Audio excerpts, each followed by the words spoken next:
Good evening, everyone. It's Sparks here, back for more Final Fantasy XIV. We are going to be continuing where we left off, and I just realized I forgot to edit the stream info. So I'm going to edit that quickly. Because it should be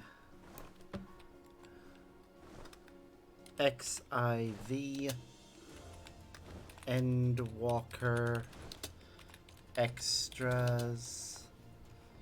What is it? What are we on? We're on extras 5.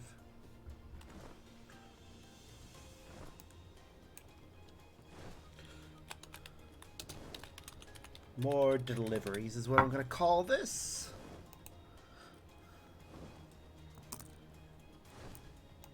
Yeah, it's just, that's what happens when you're exhausted and forget to do things. So let's get to it. We're going to be doing Beast Tribe first, and then we'll do a bunch of other things. So Defiant Ogo. Defied. Also, I had my dinner, so. Nice to see you, Sparks. If you have a moment, I'll tell you the latest.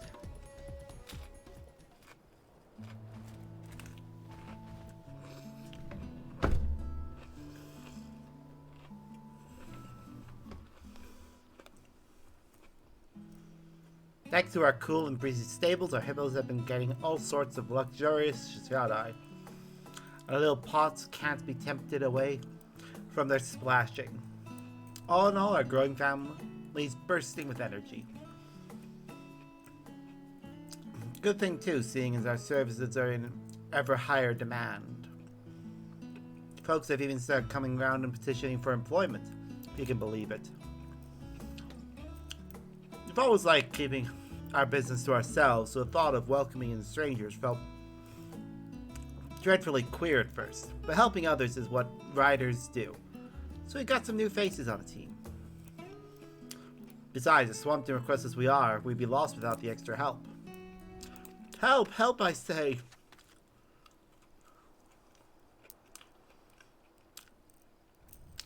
I appreciate the enthusiastic chorus, Ogle, but what have you gone and done to your head?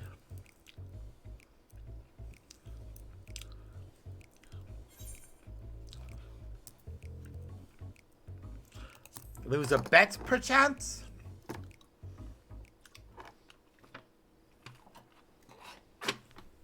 This is hardly the time for jesting. We are in crisis, I tell you. Crisis! There, Gaja Sura in the jungle. Ever since you mentioned that thieving Matanga, I've had this terrible suspicion. I have to know for certain, so I cleverly camouflage myself with this Gaja disguise and set out to investigate. That's a disguise? Ain't you sweating an awful lot? Of course she is. That's what fursuits do. I would choose a pool of sweat over a pool of blood any day. Between the Aura and Gajasura, there can be naught but violence and requital. And there is no doubt as to what I witnessed. A Gajasura in the flesh. The image of it shall haunt my dreams. Those red eyes, those devilish armor, that cart drawn by a frothing hippo. What? A hippo cart?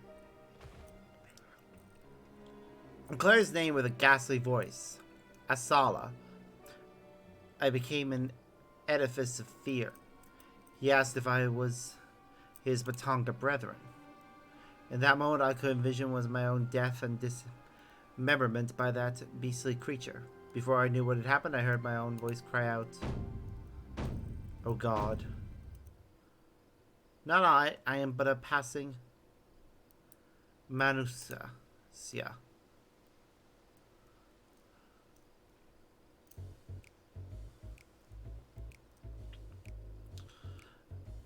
Matasuya do have bodies of men and heads of beasts, so if you go really hard, never mind, ain't no way anybody'd buy that.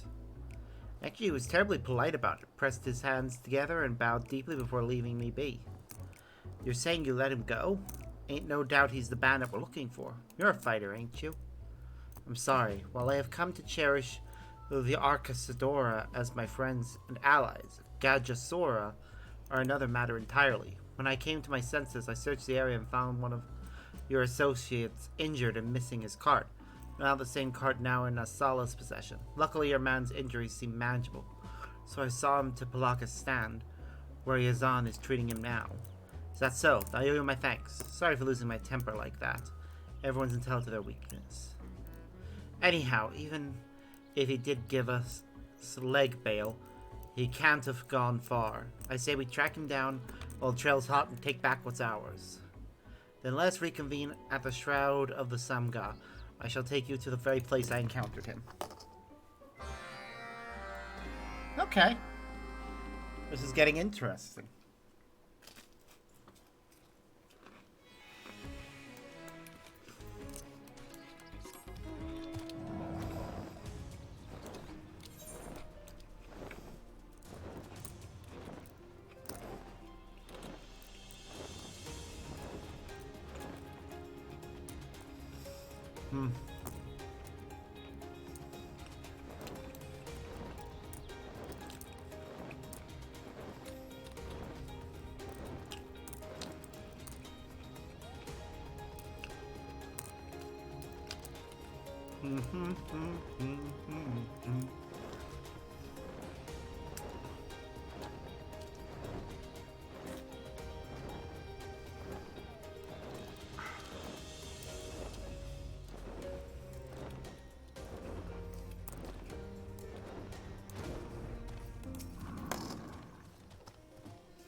This is where I saw him. From here he rode off on that stolen hippo cart, but I can't for the life of me remember which direction he went.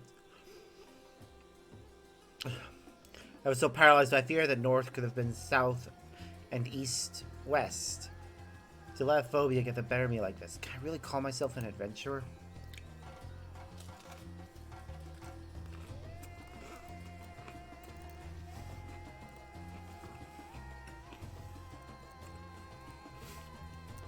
There much use crying over spilt chai. You were caught by surprise. End of story. We should stay grounded and focus on what we know. Grounded. Of course, that's it.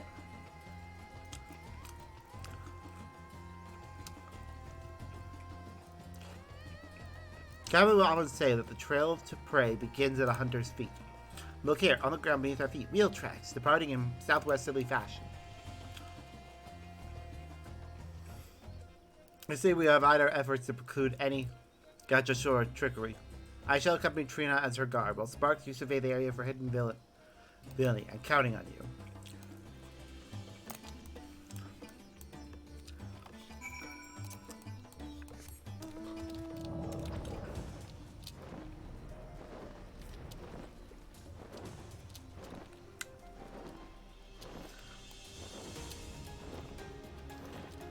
Suspicious disturbance.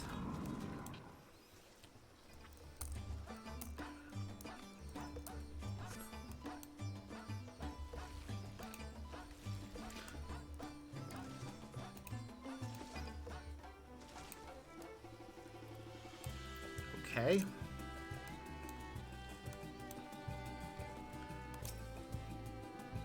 Suspicious disturbance.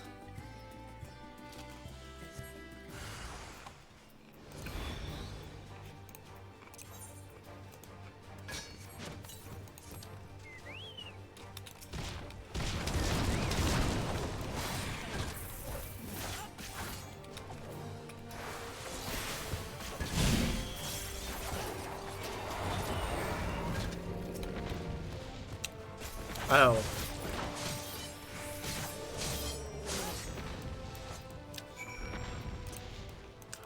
I just noticed I was playing as a Reaper rather than as a monk. Shit, once you start a quest, one of these quests as a class, you can't change it.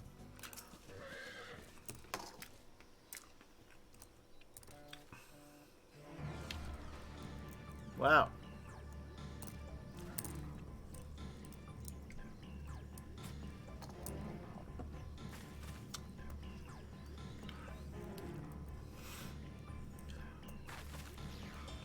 My Matanga tolerance will be defeated by the likes of you.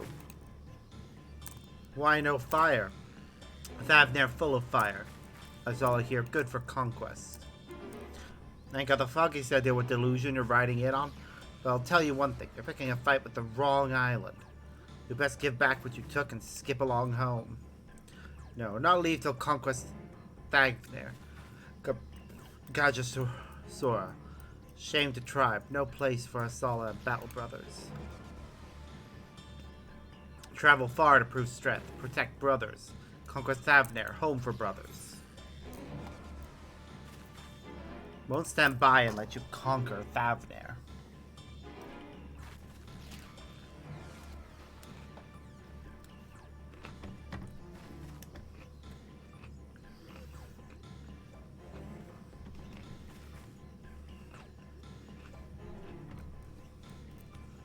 Do silence. I saw no fight today. Battle brothers must eat medicine. I see your reason, but you ain't got no right to involve my hippo. Let him go now.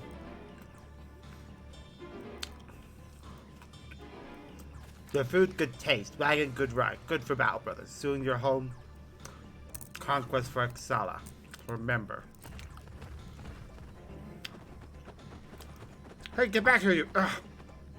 What kind of person compliments your cooking before riding off with hostages?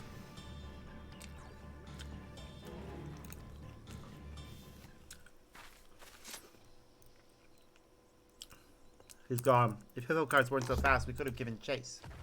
He said something about being small. They didn't seem much different than us Arcasadora. Are the Gajasaurus seriously massive or something?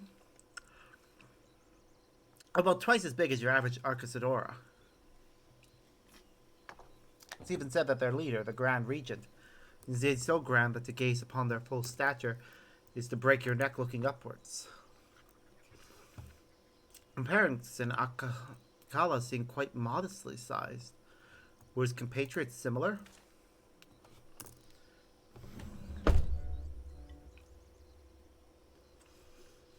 I see, only slightly bigger then. Still, they must be considered quite small by their other brethren.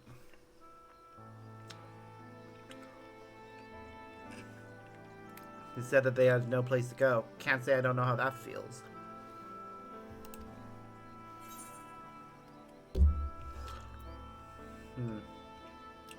He didn't seem very open to negotiations.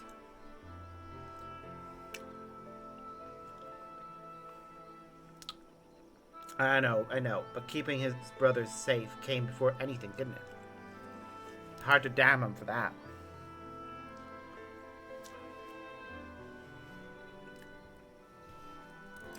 Being pushed out of society just for being who you are can really work your woe. Makes you wonder if you were ever worth anything to begin with. No wonder he's itching to prove himself.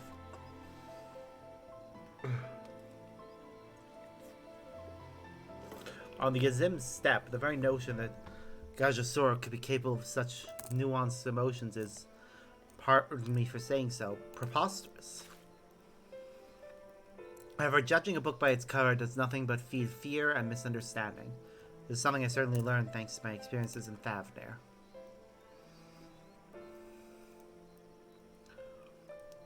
You've got to judge others by their actions. Of course, so far Akala has mostly injured my associates, stole my property, and kidnapped my hippo, but still.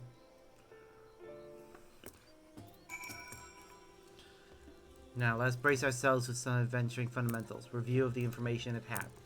The bandit responsible for the assault of a hippo rider, theft of personal property, and kidnapping of an innocent hippo is a Gajasura named Akala. According to him, he and his compatriots are here to conquer Thavnair, so as to prove themselves to their fellows and secure a home of their own. Akala also seems to have taken a fancy to our carts, which means he's got good taste. But it also means that Sfarna's high on his list to conquer.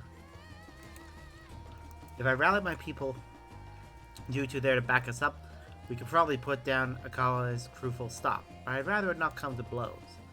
I'm not going soft or nothing, but causing a hurly-burly don't exactly right any wrongs.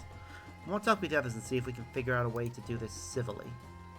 Selling matters peacefully should also put you on the right side of the Radiant Host. I shall be sure to relay your plight to them in a most sympathetic fashion.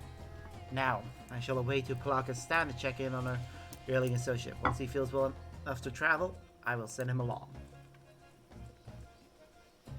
Sparks, I'd like your input on our strategy. I'll head back to Svarna first to round up the others.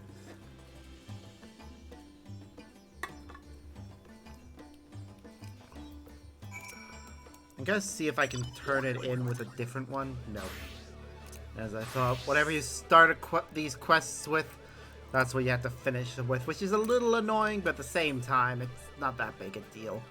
We should get a different reward for the fact that we won't be getting experience for completing it.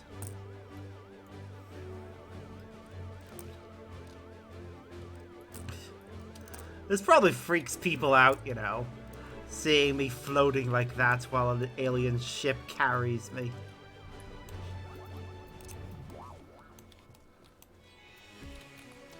Oh yeah, companion. There.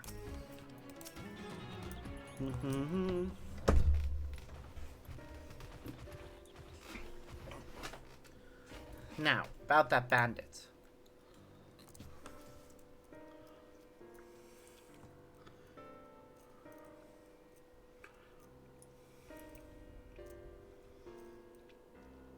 Not only does he biff an innocent courier, he vanishes with our hippo. When I'm through turning that scamp into paste, he'll wish he were turmeric. Normally I'd hand you the pesto with pleasure, Gasha, but things ain't so simple. After all, in another lifetime, us and Akala might have been brothers. I agree with the boss. Don't feel right pushing around someone who's been through the same thing we have. Still, knowing that bastard swindled his way into our sweet hippo's heart is bringing me to tears faster than Mahru and his damned onions. Since when do our hippos trust the likes of Gajasura anyway?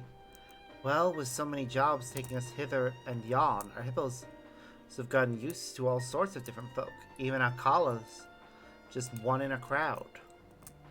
Makes you think, if he can learn to ride a cart, anyone can. Anyone and everyone, I should say. And why not? We gather people here like you and Ogle, you know, adventurers, and when a job comes in, we send them out on their own hippo carts. Having a crew of strong arms hanging around in places around the place gives us the advantage, just in case Akala ever decides to pay us a visit. But they don't all have to be brawlers, neither. Say we've got some alchemists. We could send them anywhere on the island to take care of injuries. And the right deed for any need, sort of thing. Opening an adventurers guild, are we? Why not? Stop by, have a drink, hear what works available. I think I'm on to something here, if I do say so myself. Definitely. If I can get a Link Pro connection going with Kankana, that'd be even better. We give each other moment-to-moment updates. Muru, we've got a kitchen, so how hard could a Mehane be, eh? Get me a Mehane, Muru. Mehane? You got it, boss. Okay, Mehane running, twinkling of a hippo's eye.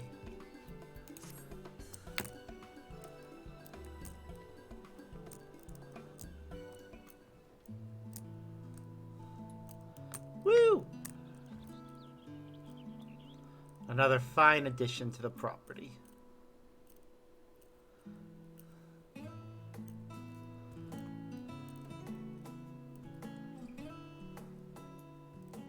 All that's left is to replace the shoddy arches either side with something better. Thanks to efforts of Maru and the others, Svarna has a new Mehane.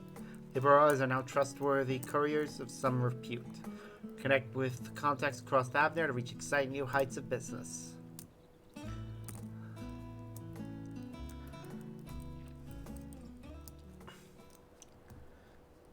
Ooh, okay. I thought I was gonna have another cutscene there.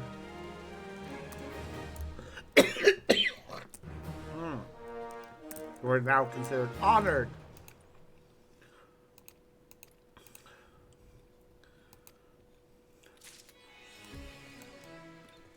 Alright, where's the person we buy things from? I want to see about what stuff is available from them.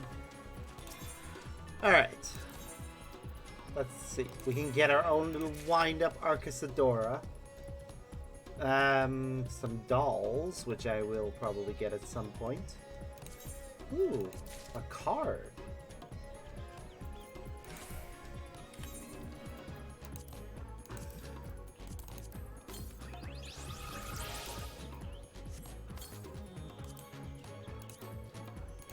Okay. Let's switch back to Monk and do our quests.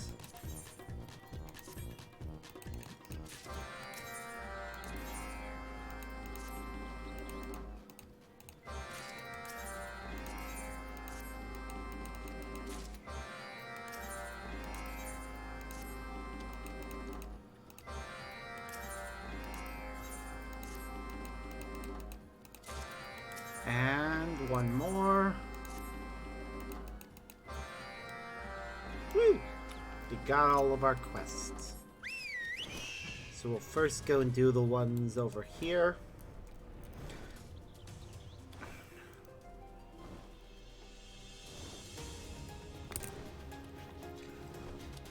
Yeah, if anyone can't see us from the ground, this bird probably freaks them out. Because it's like, what is that giant bird? Where did it come from? What brings you here? I am delivering an elegant purse. Rose favor? Yes, I see you brought payment in full. You wanted these scenes safely into the hands of certain Lamincin visitor. I assume I can trust you with the rest. Yes, almost certainly. But first, we have 3 quests over this way. Well, not 3 quests, but 3 locations to inspect.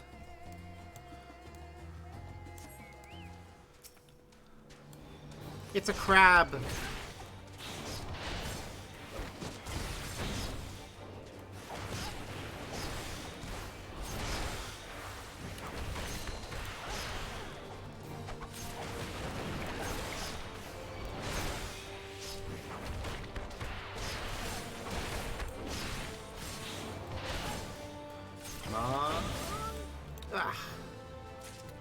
Alright, that's 1.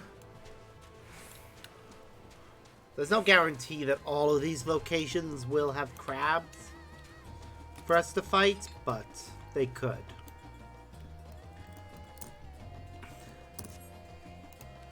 Yay, that one didn't. Well, this one?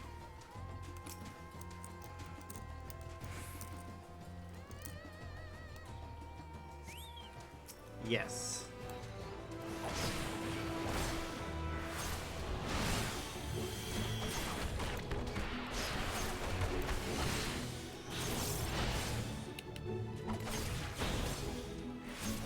Can't wait till this class actually hits level 89 and I can equip it with its special gear. Just checking if we had any better gear to equip to it. Alright, we've got 1 quest done. So with that in mind, we'll have all the other ones selected. That way their markers will appear and we can go straight to them. Alright, I'm gonna need to think about certain things. We've got our custom deliveries. I want to do the ones that are currently at level 2. So we've got Andon, Aeltol, Kaishir, and Koronai. I'll start with the newest one, because that's new content that I haven't done before. So that's Andon. Then I'll go over to the other ones.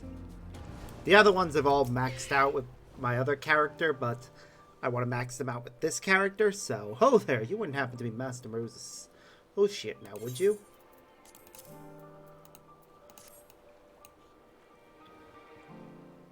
Oh, good, I've been eagerly awaiting a while. So yours is my final trade, so it's back to the diamond of the Ratano I go. These? Why, they're the finest red ingredients this side of the bounty. Make for a glorious soup stock and fetch a glorious price at that. Lives on Laminza is a culinary capital, after all. For a chef's, only the very best will suffice. Well then, pleasure doing business with you. This crate contains Master Maru's goods. Send him my regards. Yes? Cool.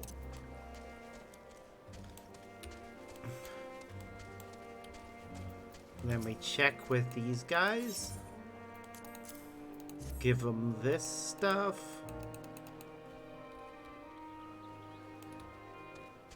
Look for the next one.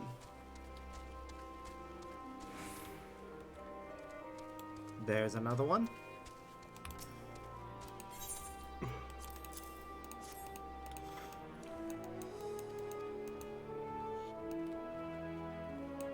And there's the last one over there.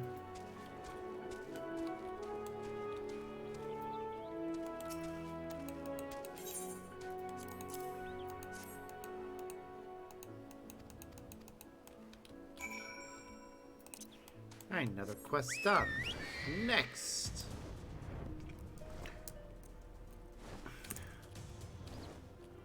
Right, closest one is this one. Gathering moths. Then we'll go to the others.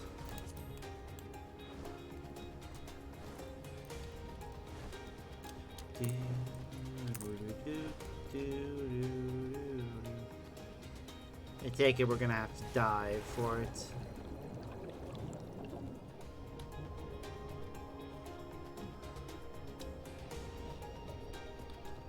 Huh?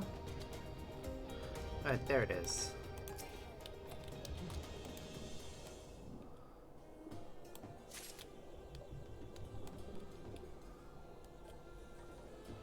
Get a little bit more. I see the last clump.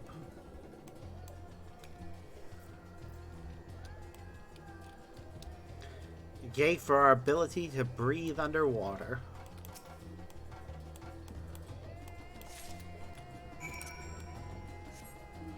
This is a job no one else in Favnir could have done.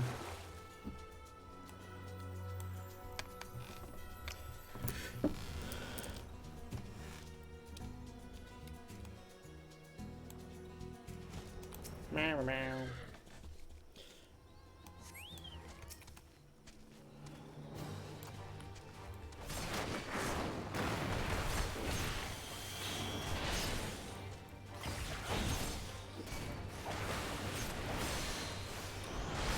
Oh dear.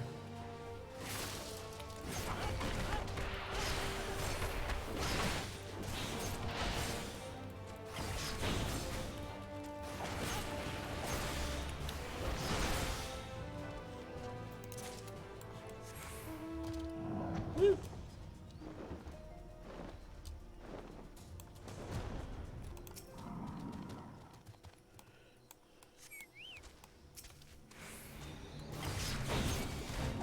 I don't want to get dragged into that fate. So I'll be running away from it as soon as I get the chance.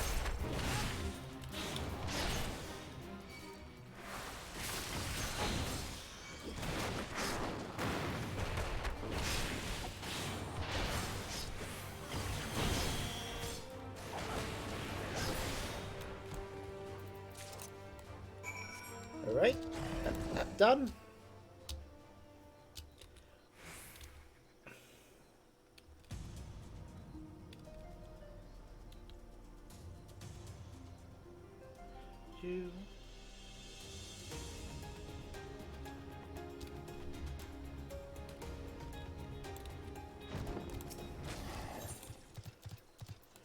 Right.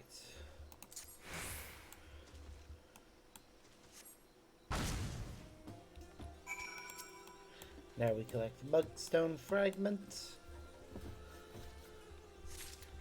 And now we go deliver.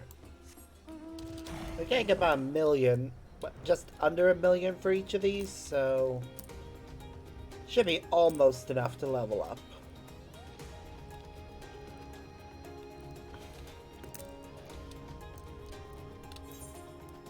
Meanwhile, let's see, which one should I focus on?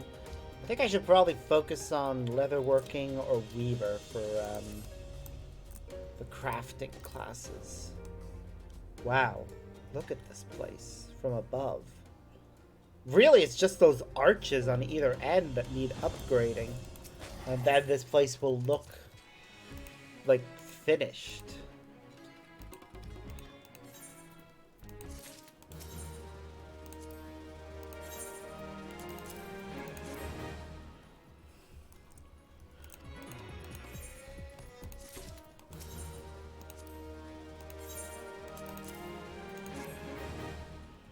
Do do do.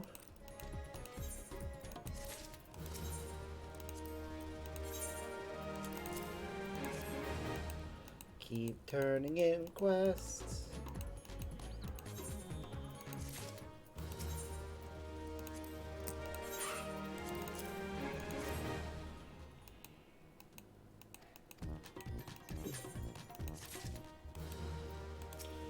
One more to turn in.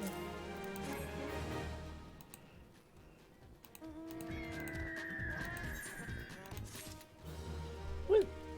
Okay. Now, we've still got 3 of each, so we'll switch to Minor and teleport over to Base Omicron.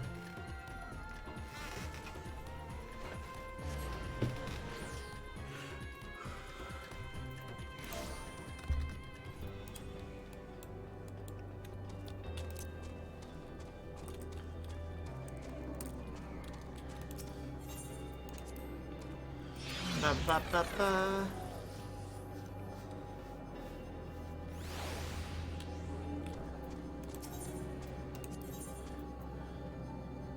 All right, accept,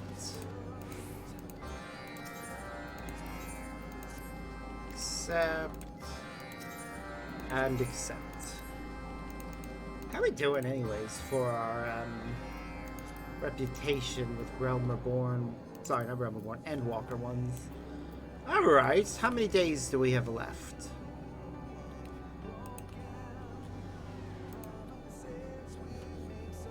Let's take a look.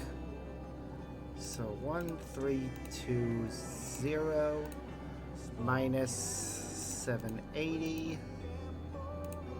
equals 540. Then we divide that by 180, and we have 3 days. So 2 more days after today, and we'll have Loporrits and Omicrons leveled up. But I'll probably save doing them on camera until we can also do the Arcasadora, because I think we've actually gotten to the final level. Alright, what do we need? Trana ore.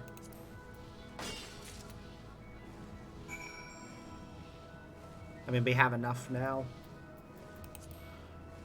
We must have already had some.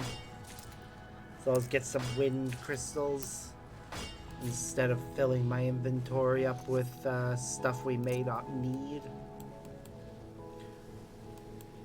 I've already got enough of that stuff. Oh right, we need to say coffee break.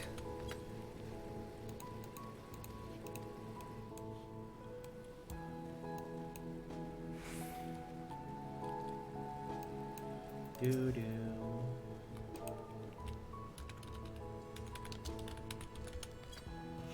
You know, I do kind of love that what we're doing here with this world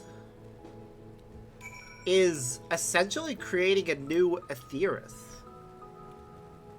A bunch of different cultures all banded together in one location or on one world and working together. Huh. Smaller scale, but yeah. With the power of Dynamis, eventually this will become a full world. Alright, we need metal sand. I'm gonna turn off quick gathering. Good, we got enough now. We'll get some wind crystals with the rest.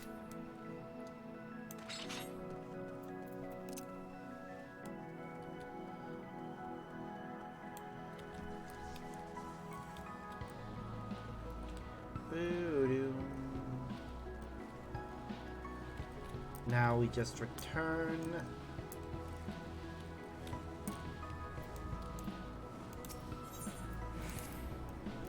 I mean, I'll be happy if the final level of this actually, like, properly completes the place and turning it into a planet.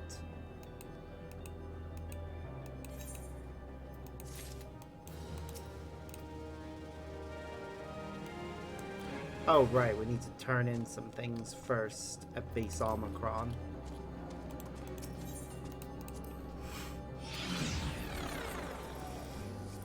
That's easily done. So firstly, the soul purification unit requires some metal sand. Cool. Next, the Corellian Quartermaster wants some Trana ore.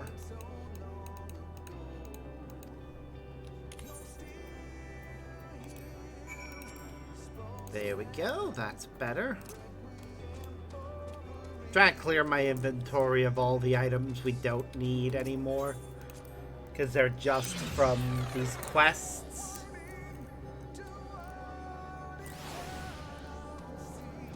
But it's not that easy. I know I could probably just discard them, but... And there we go! A class has hit level 90. What's Wise of the World? Grants another gathering attempt when gathering collectibles. Restores 1 integrity. Can only be used while under the effect of Eureka Moment. Okay. So that must be something new. Eureka Moment.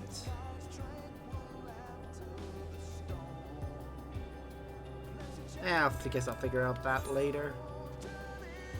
Alright, so now I said I wanted to level up Weaver first is the one I'll focus on because it's the closest to leveling up. Yeah, we're gonna go over to the moon. 2, Mare Lamentorum.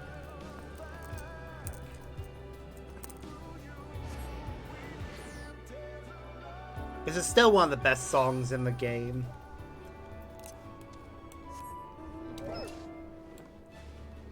Whee!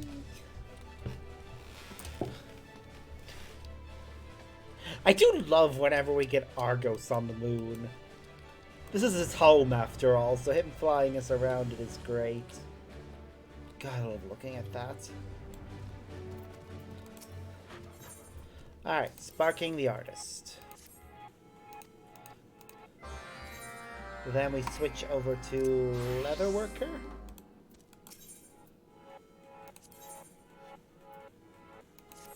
And do the same. Both of these classes only required 1 more to max out. So I think I'll also switch to Alchemist. And do the last one with Alchemist. This is just so that we have enough XP to get things.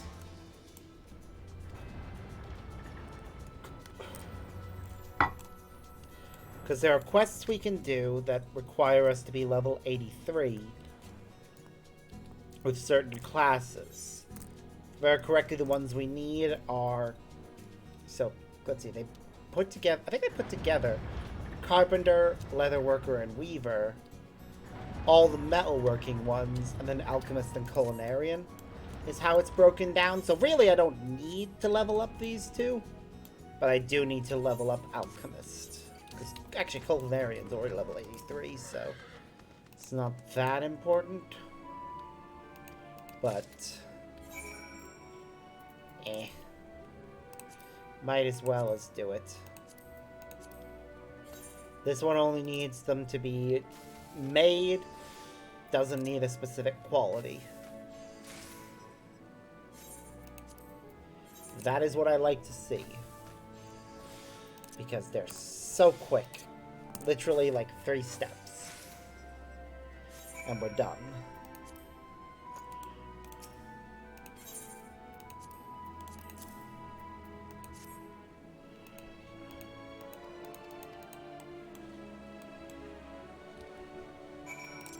Right, then don't stop the music. Was the second one we took? Which we took as a leather worker.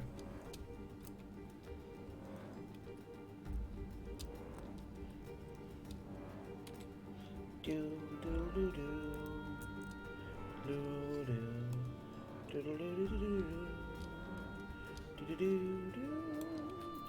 do do do.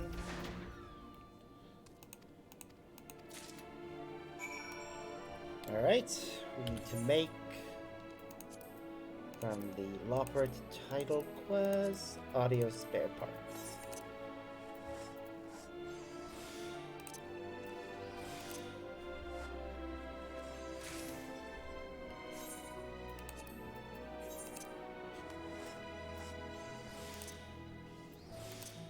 Ah, goddammit, we could have used that one. Ah well, it's done.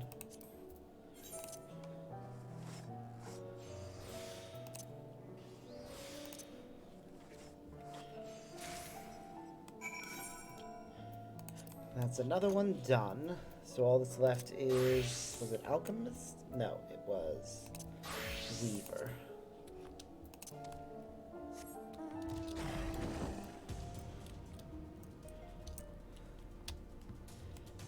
I really do love the gay crystals that are just floating around here. They really are beautiful. It would actually make a pretty cool necklace if you could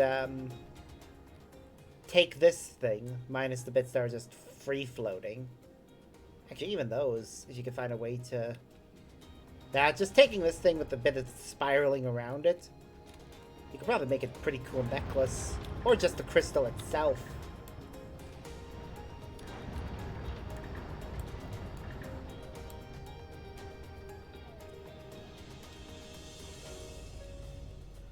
If you were to take the part that's spiraling around it and make it part of the necklace, which would be more interesting, you have to, like, shrink it and wrap it around the crystal very closely.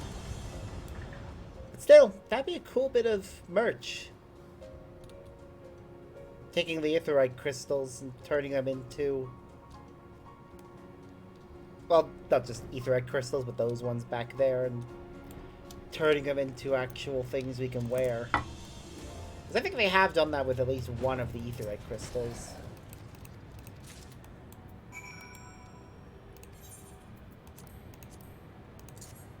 Alright, this is the one that likes us to blow them up.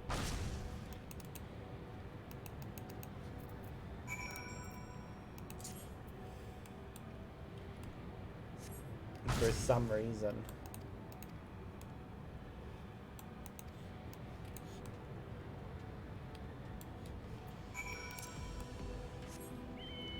There. Now we can go back to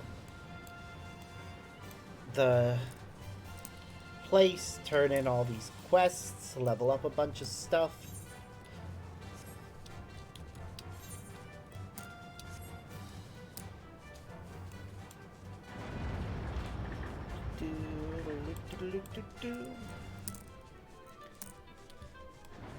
If I can get most, if not all, classes to the level I need them to be, that'd be great.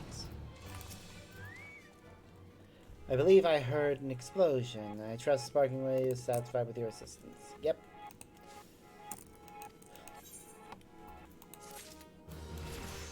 Right then, leather working. Hand over.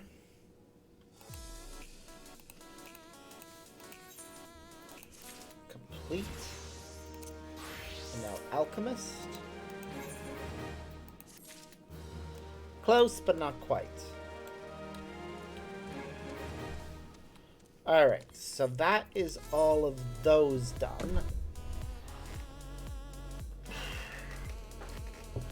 I think I will focus completely on the custom deliveries for the new content. So we're going to go see Andon, then Amelia. This is the one I want to see first.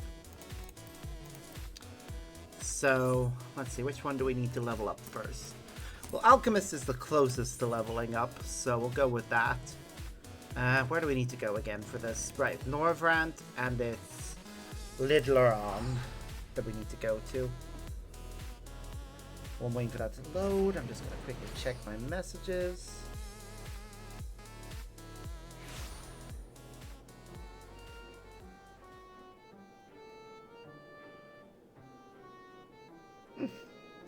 Uh,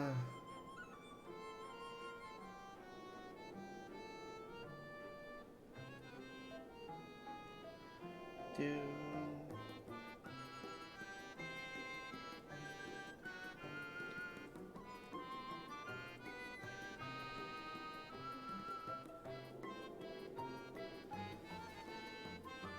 Boo boo.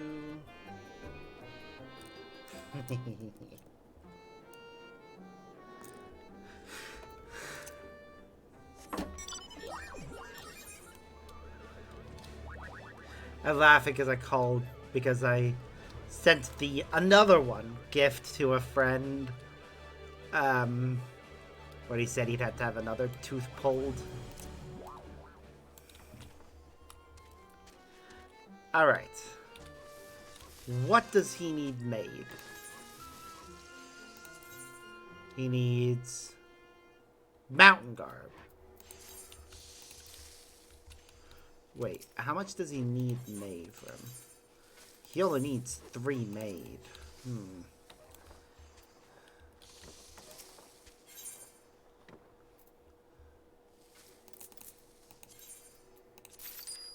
I might be able to do more. We'll see.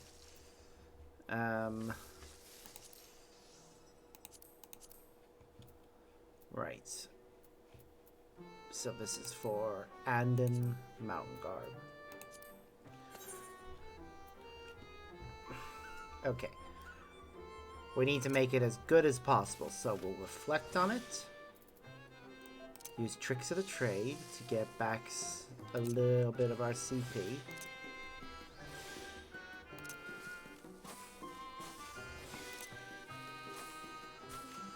2, 3. Then we use Byrogot's Blessing. Then Master's Mend. Then Veneration, Groundwork, which we use twice, followed by Careful Synthesis.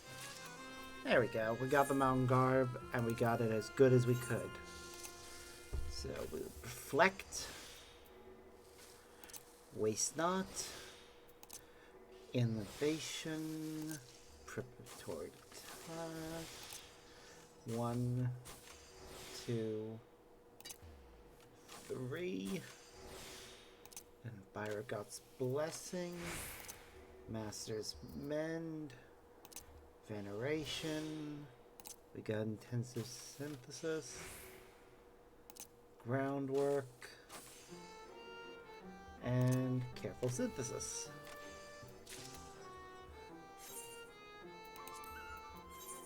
Reflect. Waste Not. I will use Intensive Synthesis right now. Then Innovation. Preparatory Touch. That's an excellent we got there. Which is always a nice one to see.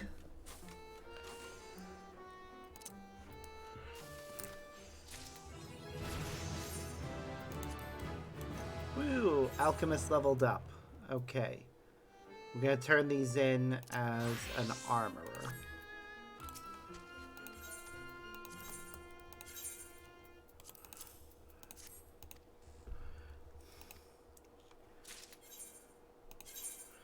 Try to help this guy remember who he was before.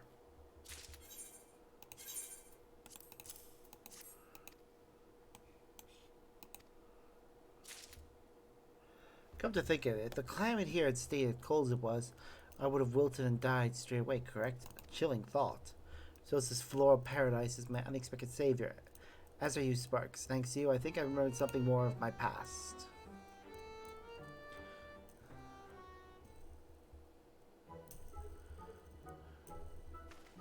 I think I remember splitting firewood and resenting that I had to do so, as I much preferred tending to the sheep. Yes, you never could tear yourself away from your sweet fluffies. And you'd forget all about your chopping and then have to do it in the middle of the driving snow. You'd be out there shivering and sniffling and muttering some such dark words. You saw all of that? Oh. Well, firewood aside, I do remember enjoying a comfortable life here. You see, wool was always in high demand here in Voibert, was it? Yes, Voibert. That's what this place was called. I would have my wool spun to yarn in the castle town.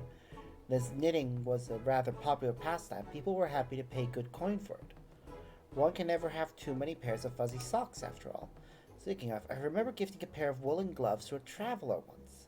Someone who helped me with an errand. An elf. Yes, I once knew an elf who was rather averse to the cold. And now he's an elf. But still with his...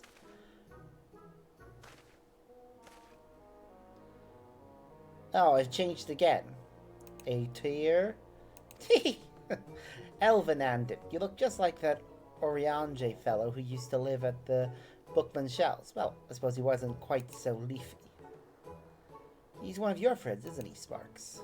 Yep. Oh, Oriange was ever so fun to play with. He was too polite to say anything ill, so we would gift him treats he loathed, and laugh as a sad face while he ate them. What fun we had. But you're just as entertaining, Andon. Don't you fret. Is that supposed to be a good thing? I don't know whether to feel flattered or horrified. A bit of both.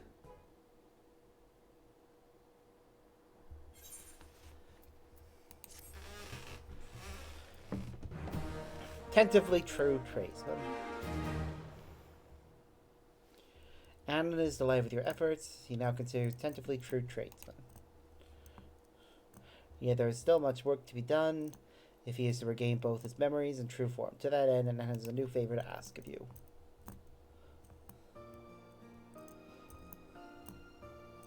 Speaking of eating things both lovely and loathsome, have you remembered that you used to eat sheep, Andon? What? I had no idea my obsession with sheep extends so far as to consume them. Of all things considered, I suppose that makes a certain degree of sense. I'll also explain why I suddenly find myself craving roasted meat. Regardless, while diet is relevant to a leaf fan, I must have put consideration into my meals as a person. Any guess as to what I might have eaten?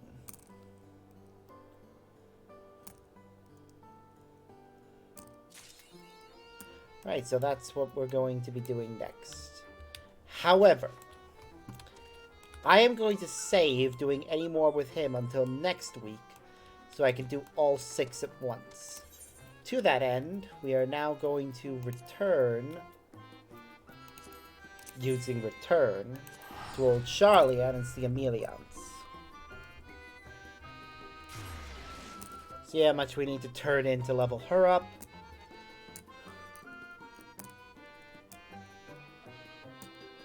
And hope that it is 6.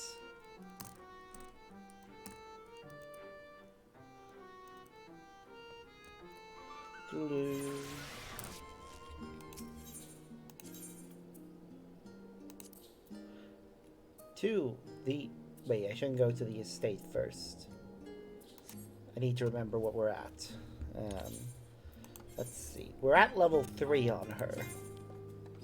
So we need the items associated with level 3.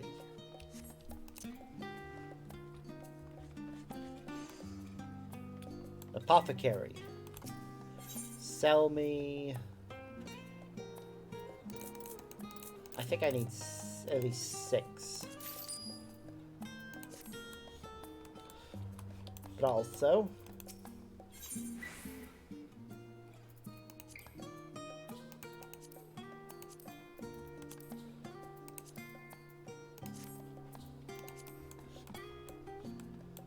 Now, we go to the Levier Estate. We do have some quests over there we could do. And I will do them.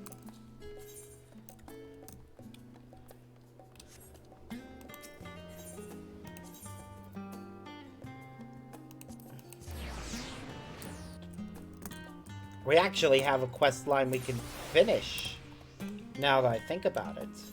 Because we just hit Minor at level 90.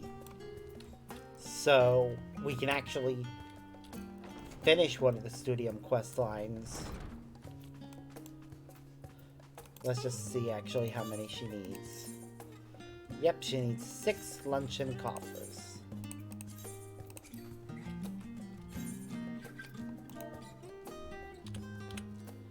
What am I doing? Just go into custom deliveries Emelians.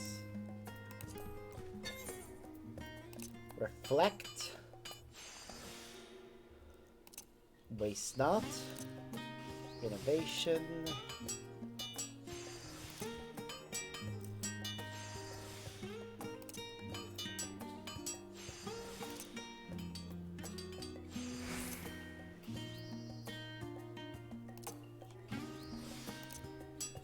Almost there.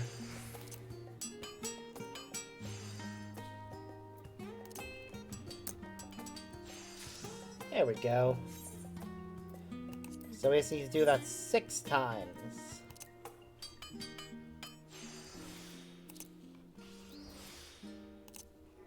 I know this part is a bit boring, just watching me make things. But it must be done.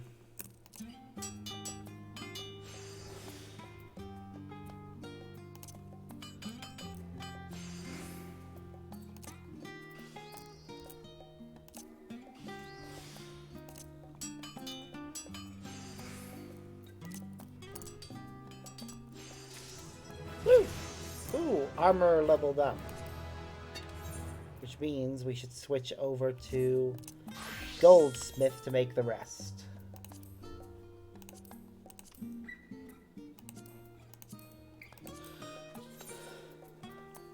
So it's reflect,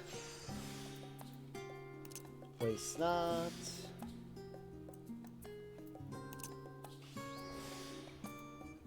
oh damn.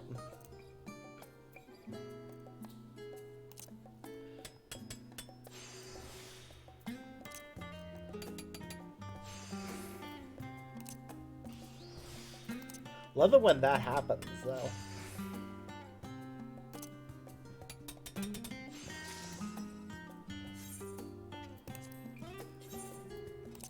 It's always good when we get a,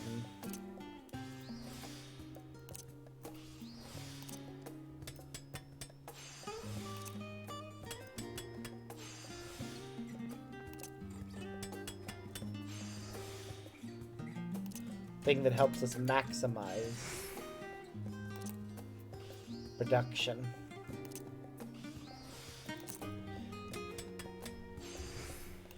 It's rare we get an excellent, in fairness. Oh shit. Oh, thank goodness that was successful. I pressed the wrong key there.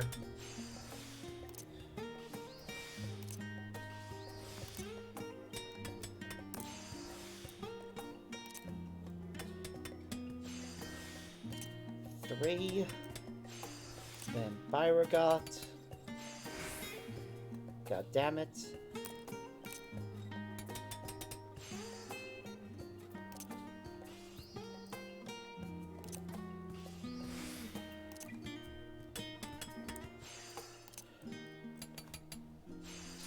Ooh, one more, I think. Yep.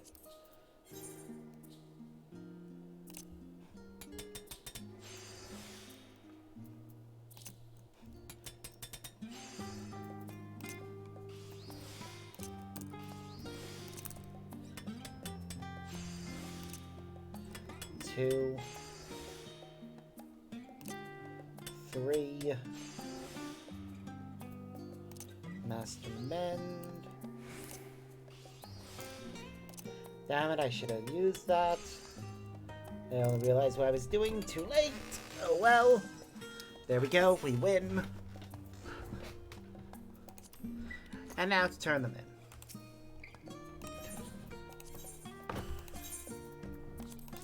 Here is a luncheon coffer. As a Charlie, I'm all too aware of our propensity to prioritize nutrition over flavor and cuisine.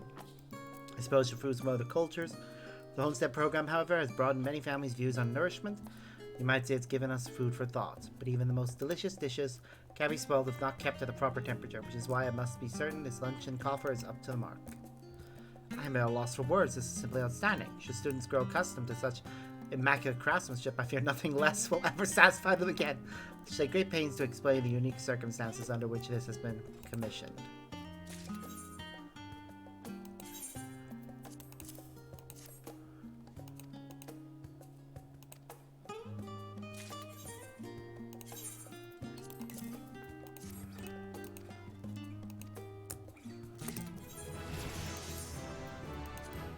Right, gonna just change class again. The next one that's closest to leveling up is Blacksmith.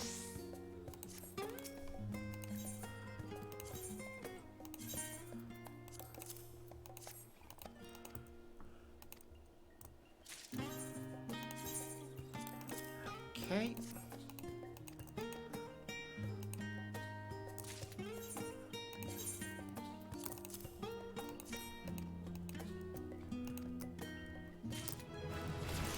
Woo! Oops, I didn't read what you were saying there. It's fine. We'll get the quest thing here. There is a matter we should discuss with you. Go on. It concerns Mila. I fear she may be having difficulty with spellcraft. It is a complex art that cannot be learned quickly, nor through pure effort. One must have the aptitude for it. Fortunately, from what I have observed, Mila appears to have not only the capacity to wield magic, but also a clear understanding of how it works, in theory at least, and as you have seen yourself, she holds a strong desire to succeed. But I fear her determination is merely born of stubbornness. With each passing day she returns home later and later. Lest you wonder, being the considerate soul that she is, Mila always sends word in advance. Even today she notified me that she would be studying on campus until late. I understand all too well the desire to prove oneself, but it should never come at the cost of one's own health. I must speak with her immediately, before she falls ill, or worse.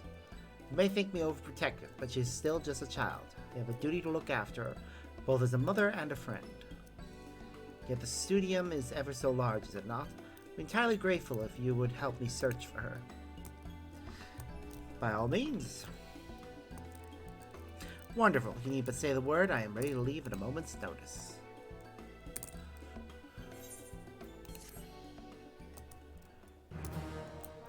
Woo! Champion of House Levia.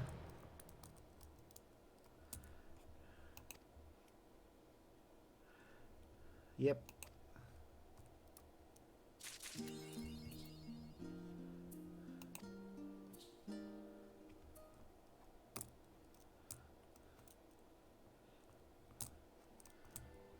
Thank you, Sparks, not only for procuring supplies, but for believing in my vision.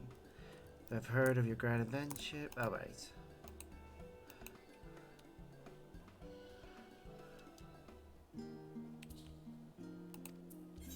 We've delivered our maximum with her, so we can't continue the story straight away. Actually, wait. We should use one of the ones that's not the same.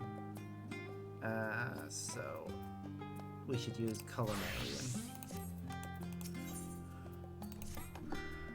Thus, you worry, I've informed Mira to wait here in case Mila returns home before we find her. With that, let's be off. I can scarcely wait to see the look on her face when we arrive.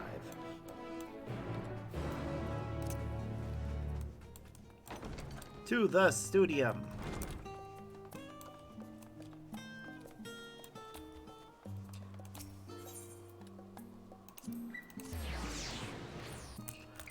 You can take on other quests while we're here before we leave.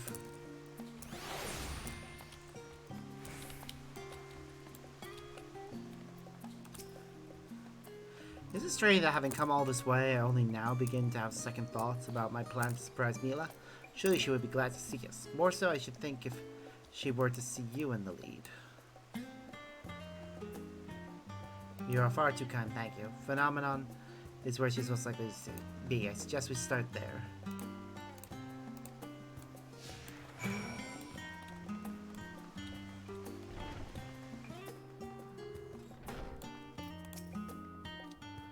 I should have known she would not be here. There's rarely an opportunity to remain idle at the studium after all. She did mention some matter of practical training today, however. Perhaps we can find her at Maker's Meet, or failing that we can ask if any students have seen her. But my, how wonderful it is to walk through these halls again. So many fond memories. I should carry her a story or two. I would actually very much like to hear a story from her.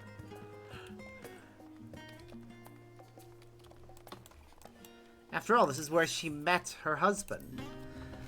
It was the twins' graduation when last I was here. Unfortunately, emergency forum meeting prevented Fortunal from attending. I'd never seen Alice in such a foul mood. Alphino, meanwhile, tried to put on a brave face, saying he understood the demand and duty of the forum. Mother knows when her children are hurting. Fortunal was no better.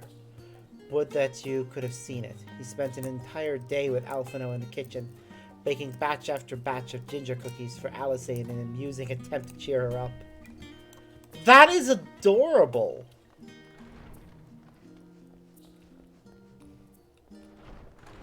Like, he understood that his daughter was upset and tried to make her feel better. I'm sorry, did you need something? Please forgive us our intrusion. Would you perchance happen to know where we can find Miladine? She's a student who newly arrived from Thavnir. Harumi, I am her host mother, Amelia Levia. Amelia Levia? Yes, of course, Miladine. She's in the same course as me. She usually heads over to the pavilion by Nomenon to study on her own after class. Perfect. She shan't be hard to find then. My apologies again for the disturbance. No problem at all. It was an honor to meet you, my lady. We've no time to lose. Let's make for the pavilion.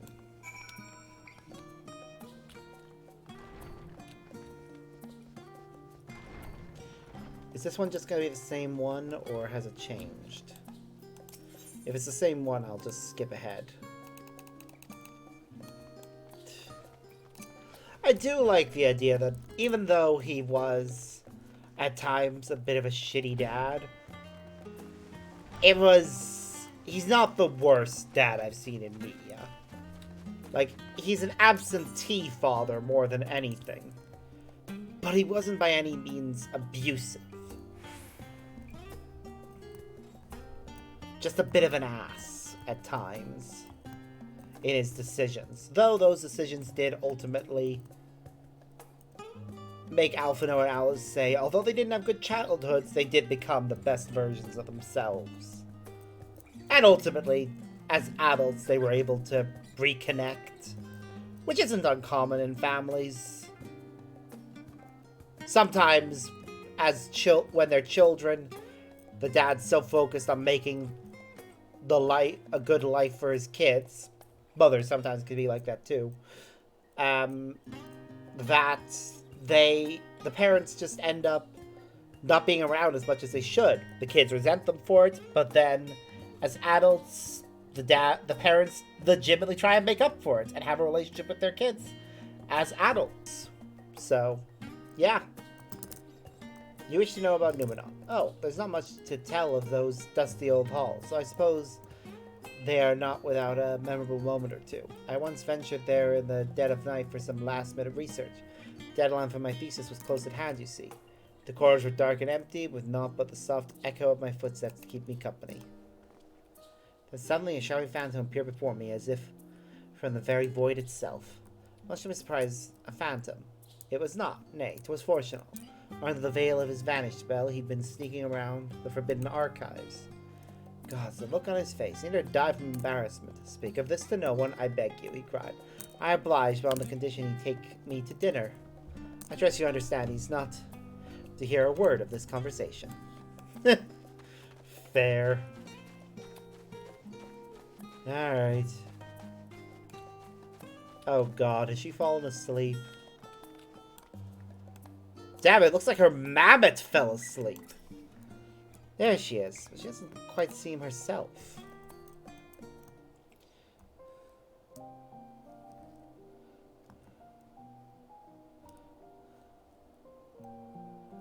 Mila?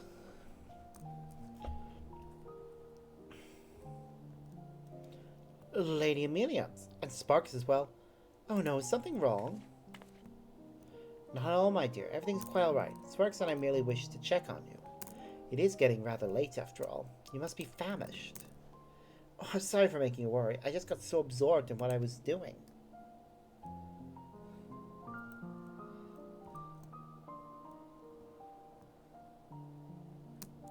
What happened with the mammoth? I take it you've been using the mammoth there to practice your healing. Yes, but to be perfectly honest, it hasn't been going well.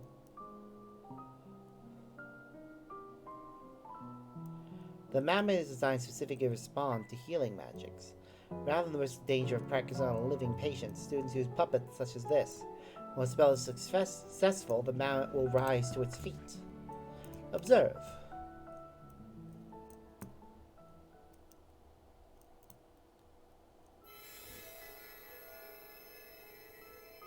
Huh! Amazing. I did not know she was a healer. That's cool. Guess it explains why our kids are both so adept at healing. Both of their parents used healing magic. Lady Aemilius, that was simply incredible. Such grace and precision, without expending even an ounce of excess energy. It's absolutely perfect. No matter what I do, the man refuses to even move. I've been trying so hard to prove my mother wrong. Maybe she was right. Maybe I never should have convinced myself that I could master healing magics. I came all this way and accomplished nothing. You've been so kind to me, Lady Aemilius. I don't want to waste any more of your precious time. Perhaps it'd be best if I returned home. Nothing could be further from the truth. You think so too, don't you?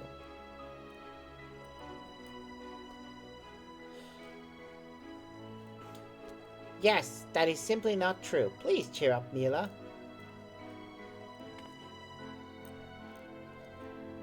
Whoa, are you making it speak, Lady Aemilius?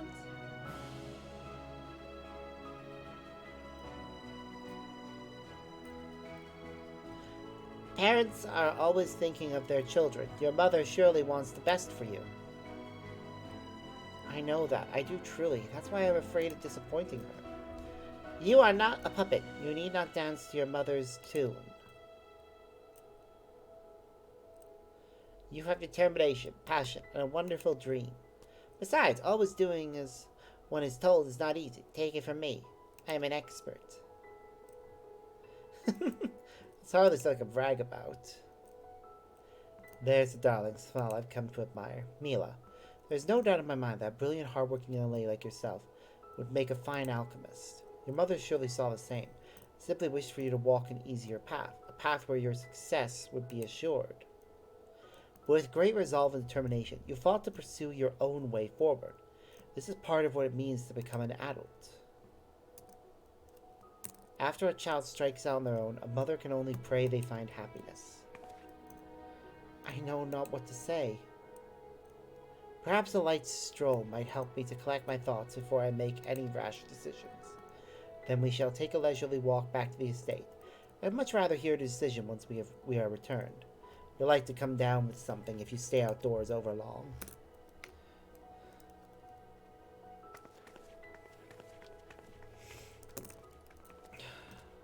I still say using things like overlong in that context just comes across as pretentious and forced. I do feel like Aemilius herself, being the practical woman that she is, would say too long instead. I'll say I've always had this thing with the way that they use the language. I know it's part of the world building to have the characters be overly formal, but it really does come across as forced most of the time. Alright, remember the texture. Ah, Sparks, my partner in Paddle Loaf Improvement.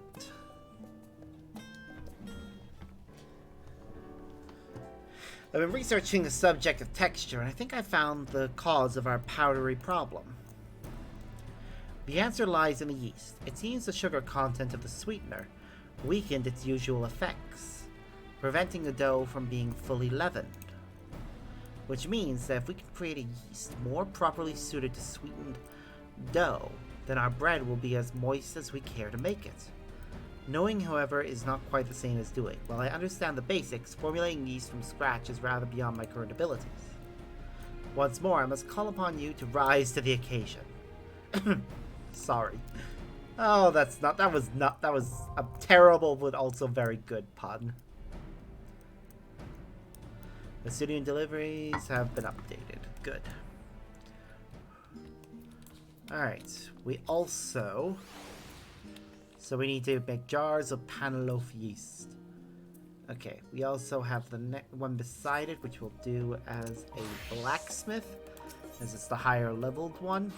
And I want to get to the next level so we can do the next one. Why, hello there.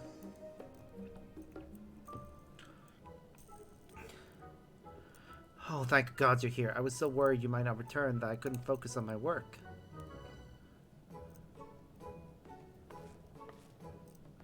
Honestly, Borg, show a little faith. Sparks doesn't strike me as someone who'd go back on his word.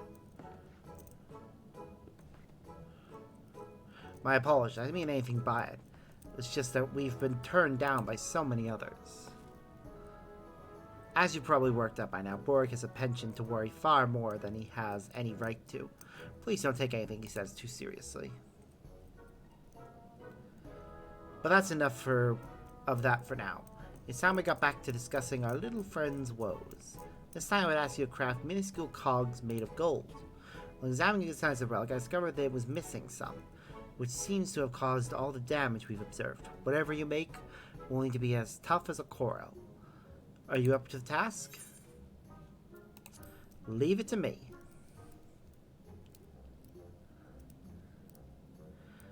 Oh, it's great to know I can always count on you, Sparks. Best of luck.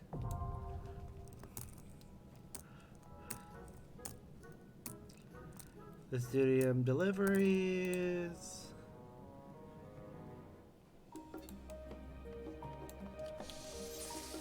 Okay, and the one for over here is Carpenter. Ah, Spark, just the man I wanted to see. I have another quest to make of you. Would you be up to the task? Always. Thank you. I need for you to craft what is to be the heart and soul of the star lens. The Adorni telescope picks up on starlight, whereas the star lens captures ethereal flickers. This requires what is known as an ethereal lens. While of course materials of a high grade are important, it is the craftsmanship that determines quality, to which I turn to you.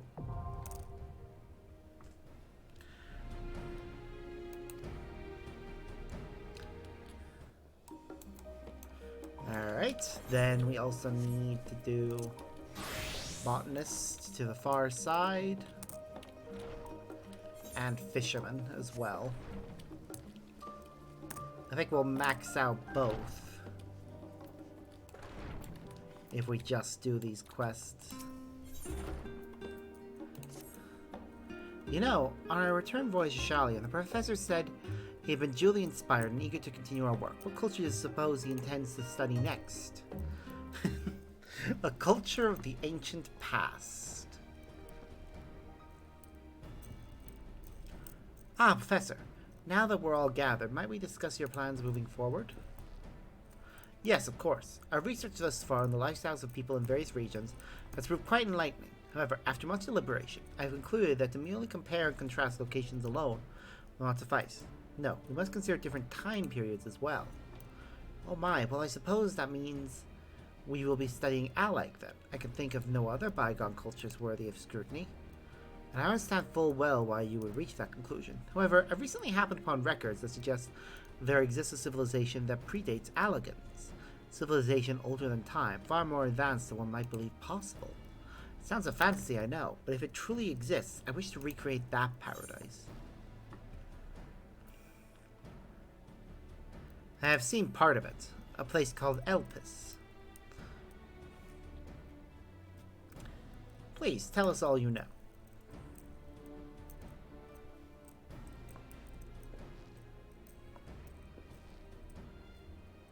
A facility for the testing of creation magics? Fascinating. Were it anyone else, I would call them mad, but you did travel to the moon. I realize I am asking a great deal of you, but if there is a way to procure relics from that age, I would be entirely grateful. I'll make what preparations I can for your return. This may yet prove to be the discovery of a lifetime. Anything you can bring back to us will surely prove a boon to his research. Oh god, we're time traveling again. I always worry about this and the way it works. Because you'd think all this time travel would cause a lot of problems. Especially with us bringing stuff from the past to the present. Oh, hello there. I've been raking my brain trying to come up with new ideas. Alas, nothing has come to me thus far. You're also going to have us time travel, aren't you? How much I ponder, I keep coming back to the same thought. I have to get my hands on some specimens for a time before Zodiac came to be. Simply can't accept that all the work we have put, into confirming my theories might amount to naught in the end. You know what? Give me any idea you've got, no matter how outlandish it may seem. Please, Sparks, I'm in dire need of inspiration. You'd be surprised at what I can do. Oh, wait. Do you truly mean it? As a scholar, I would love to probe deeper into the details of exactly how you mean to do this. It's hardly the time for idle chatter. If you can indeed procure this sample from me, I beg of you, please do it. Why, this could very well be the solution to what I thought an insurmountable problem. Indeed, I would examine an ancient specimen that shares some common traits, creatures that still exist today. Reading through Professor Nell's tomes, I remember thinking that a specimen called the Smaragdos would be perfect. Easy enough. I know not where you mean to find them, but I wish you safety and good fortune in your journey, Sparks. Yep, they're having me time travel as well. Use a Sky Spoon Lord Official Smars from Lethe and Opus and deliver them. Yep, of course. Okay, well.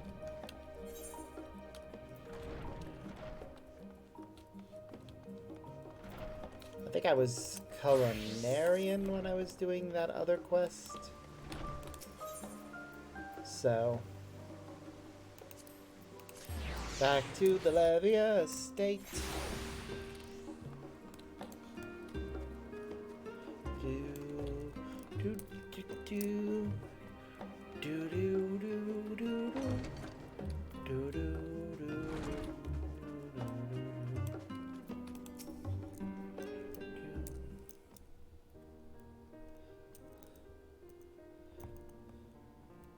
I decided I'm going to finish what I started. If there came a day when a life I could have saved was lost because I gave up now, I'd never be able to forgive myself. But more than that, I want to repay the support and kindness you both have shown me. I want to make you proud. That is, if you will still have me. Oh, come now, you hardly need ask. You shall ever be welcomed here, Mila, and have our unwavering support. Have you any sage counsel for our aspiring weaver of magics here?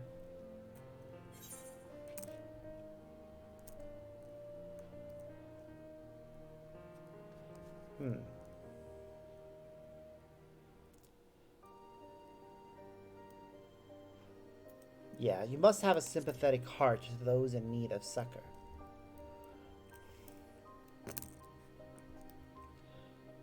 A sympathetic heart? A shoulder for those in need to lean on. One becomes someone like that. Like you. One last word of advice from a former student of the studium. Set aside practicing healing incantations for the time being and focus solely on manipulating the mammoth. Magic is the power to convert one's ether into tangible phenomena. The key is to visualize precisely what it is you wish to bring forth. I believe your problem stems from the lack of a solid image in your mind's eye. When picturing the act of healing, what do you envision? I don't know, really. I've been so caught up with trying to perfect the technique, I hadn't given it any thought. Then focusing on manipulating the mammoth may be just what you need. You can concentrate on clear images like making it walk, run, or sit. With enough practice and repetition, more abstract concepts, such as the inner workings of healing a wound, should become easier to conceive. I see. The whole process just seems so complex that But that's in the past. From now on, I'm going to focus visualizing everything, step by step. Good girl. That's a spirit, but do take care not to push yourself too hard. For now, I think a hot bowl of soup is precisely what you need. It's a Thabnerian recipe, so I hope it offers a taste of home. Aww, the little jumps of joy. That's adorable.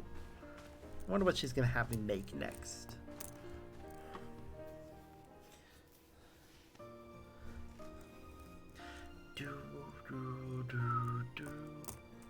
I cannot thank you enough for accompanying me today. I admit, you may have lost track of time in all the excitement.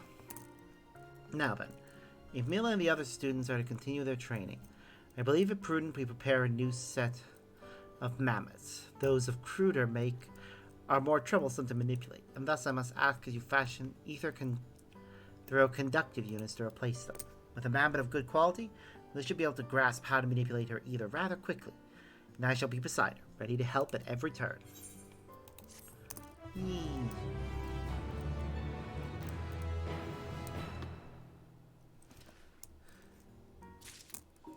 Alright.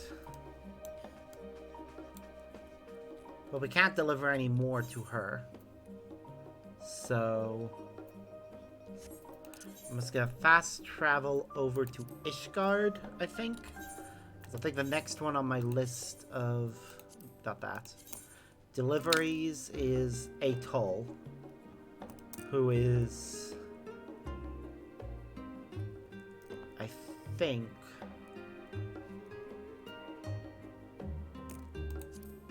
back in Ishgard.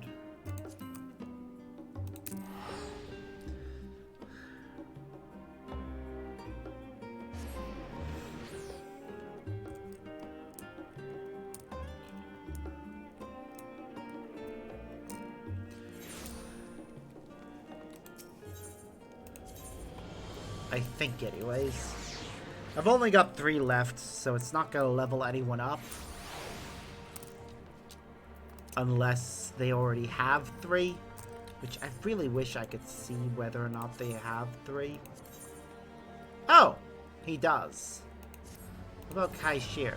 He doesn't have any. And Kurenai has none. So actually doing Atoll will be beneficial to me because he's the only one that is partially done. I gotta check that though, if that's true for all of them.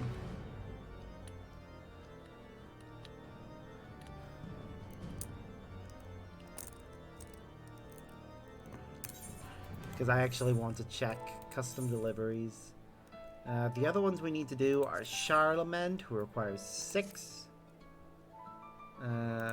Adkiria requires 6. Kurenai requires 6. Emnago requires 6. And Zoe Aliapo requires 6. So yeah, everyone else requires 6 in order to level up. So with that in mind, in order to complete this, I'm gonna need at least, let's see, 1, 2, 3, 4. Sorry, let me count actually how many weeks it's gonna take. So 2, 4, 5, 7, 9, 12, 14, 17, 19, 21. It's 21 divided by...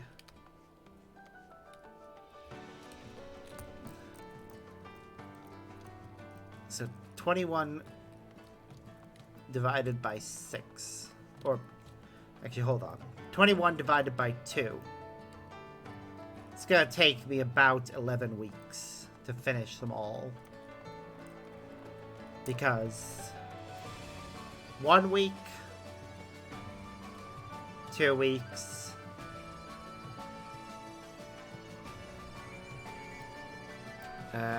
3, 4,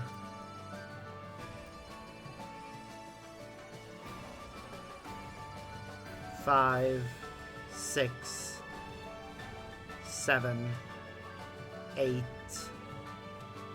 9, 10. Actually, it's going to take a bit longer than that, depending. We'll figure it out. Right now, we're doing 8 holes. And finishing off another week of him.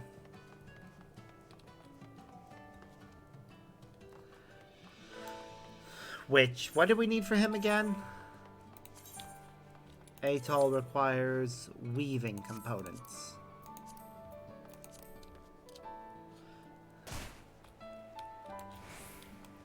It's a merchant and script trader right here. Purchase items. Dragon weaving tool components. How many do we need? Is the next question. Custom deliveries. For Atoll. 1 for each level. Okay, that's good. So we only need 3.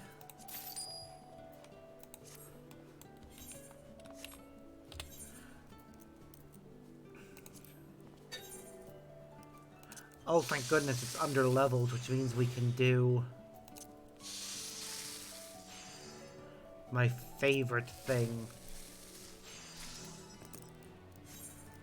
I am so glad they added the trained eye ability. It makes life so much easier for whenever we do under-leveled stuff. Granted, at-leveled stuff is harder to do, but that's not an issue. Not realistically, anyways. Alright, now to go deliver them. Once we do that, we'll be at a stage whereby we can do each of the things 2 at a time.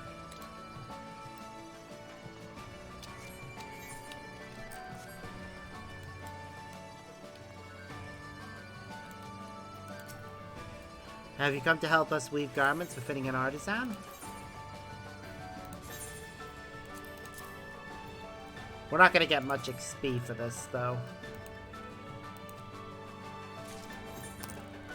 Also, because of the fact that I did this one with my other character, I'm probably not gonna watch the cutscene again. Or I might. Yeah, I'll play it. Might as well. Probably like a little baby dragon. Ah, the man of the hour arrives. My thanks for furnishing us with the weaving supplies we requested. I took a liberty of arranging the rest of what we need, so I believe we're well prepared to begin our next lesson. What say you, Atoll? We have the materials and we have the tools. Do you have a desire to learn? Yes, of course, Master Arvid. Teach me all that you know. You too, Master Sparks. I know you'll give it your all, Atoll.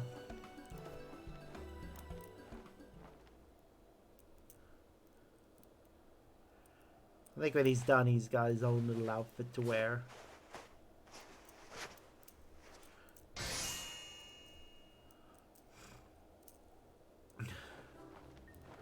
Look at him! Look at his little hat!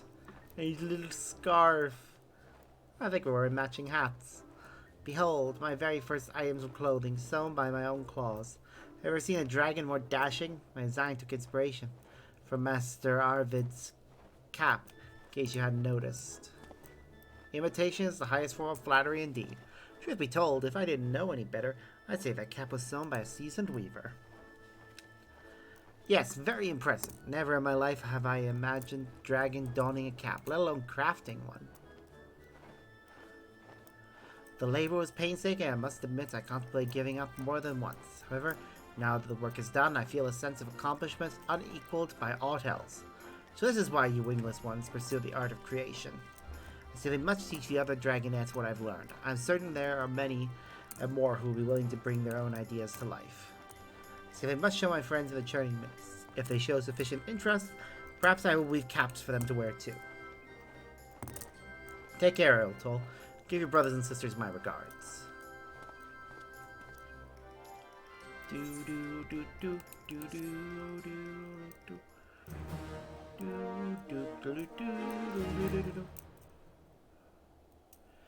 Delighted with your efforts, she now considers you a talented teacher. All that remains is to wait for the fruits of her labor.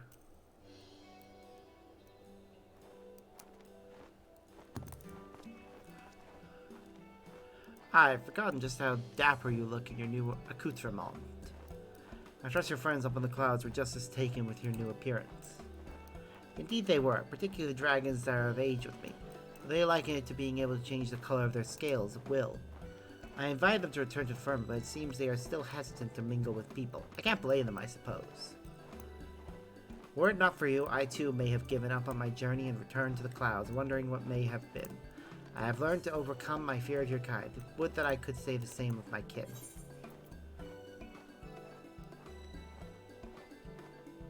We don't bite.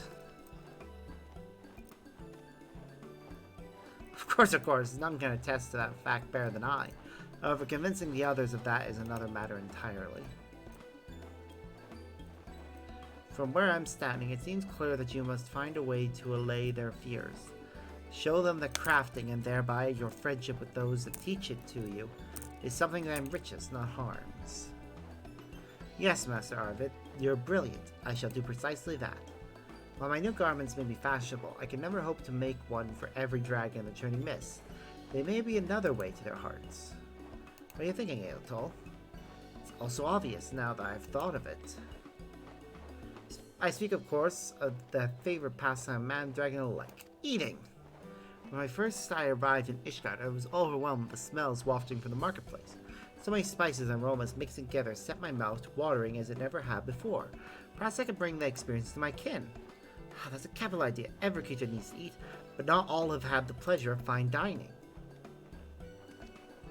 Seems the matter is settled then, Sparks. Let's take care of the supplies Aeltol will need to ready this feast. Aeltol and I will put our heads together to decide which foods might best suit the dragon palate. I already have several ideas. Yee.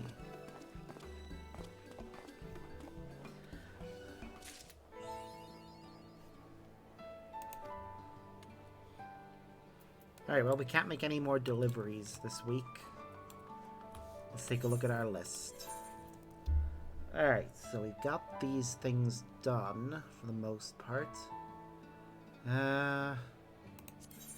We should make some donations to the Doman Enclave.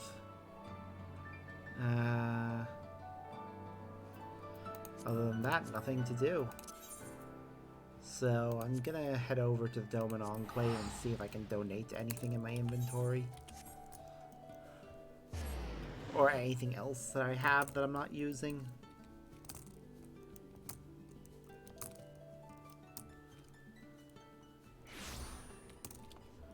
So, donations.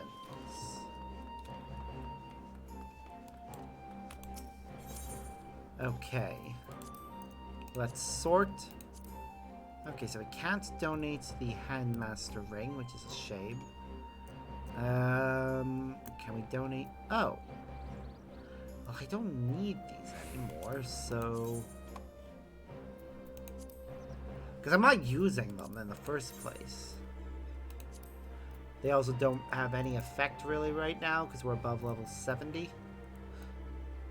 Ah, and these also don't really have an effect at this stage.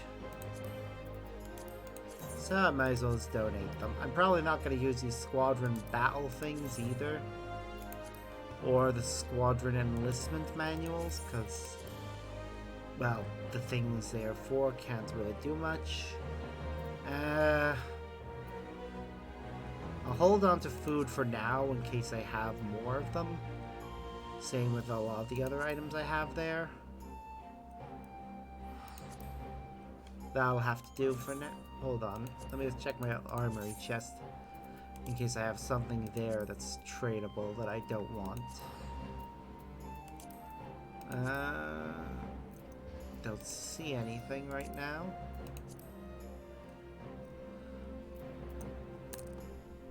Oh, well, I got a better version of that, so... One that's actually in my glamour dresser right now. Not seeing anything there.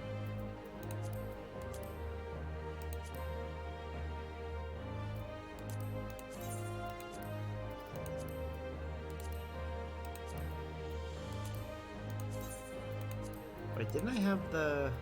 Yeah. Don't I have the gloves as well? I do. Just can't donate it all at once.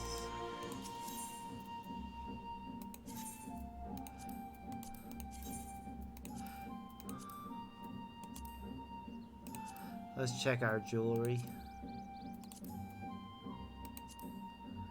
Nope, nothing there that can be donated right now. Nope. And nope. Okay, we've donated what we can. Alright, well. So as a botanist...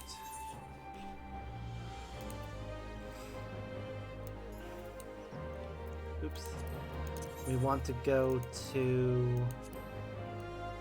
Where? Elpis. Anagonoras.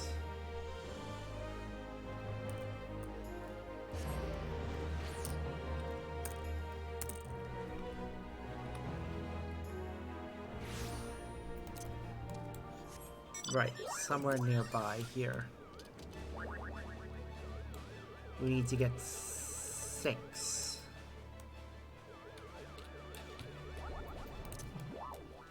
Mature tree. What? Nope, that's not what we need.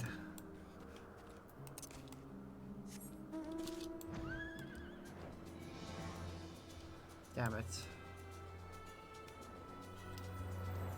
Where do I need to go for Elpis staples? Let's take a look.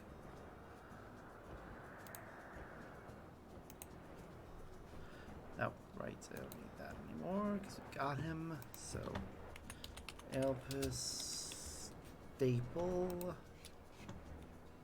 is found as a botanist at 22. 23. It's actually on the other side of this place. Love their aetherites. So, like, carefully produced. Okay, let's hope this is what we need. Yep, there it is. Alright, so first things first, we need to try and maximize how much we get out of this.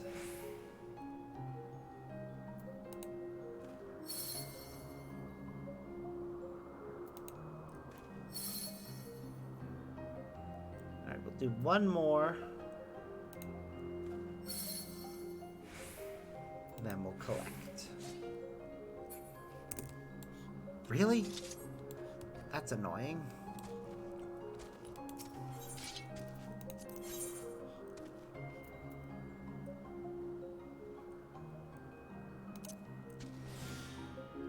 Okay. I must remember that I do actually have an item that can restore our GP if we need it to.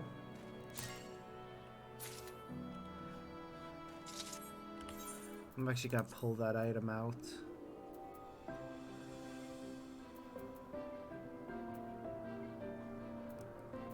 Where is it? I know I have one. Yeah, the High Cordial. We'll have it replace the Eureka Potion.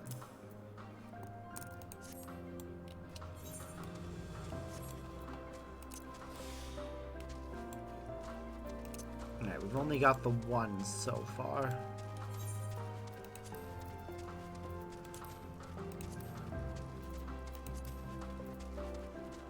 Wait, where is it in our inventory, though?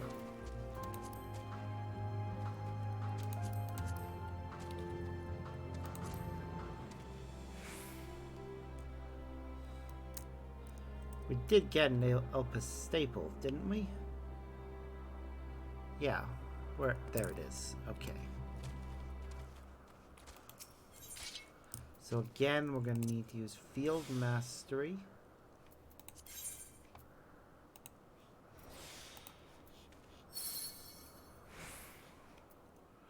Right, we can only use the restoration thing.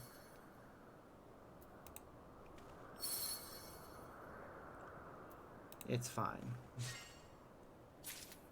You don't need to maximize it.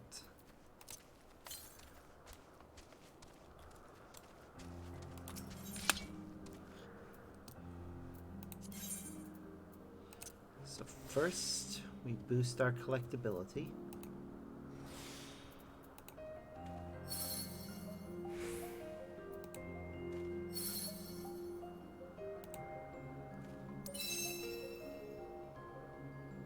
Then collect. How long is it going to take? Damn, we can't use that again for 3 minutes? That's so stupid. Considering how long it takes for our GP to refill, it really is stupid. There again, that's only the high cordial. Regular cordials are bound by the same rules, apparently.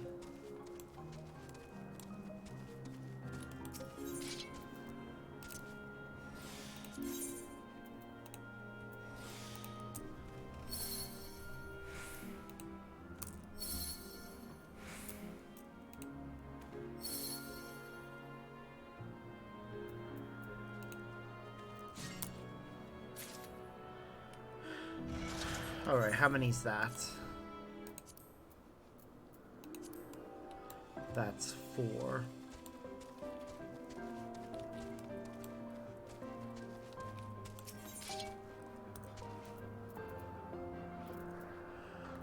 Wait a moment. We need to wait until we at least can make sure that we definitely get it. I mean, I could wait the full minute for that cordial to refresh. I think I'll do that, actually. I'll be right back. Gonna run to the toilet while I'm waiting for that, so see you all in a little bit.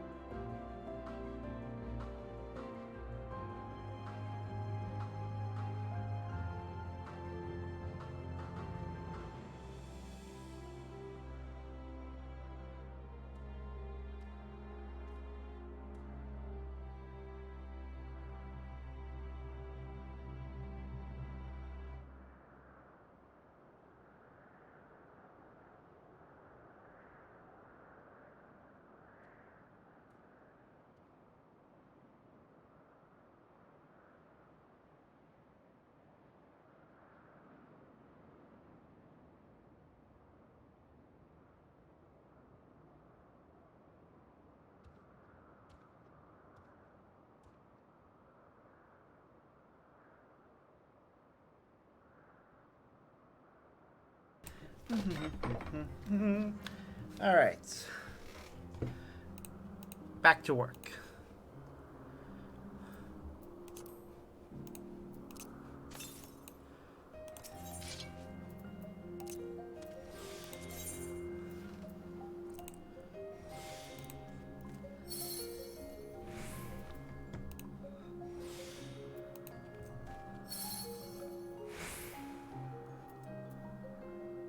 How many more did we need? Alright, 2 more. So...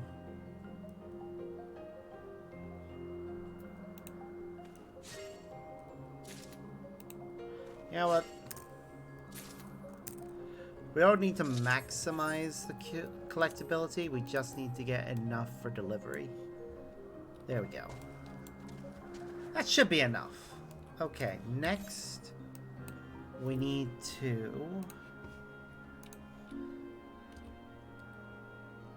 get a Smaragdus.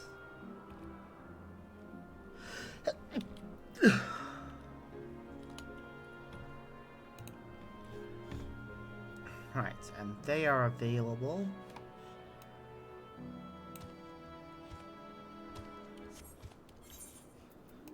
at 30.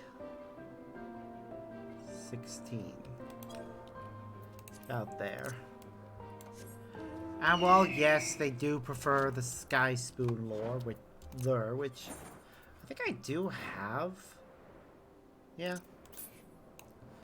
I might as well as use it, if I have it.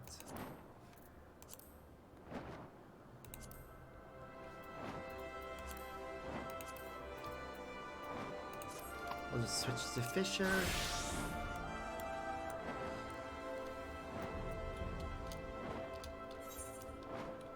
We're almost there.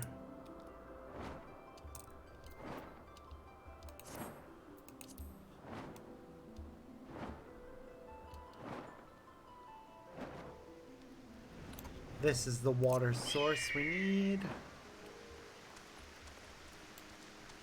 Just change out our lure.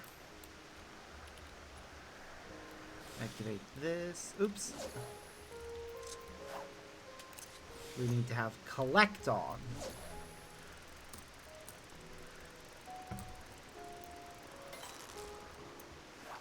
Right.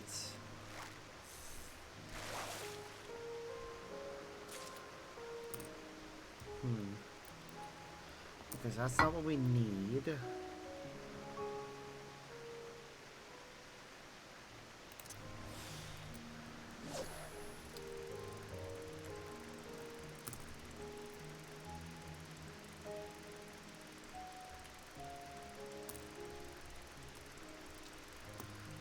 Okay.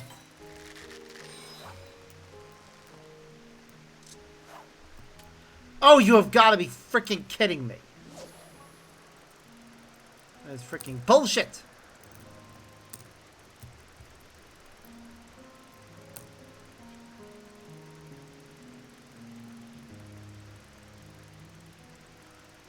We've got Angler's Fortune on. We can't afford to have that bullshit. Of course it did. Wah!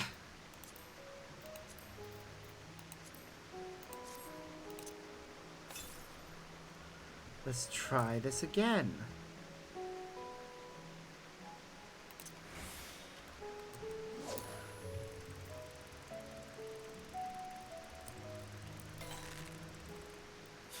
Not what I want, but it'll do.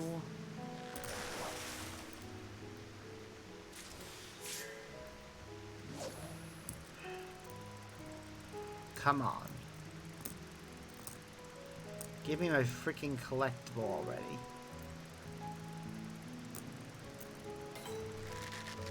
This is it.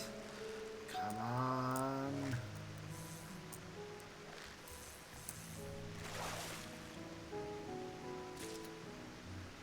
Where? Again? Seriously. This is one of the reasons why I don't like the Fisher missions.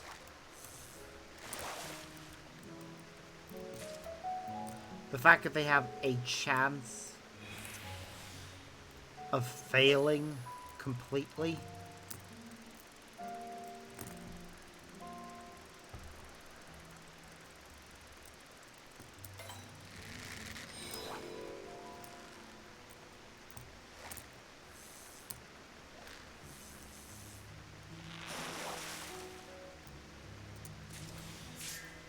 Would it stop giving me ones that are completely useless to me right now? And give me the fish I actually need?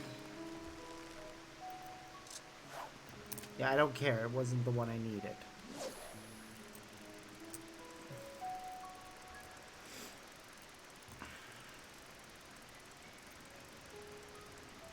Come on. Please be the one we need.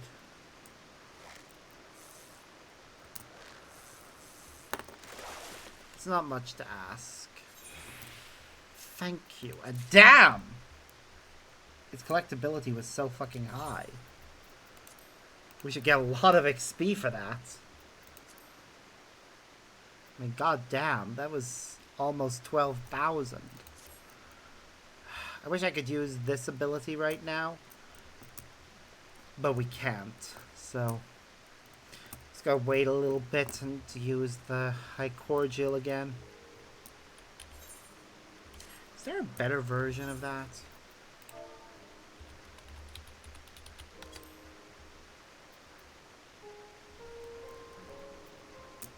Apparently not. Or at least I don't have the recipe for it.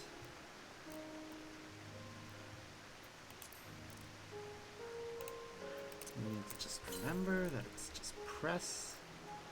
We'll just use patience. The hook thing doesn't seem to work as well, even with that, so come on. We just want identical cast to be able to get us another one of those guys. Stop giving me the useless fish. I say useless because I can't use it right now for anything. I'm sure it has a use, I just don't want it. I want to get 5 more smaragdus.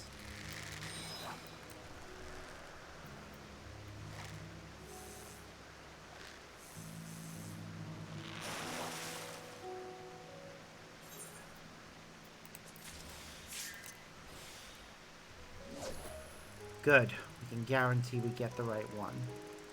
Thankfully, the boosting thing lasts until... If you cast while it's still active, it will remain active until the fishing is done.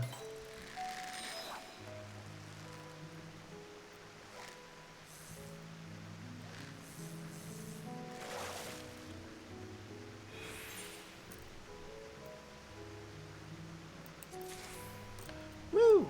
Okay. Do I wait a little bit longer for things to... for us to be able to use the cordial? Or do I just wait long enough to use... Yeah, I'm just gonna go for it now. Patience. Cast.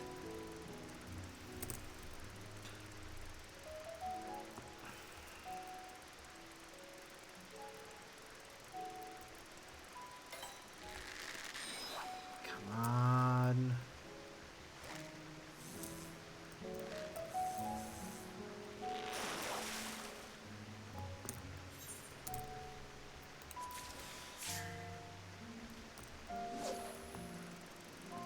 We can't use identical cast right now, but that's fine.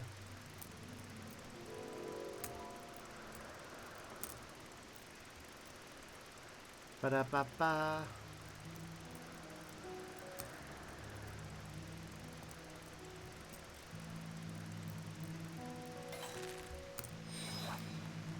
Ugh.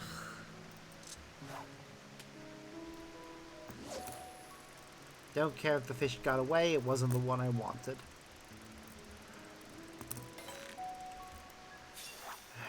Fine.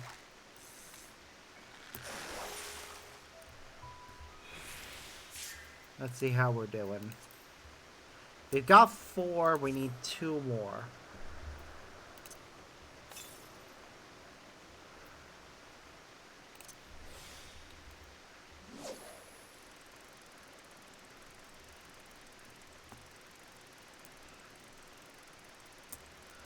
Come on, get enough.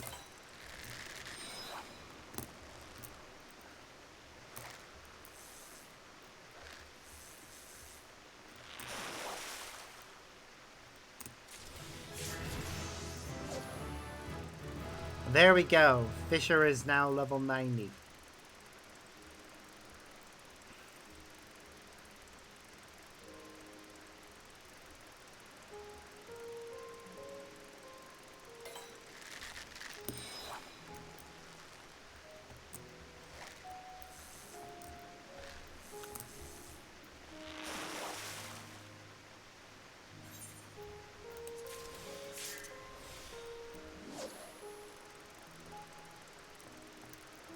Come on.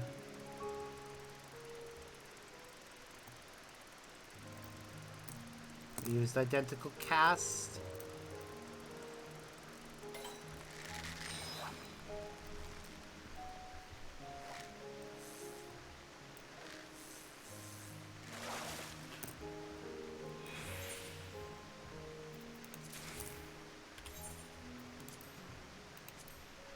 there we go. We've got our 6 fish, our 6 staples.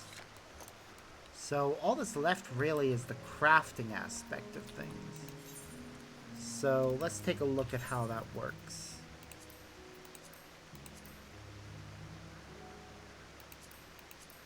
So Studium Deliveries, panel loaf yeast requires palm sugar.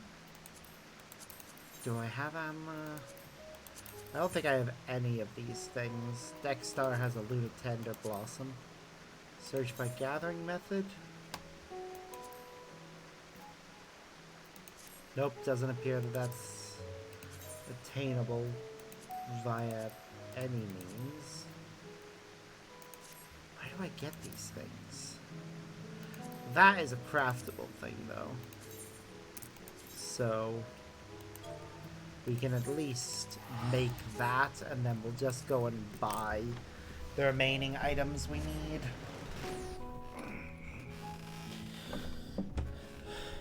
We'll basically gather what we can, buy what we can't. Is going to be the way we're going with this. Just because I don't have as much money as I would like. So, this is the best way of handling it. Alright.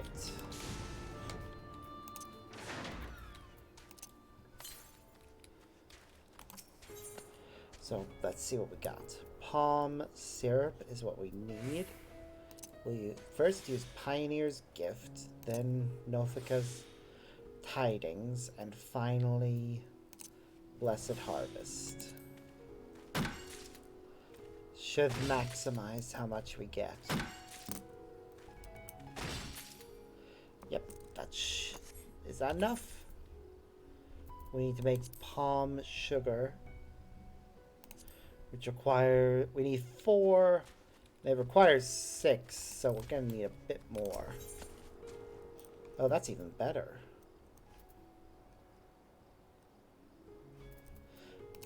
Yeah, why not? Maximize our collection.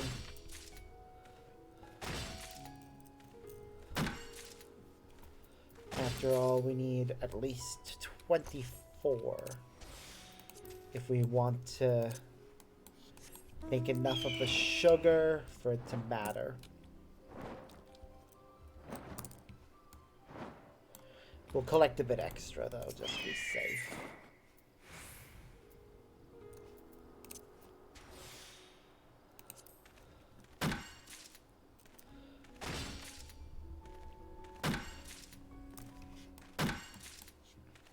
Just in case we fail. We'll switch classes in a moment to make the stuff.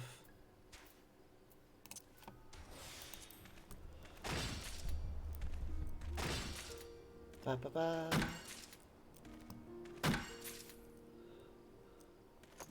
Alright, we got enough now.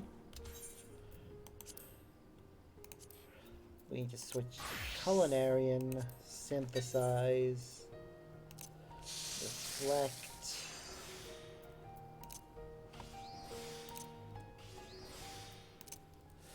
One, 2,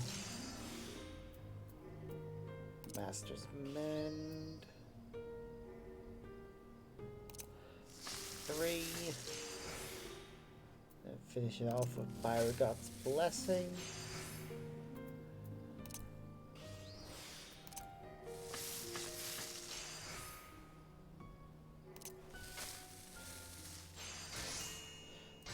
We got 3 pots of palm sugar.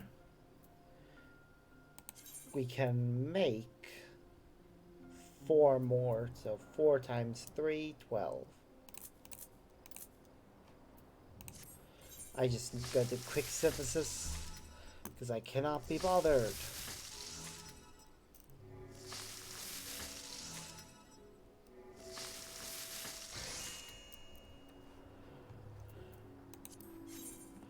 And that gives us enough for, yep, the entire bundle that we need to make. Right? Wait, no. We need to make 6 of this stuff.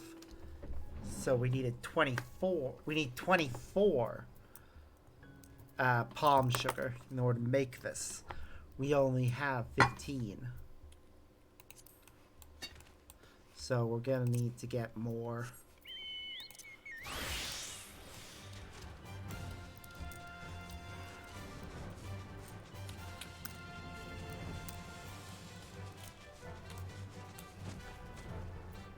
Oh, goody. Something I was trying to sell sold. Hold on. Right.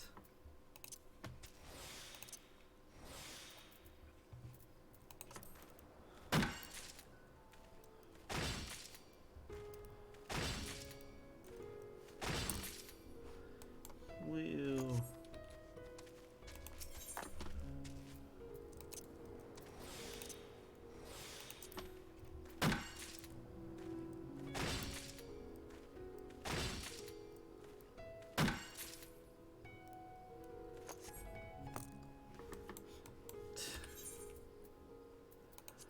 Okay. That's just 23 more syrup.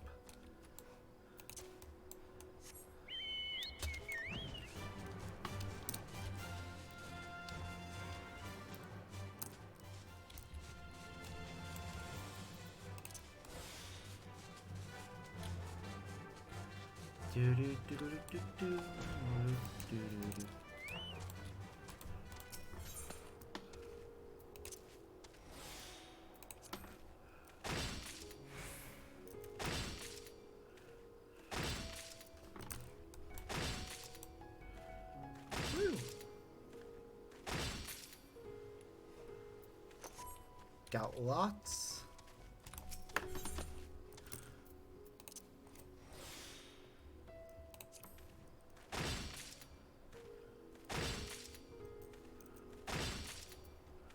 That's 41.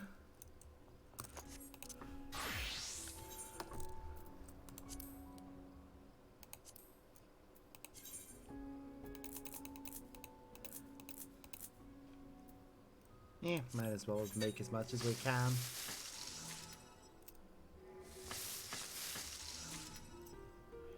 Might end up using it for something else later.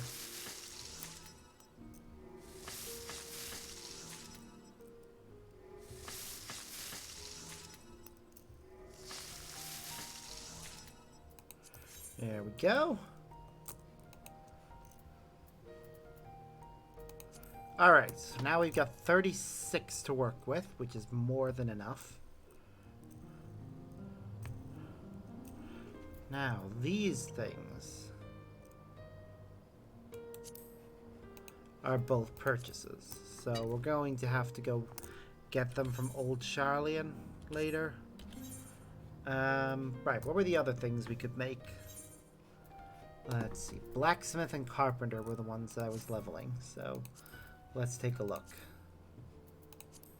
Class Studium. Right, we're making ethereal lens, which requires palm lumber, which I'm pretty sure is just this area. The Almasty Surge, yes, we've got enough of it.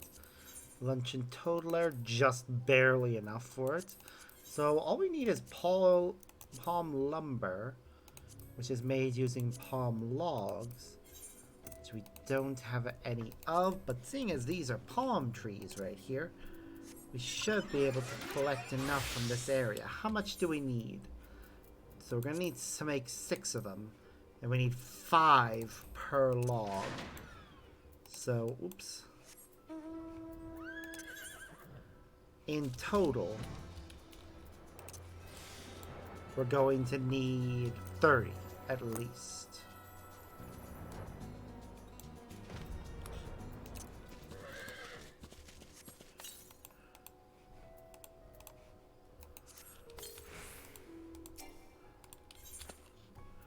Right.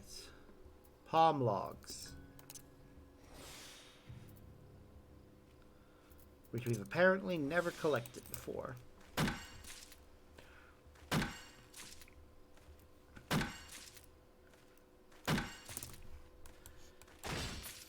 Alright. And that makes 7.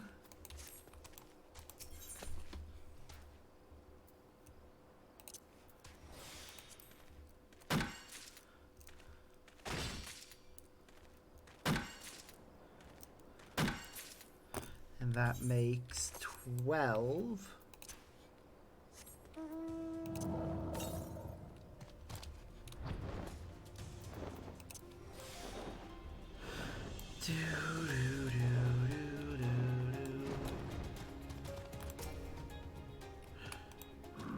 That one's considered mature. It's so short compared to the others.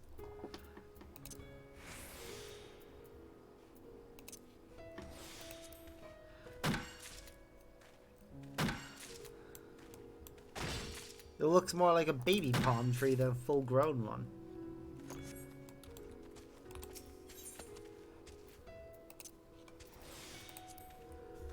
How are we doing now? 19. 21. 22. 24. 6 more, and we're done.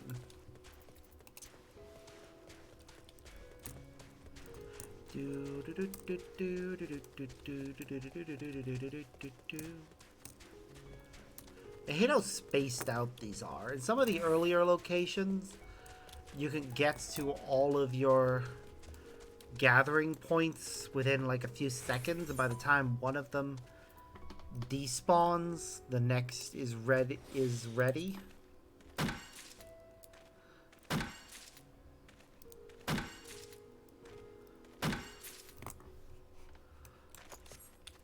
Alright, we've got 32.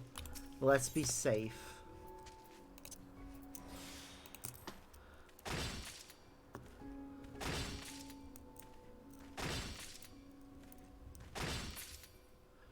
Alright, they now have 50. Okay.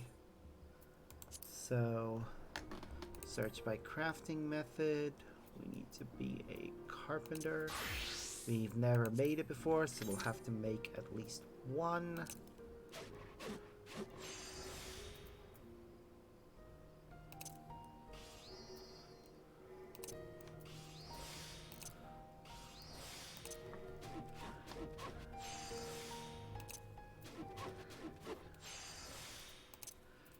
Ba-da-ba-ba.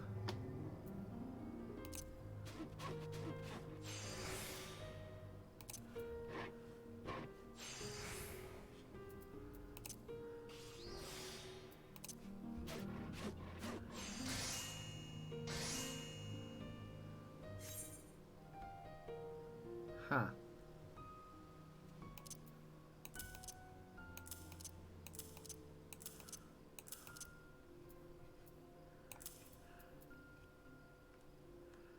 So if we do those in a 3 path thing, we could actually get a lot if it weren't for the fact of how they work.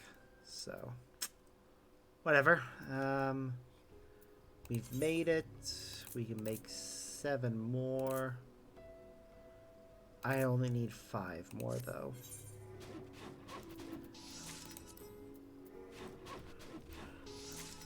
So once we have 6, that's enough.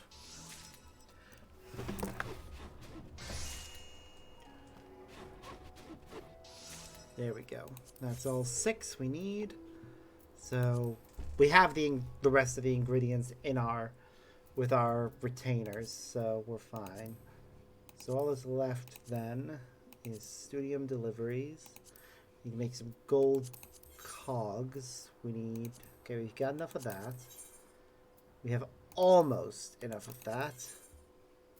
We don't have enough of that. Okay, search by crafting method. We need pewter ingots, which we don't have any. How do we get it? It's at the Hamsa hatchery, just north of where we are right now. And tin ore, which we have loads of. Right, what was the other thing we needed again? Stone gold ingots. We don't have any right now. I'm pretty sure we have all the ingredients. Gonna need a bit more true gold, but we have enough gold. Right, so for this, we're gonna need to be a miner to get both ingredients that we need.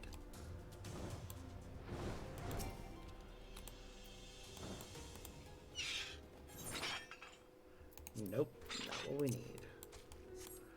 That is something that we can deliver to people.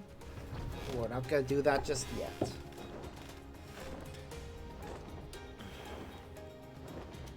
Do do do do do do.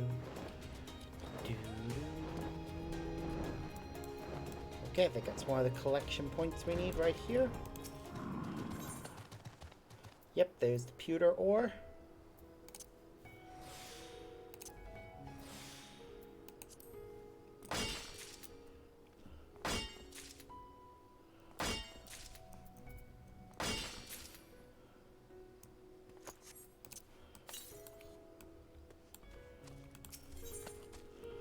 Right.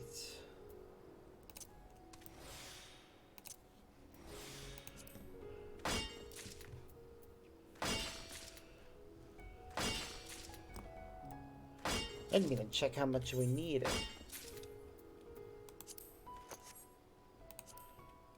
Oh.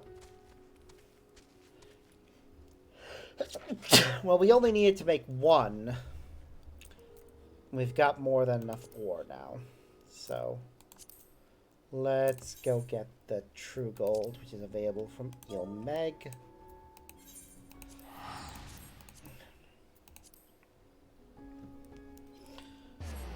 We'll use the return command to go back to Old Charlian after we've got enough of this true gold. We're doing well.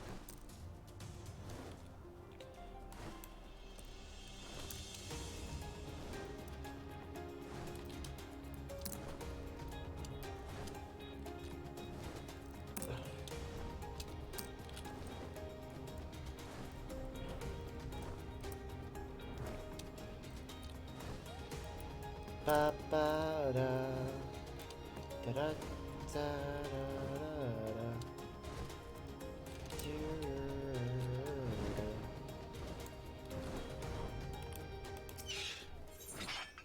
Right, we just need true gold ore. So, Mountaineering Gift.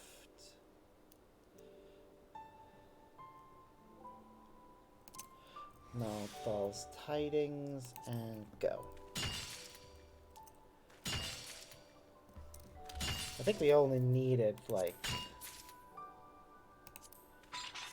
Yeah, we needed 8.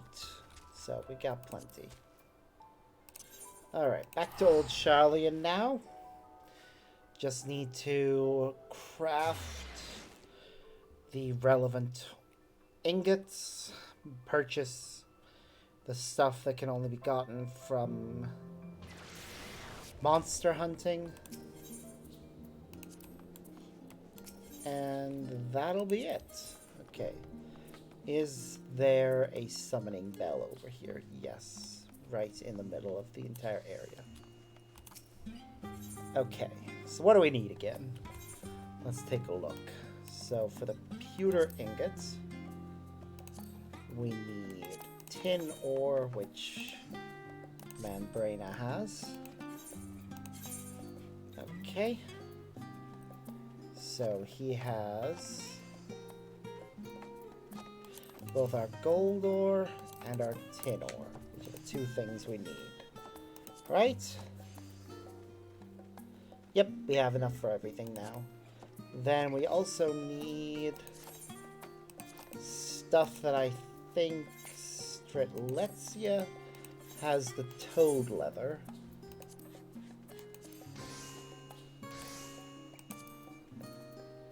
It's wyvern leather, wyvern, toad. Then, if I remember correctly, Lullery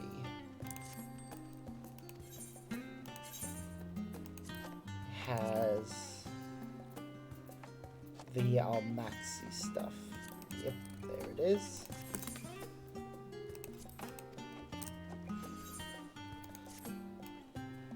Alright, so we should have everything we need now for crafting. Yeah? So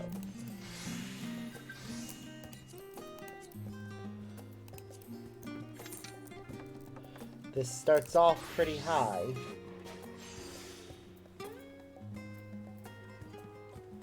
We'll use intensive synthesis right now.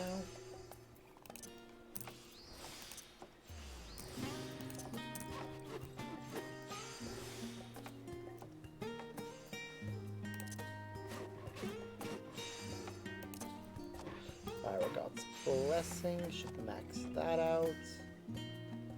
And then a careful synthesis should finish it. Good. Okay, reflect. Waste not. Intensive synthesis. Innovation. Preparatory.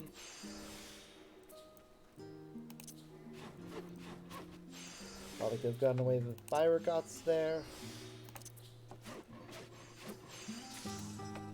Ooh, another ethereal lens. Okay, we're not gonna have... It's gonna be a bit harder to make this one. But we should still be able to manage it.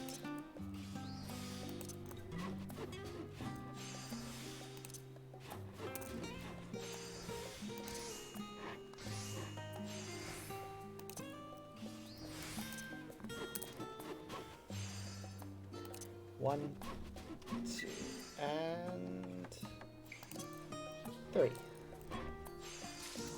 Done. How many more do we need? Well, we had exactly enough resources to make the amount we needed, so...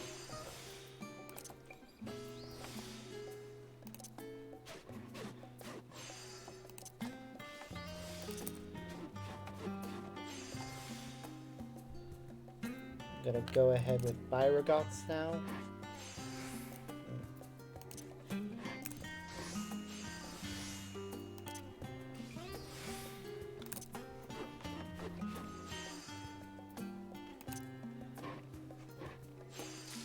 There we go.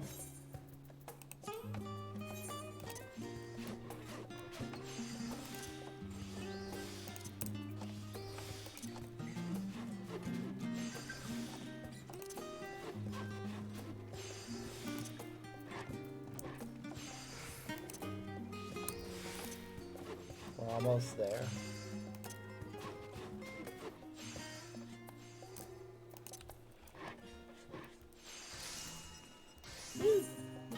One more.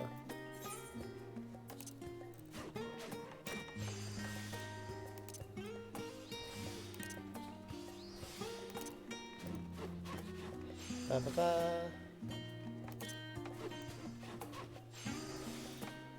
Maxed out.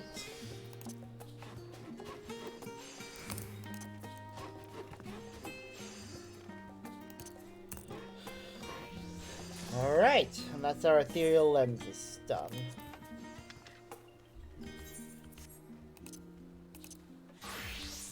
Now we need to make gold cogs. Computer ingots are going to require goldsmithing, so... Oh wait, did I collect enough ore? Damn it, I don't think I did.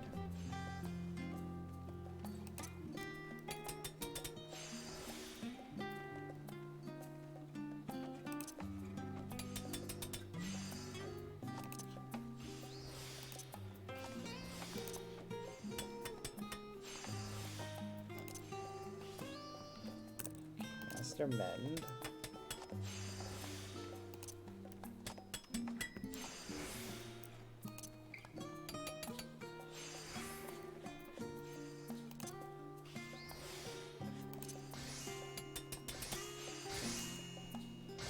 All right.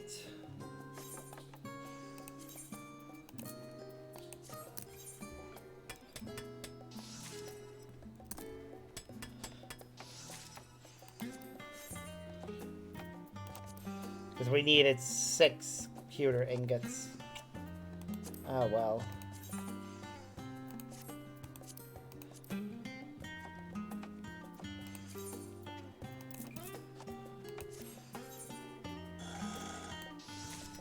Oh, we needed 6. We need 12 stone gold. Ah, well.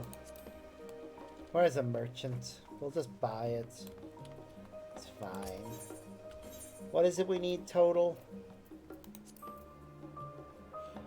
We need pewter ingots first.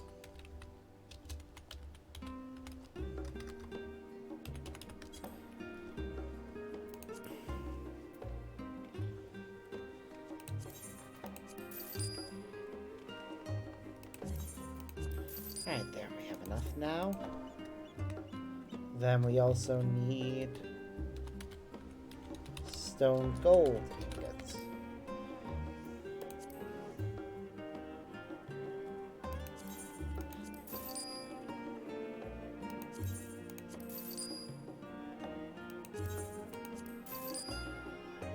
Alright, we can't get enough high quality, so we'll just have to make do with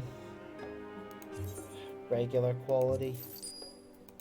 There we go. We have more than enough now. Now as for the high durium, thankfully, I have plenty of that on me. If I remember correctly, Toamira should be the one that has it all.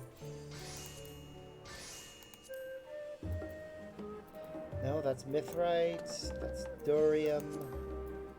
High durium. There we go.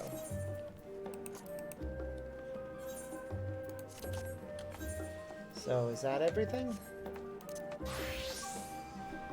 Yep.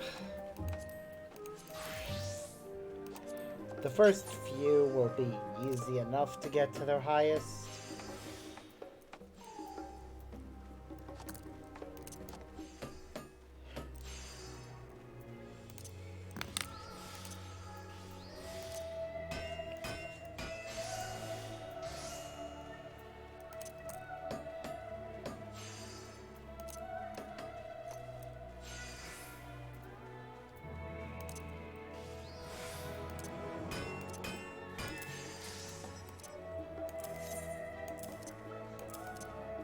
Just moving things around so they look right.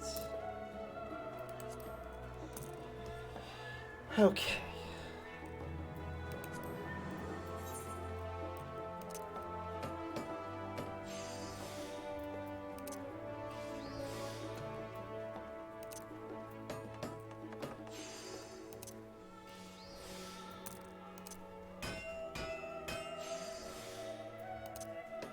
Well then, that's that sorted.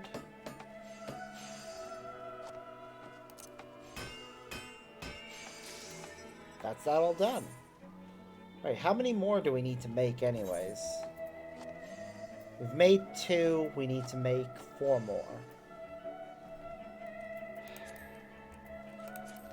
Fortunately, it's getting harder with each one because we don't have as many high quality resources.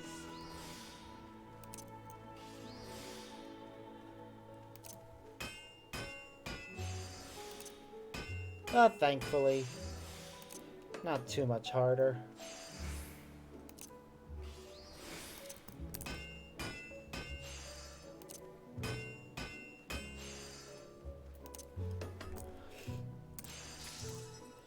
Alright, that makes 3.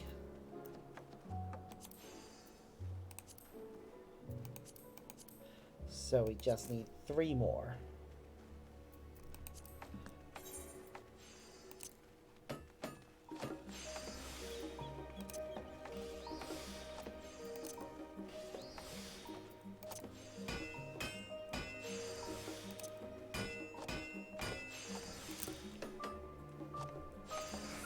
Alright.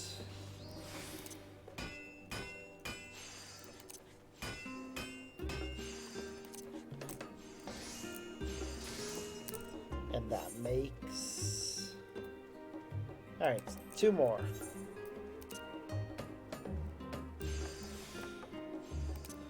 You know, this is why I prefer the crafting ones for these studio missions. We have a lot more control over how they turn out. There's still no guarantee that we'll manage to get the max collectability, because we can always make a mistake and mess it all up. But It's a lot easier to get things right.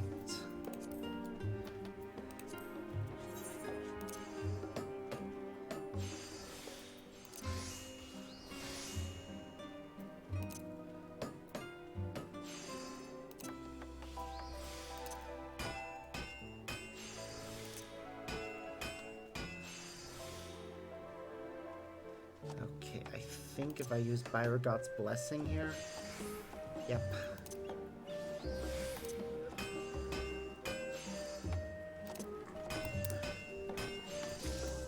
Woo, we did it.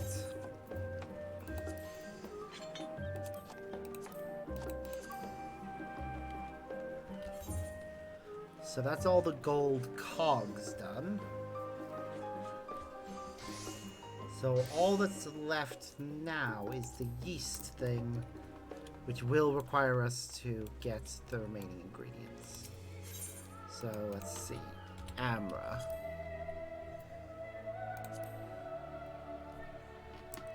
And might as well as get as many as possible in case I need them later. And then Luna Tender Blossom.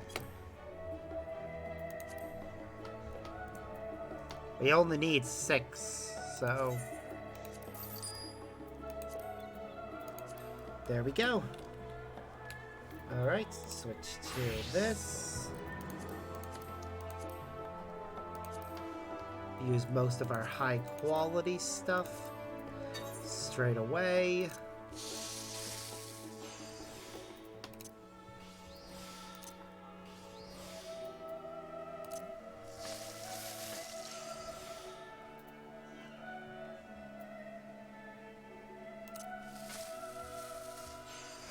Yep, maxed out.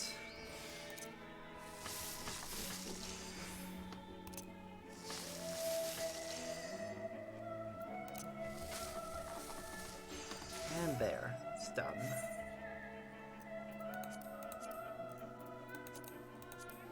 Yep, and suddenly the quality boost from our ingredients drops off the face of the planet.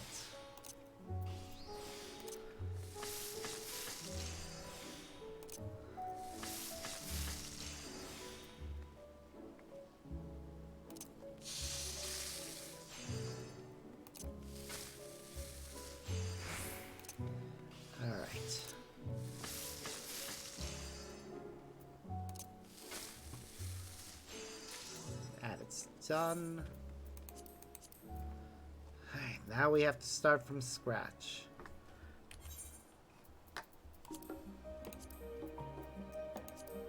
So we've got 2. We need 4 more.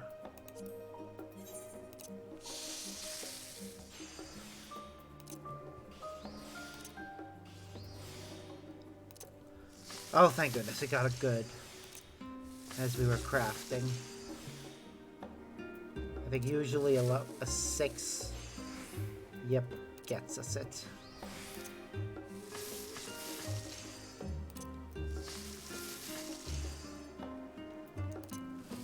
And done.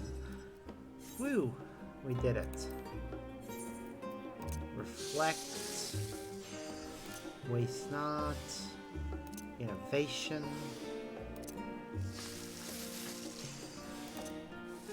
2. Still not high enough for my liking.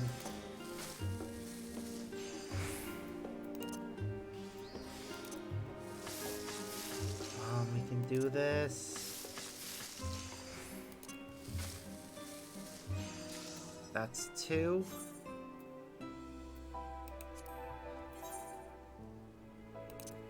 We can do this. We've done it before, we can do it again.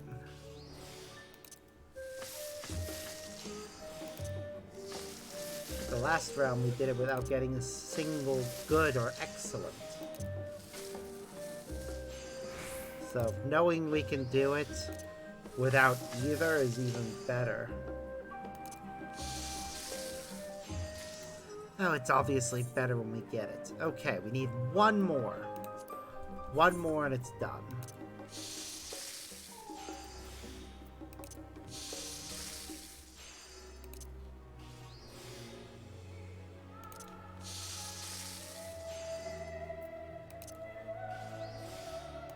Okay, that is much better.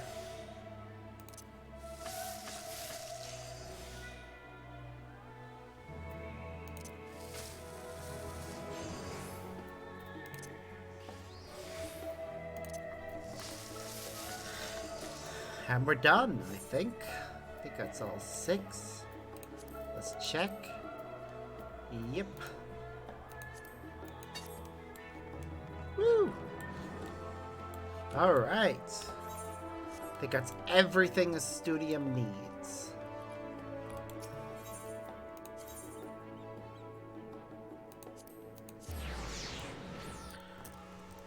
We shall soon find out. So first, because we're currently a culinarian, we'll go and turn in, well, all of it. I'm just going to turn it all in as a culinarian. Panel of yeast. There we go. Maximized. Properly maximized. We only needed a 290 collectability, and we got 372.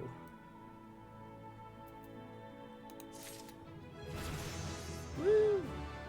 Now, this is some potent-looking yeast. Trust me, after the hours I spent staring at such things during my studies, the quality is obvious.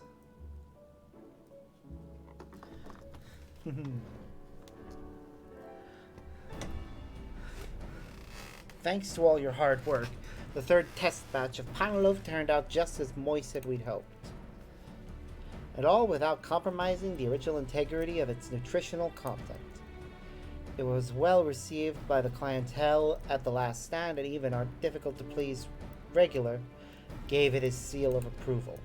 I would, however, like to hear the opinion of the, to my knowledge, foremost gourmand in Charlian. I speak of Master Daikon, the owner of the last stand. Everything I know about gourmet cooking I owe to that man. Come, why don't we go and see what he has to say?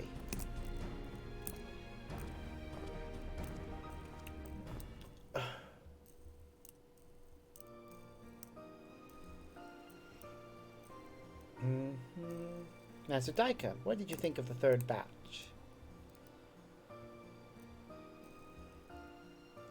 Aye, it's a decent loaf, all right. Certainly a far cry from what you started with.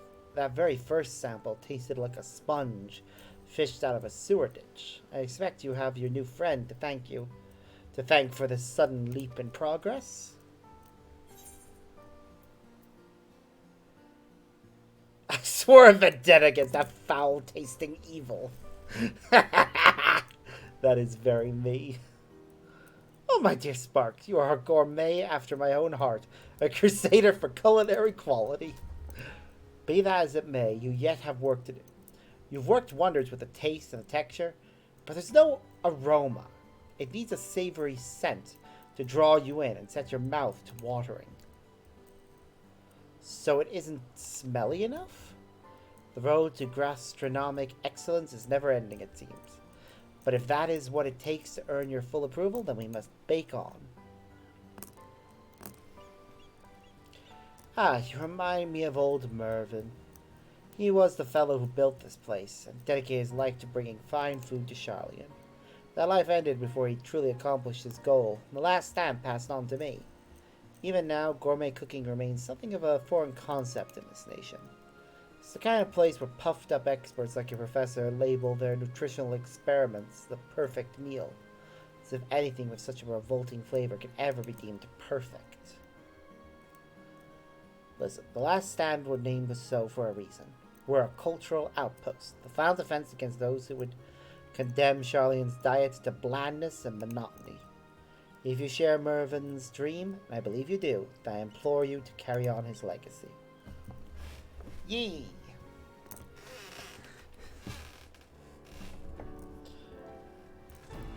After hearing what Master Daikon had to say, I'm more determined than ever to make a truly perfected panel.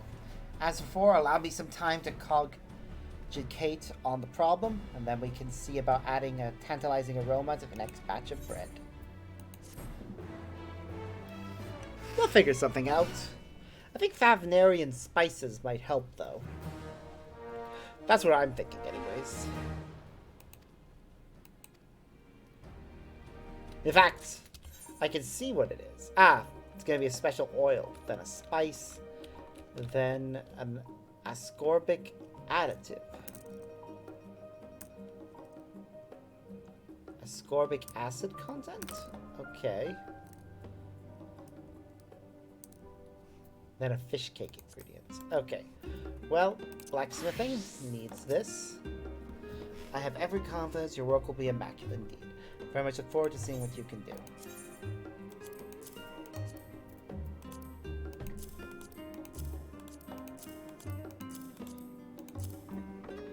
And...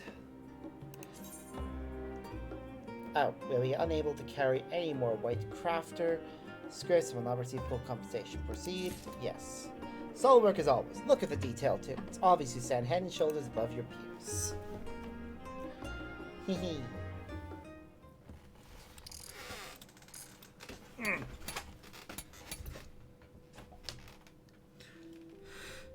The cogs were a perfect fit. Now, I'd be even happier if she decided to move for us. It moved! The golden dial flinched ever so slightly. However, it soon returned to its former static state. It appears you still have work to do. Yay! No! Well done, little one. We'll have you moving properly in no time. Don't worry. Well done. It merely flopped on the table like a dead fish. This is hardly cause for celebration. I'm growing increasingly worried that this will all come to nothing and your reputation will end up in tatters. Oh, calm down, Bork. Lest you forget, the relic was found buried with the body of what appeared to be a mage, possibly of some repute. Their tome also contained a range of tools used by those highly skilled in the arcane arts. I'm positive this mammoth possesses great power. Well, if we're discussing what it could be, I would say it could just as easily be a trinket or charm they kept on their person. Let's not forget the shady stories we heard about the gleaner who sold it to you in the first place. How are we meant to trust someone with a track record of peddling counterfeit wares? Bork, how many times have I told you not to hold others' pasts against them? Everyone is capable of change, and I for one remain convinced this relic is worthy of study. It is true that a gleaner's livelihood depends on their ability to discern what is a forgery and what is a genuine article. But no one is without error, not even me. If our little friend here does turn out to be a fake, it simply means I've made one such error. Nothing more, nothing less. Although I don't believe for a moment that I have done so. After all, who will believe in me if I don't believe in myself? To say I think myself infallible, mind you. Putting that aside for the moment, I shall examine our friend here and see if I can determine what problems yet remain. When next you have time to spare, Sparks, pray seek us out. We'll set about making further repairs. Right, how are we doing level-wise? I don't think we leveled up there, but we'll find out momentarily. Reasonable relic restorer. Yeah, we're a fair bit off. There's a scripts exchange person right over here, so we're gonna go over to them and let's see what we can get. Let's see about master recipes, how far down the list we got.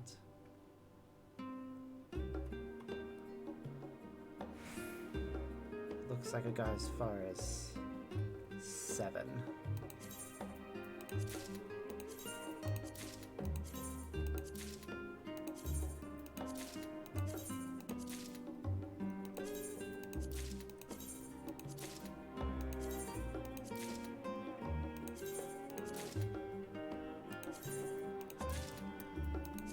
Alright, let's find out if we can use all these recipes. Pretty sure we can use the level 8 ones at the very least. Yep. Don't know about level 9 though.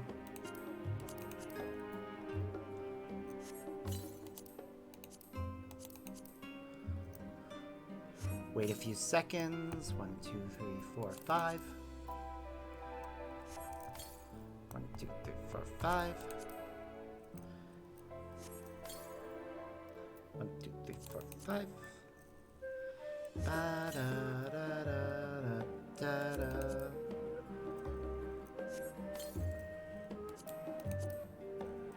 Ba ba Yep, there we go. That's where we max out. So we can purchase them, but we can't use them yet. Well then. Let's go turn some things in and see what happens. Jude, hi.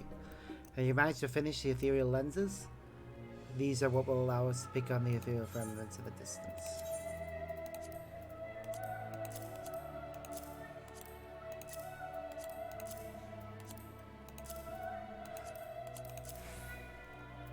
Deliver. Magnificent. Even to the untrained eye, it is easy to see the craftsmanship is second to none. With this ethereal lens, we'll be able to detect even the most distant of ethereal bodies.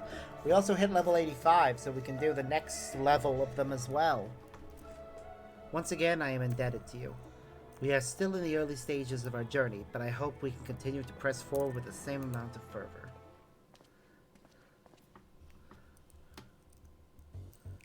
Jude, sequestering yourself in such confined quarters will eventually take a toll on your mental health. Come, there is fun to be had in the outside world. And what exactly does this fun you speak of entail?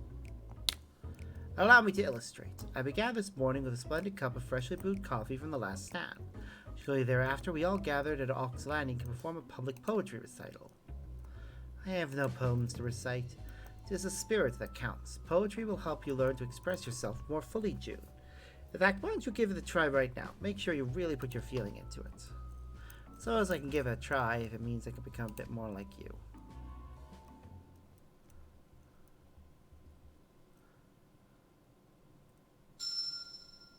Ooh.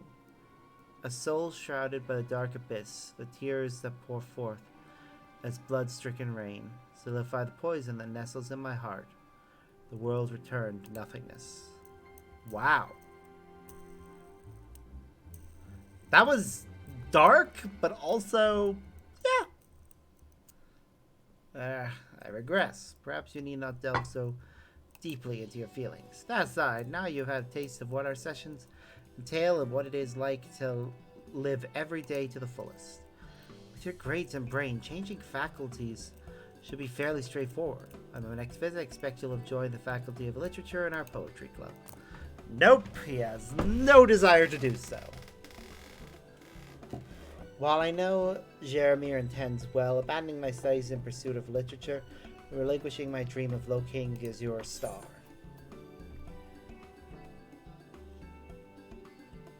You can't give up on your dreams.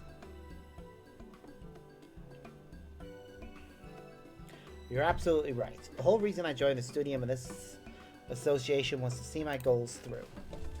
Thank you for always being so supportive of turning me to my senses. I just wonder why Jeremy is so unrelenting in his attempts to have me withdraw from my studies. I don't understand. Astronomy was his first love. Though we were momentarily sidetracked, I would like to thank you once again for your help. I am eager to continue our work together. With you by my side, the resolve of my heart is hardened, and I feel as though the strength of a chocobo rages within me. Aww. Considering that chocobos are actually pretty strong, that is a very appropriate statement. Age of Old takes time to warm up to strangers. I mean, it's not untrue. Hello. Sparks, let's jump straight into the next part of the process. I asked that you would craft another vital part of the star lens. You see, the operation of this particular type of telescope requires highly specialized magic. While I understand the mechanics behind this magic, the sheer volume required far surpasses that at my disposal. Please, might you be some kind of craft ethereal amplifiers for me?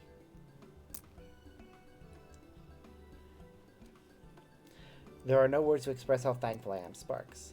Not only are you assisting me with producing the star lens, but you continue to encourage me every step of the way. Yee. 'Tis my job.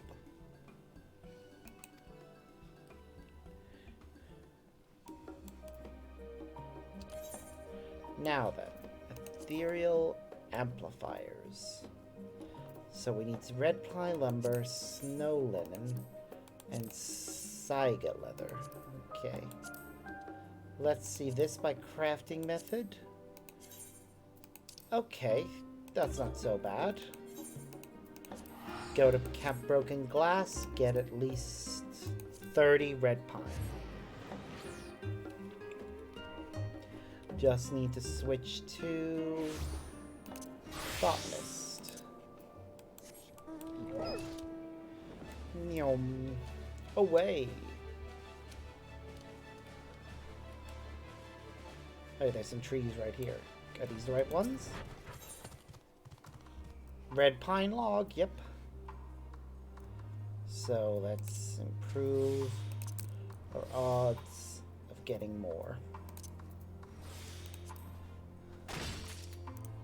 Yeah. Okay, so that's 8, 13, 18. Wow, we're almost already got enough.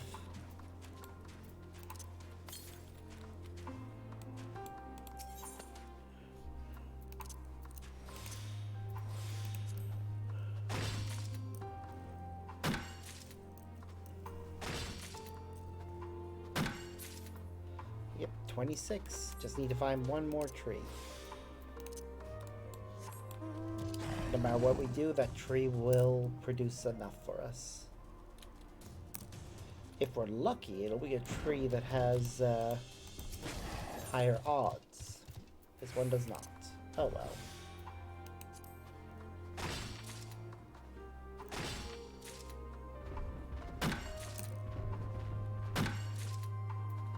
Got enough now. Though just to be safe, I'm gonna go and get extra.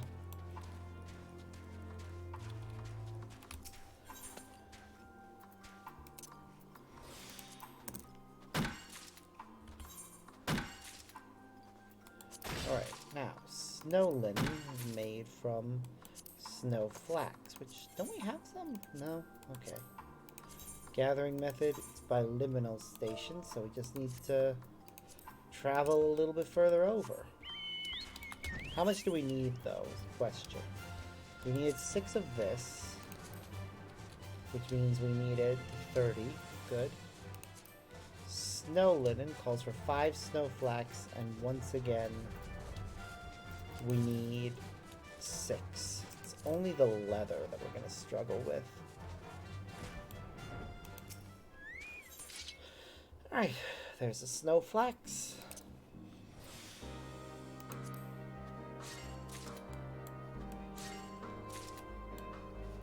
Just need 30 of it.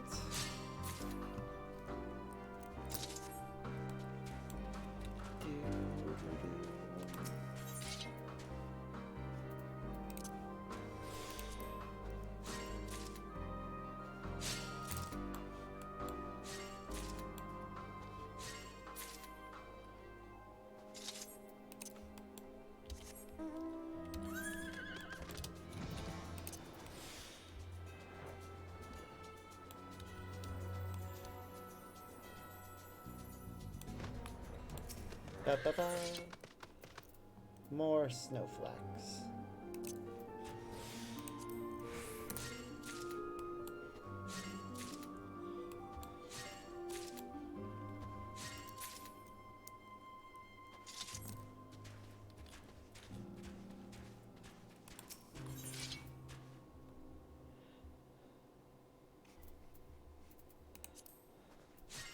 Got 15. We still need another 6.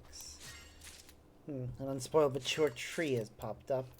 Part of me says I should go and get whatever that has. But another part says wait until you actually need it.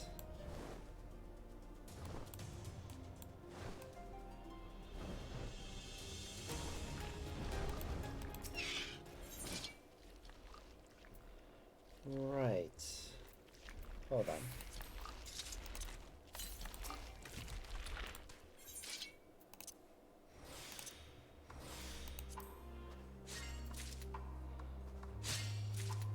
Go. 26. Just need another. Just another little bit. Ah, good. This is one with boosted odds.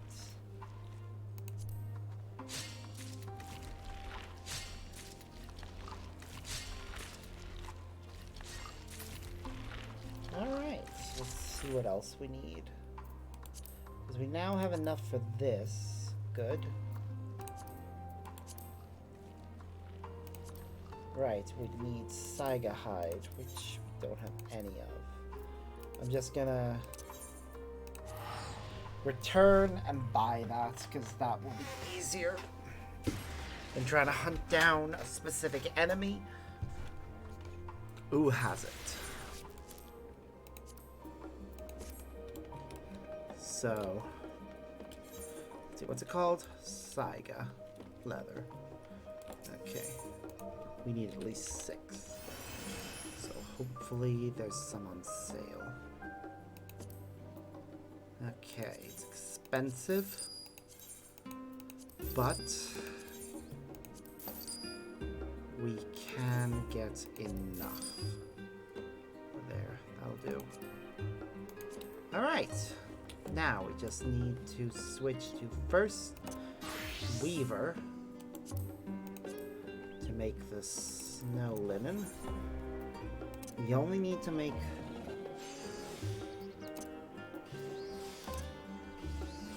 one using the actual skills. Then we can just quick craft the remaining ones.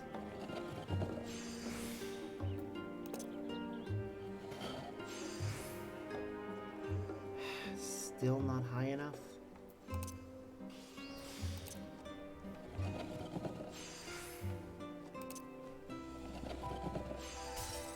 Damn it! Synthesis failed. Can't afford to have too many failures. Screw it. I'm not gonna bother trying to make it high quality. I'm just gonna focus on finishing it so that we can do quick synthesis.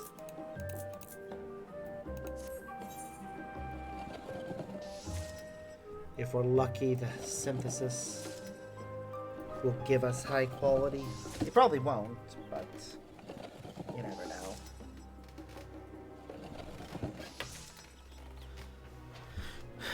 It didn't give us any. Oh well.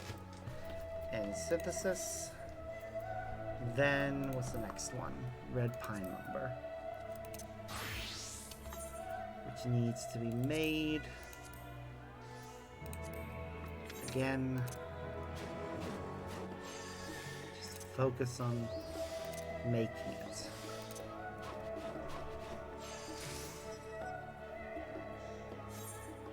And then quick synthesis, 5 more.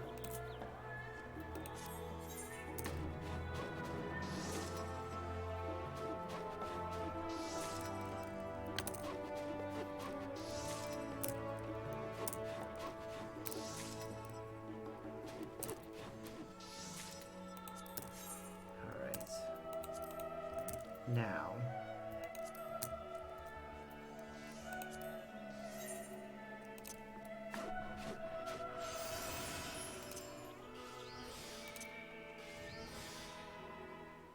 this goes 200%. What does this do? Increases efficiency of touch actions by 50%.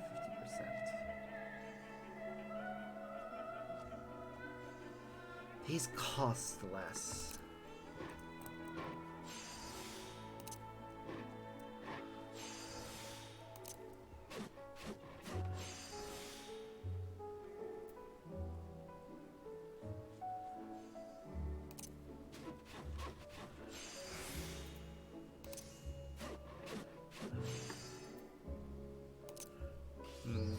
Turns out that wasn't the right choice.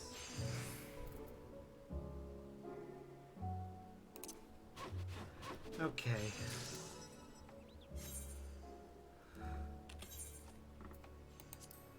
So that's... we have just enough ingredients to make this.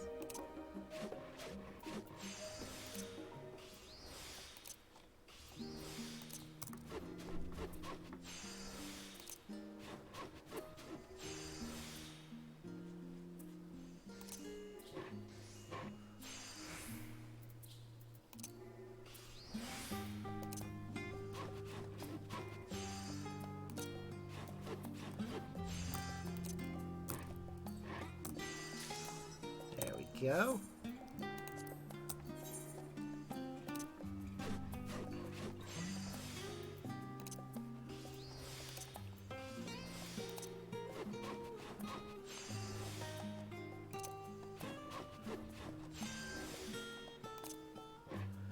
Ba-da-ba-ba.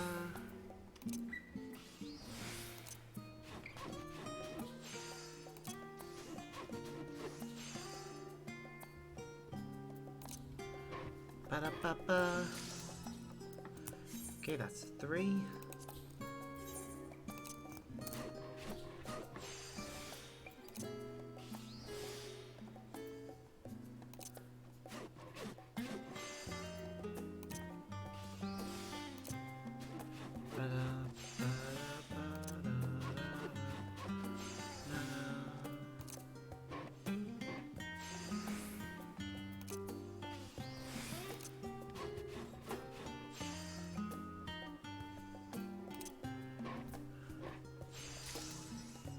Okay, so that's 4. Last 2.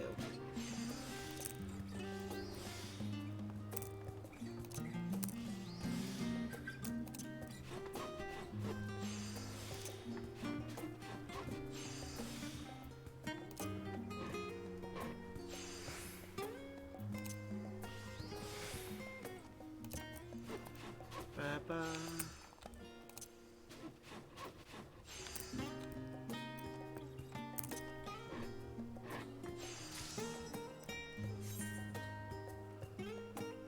Okay.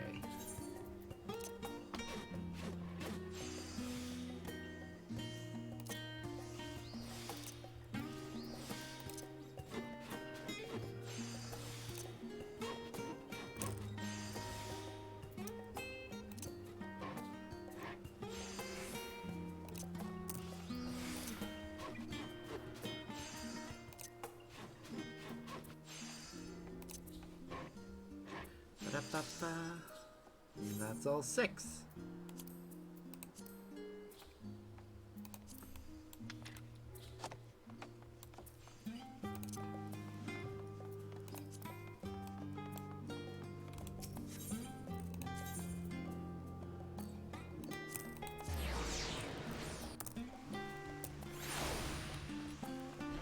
Now turn these in.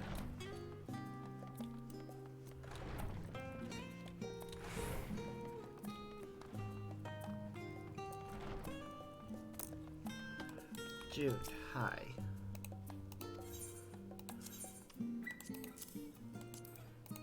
Two, 3, 4. Well, again, we didn't need as much as we did, but hey, I'm not complaining. Oh, it's absolutely perfect. Thank you.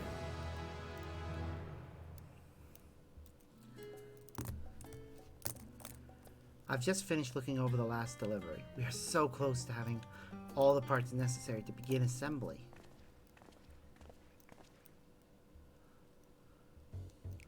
Jude, today must be your lucky day. The ever busy Jeremy has decided to grace you with his presence. You are a dick, and your friends are also dicks, with one of them wearing an absolutely hideous outfit.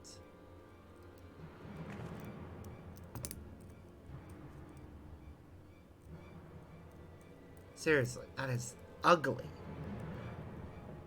Who are these people? If they're here to extort coin from me, I must report them to the stadium's guard post haste. Thinking aloud again, are we?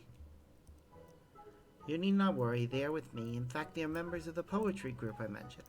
Brought them here so everyone could get acquainted. It's nice to meet you, Jude. She's speaking to me! Of course she's speaking to you. That is, of course, the reason we are here, is it not? You must be the craftsman assisting Jude. We've met! Multiple times! Do also feel free to drop in on one of our poetry meets sometime, should they strike your fancy. So what do you think? A magnificent group of people, are they not? We're just on our way to the last stand. Would you care to join us? Stay now. Jeremy is trying to help you. He knows you have no friends and is attempting to coax you out of your shell. Really should be thankful, truly.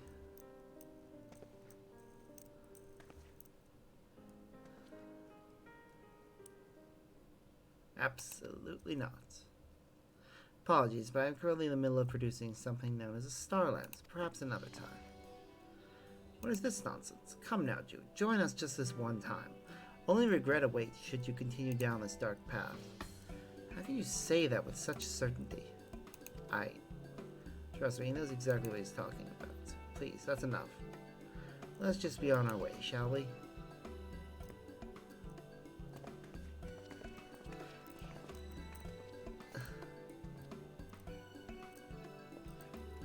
Having to meet new people is quite draining, I must say.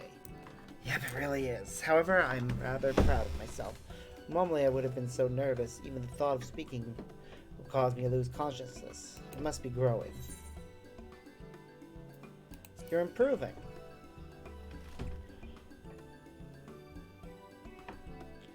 It is you I have to thank, Sparks. Your continued support has allowed me to really blossom. Now enough about me. You're so close to the finish line. With just a bit more work, the Starlands will be complete. Before we proceed, however, there is one thing I must confirm. Please come back to see me when you next find the time. Like the Sparks chocobo, my heart is transformed into a mighty goblin.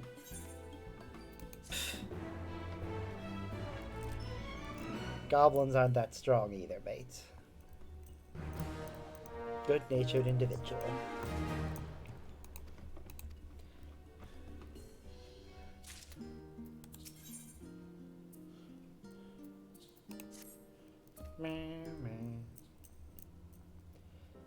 Last we met, I mentioned there was something I needed to confirm before proceeding. This something concerned Jeremy.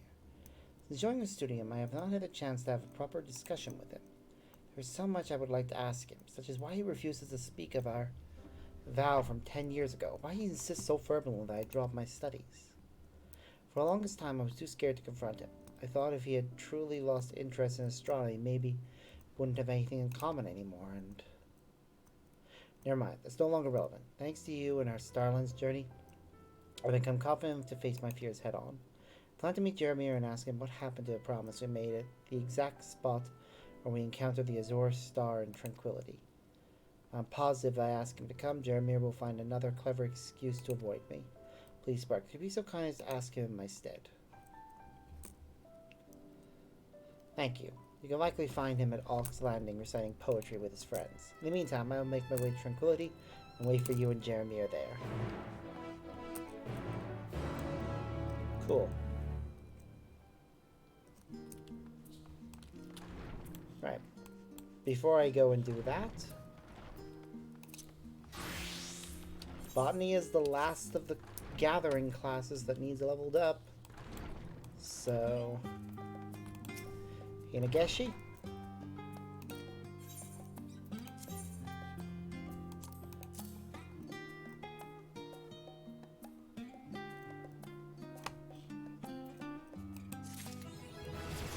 Okay.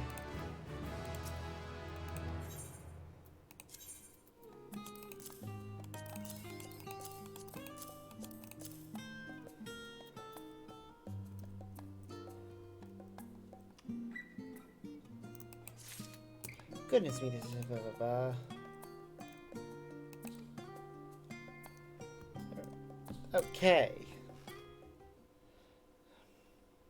Professor Tanken and Hinageshi take the arms you brought them and set to work emulating Elpis culture. Will we see them in... Yep! You should be wearing those masks. Aw, I love the little flowers. Welcome, friend, to our humble abode. I beg your pardon, Professor. My apologies, Hinageshi. I was simply imagining what people of Elpis might have sounded like. Ahem, we did our best to recreate their culture based on what you have told us. Frankly, it felt like I had wandered into a fairy tale at times, but I do find their way of life has its merits. They do not waste time on the frivolous. Everything has a clear, functional purpose. Perhaps, but I find their clothes make it rather difficult to go about one's duties. It is entirely possible they did not need to engage in physical labor. Their proficiencies in creation magics may have led to the decline of their physical frames. Welding, writing quills, and such was no doubt a simple matter. Sorry, wielding, writing. Ugh. There's something on my screen that was making that look awkward. Anyways, wielding writing quills and such was no doubt a simple matter, but it's unlikely they could bear anything weighty. What role do you suppose these masks played exactly? Mayhap they were averse to showing their faces? I would posit that they distinguished each other not by their outward appearance, but by their ether, or perhaps they all led such fulfilling lives that they simply had no need to express themselves as individuals. To think of such a sophisticated civilization vanishing but the blink of an eye. I wonder if all cultures are ultimately destined to meet the same fate. You'll discover that answer in due time, I'm sure, though part of me wishes we could live like this forever. An interesting idea, Hinegeshi, but I'm not so sure it is a wise one. Still, it's glad to see you enjoy the cultures of the old world, so. Oh no, that's not what I meant. Not exactly. I was really thinking how nice it would be if every day could be like this, experiencing new ways of living together. Studying the lengths and breadths of a people's history as a whole, we could see naught but trends and tendencies. Like this, however, taking a glimpse of their lives day by day and parallels between our cultures become quite clear. Even these ancients of Elpis no doubt enjoyed the simple pleasures of life as we do, taking each day as they came. It would be oh so lovely if we could do the same, enjoying the simple pleasures of life, one day at a time. Why, Hinegeshi. You are exactly right. I sometimes feel I learn more from you than I do my own research. You flatter me, Professor. I've said nothing worthy of such praise. Yeah, you have. Don't talk yourself down. We're a veteran. I'm a veteran matchmaker. Oh, wow. Oh, all these titles. Well, we've hit level 90 and 2 different things, so. And I guess she is loving life. You've already amassed so much data for the professor's research. I can't imagine where we will turn our attention to next. I love how these have been reorganized now that there's a 4th one. Good, you're here. There's something I wish to discuss with you both.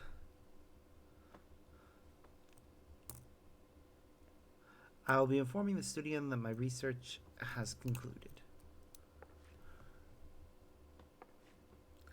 But why? My apologies for keeping this from you, but my research had an ulterior motive. It was in fact part of a contingency plan devised by the Forum. That plan being mass exodus to another star. The true goal was to determine what cultures were worthy of preservation, and how said preservation might be accomplished. Understand, are you saying the Forum had resigned itself to abandoning this world? I'm afraid so. Yet the fact remains that culture can only survive and thrive through the people who share in it. The knowledge we might feasibly preserve now is no different from the myriad tomes collecting dust in the halls of the studium. Which is why, apart from research being conducted in Labyrinthos, we were tasked with finding suitable cultural elements we might actively preserve for those in the future. It was during our most recent endeavor that I found my answer to this great conundrum. Hence, there is no need for further research. I need simply summarize our findings in my thesis. My sincere thanks to you both for all your hard work. Truly, the pleasure was all mine. Pity our work must come to an end. Yes, well, did you have any plans for after our research was finished? Can't say that I do. Our work together has been so engaging I could scarcely think of aught else. In fact, it's been quite some time since I've paid visit to my parents. Which reminds me, they said they found a new suitor when last we spoke. Something to look forward to on the voyage home, I suppose. Suitor?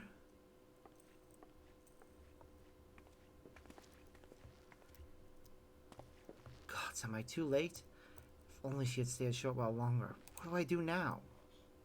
You like her? Go fucking tell her! I was hoping she would accompany me on my next venture. Research of a ceremony of sorts. I say research, but more of a... Oh, just say it!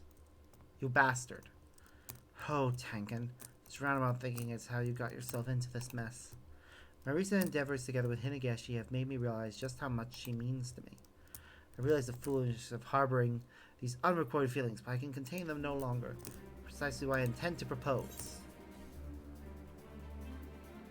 It's about fucking time! I appreciate your enthusiasm. I don't understand why you're so moved by my proclamations. Before I propose, it would be prudent to learn how she feels about the matter, and for that, require your help. Though I understand if you would rather not involve yourself in such a personal matter. Mate, I already know how she feels! You will help me, truly? Then perhaps hope is not yet lost. You see, my plan was to fashion an eternity ring. I wished for it to be something memorable, which is why I would ask you to procure materials for the ring from the place where Hinegeshi and I first worked together, Labyrinthos. We shall see to the rest and have hopefully steeled my nerves in the interim. Ring materials, your cab found in lower Acrinthos. Okay.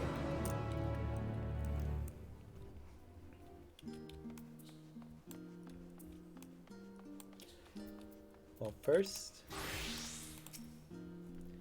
someday when I am done with my thesis, you'll have to tell me all about how seemingly can do the impossible.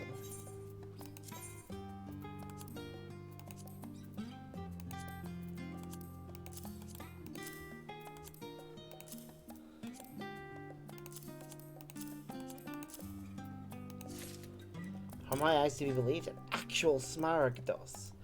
Even more impressive than anything I saw in my books.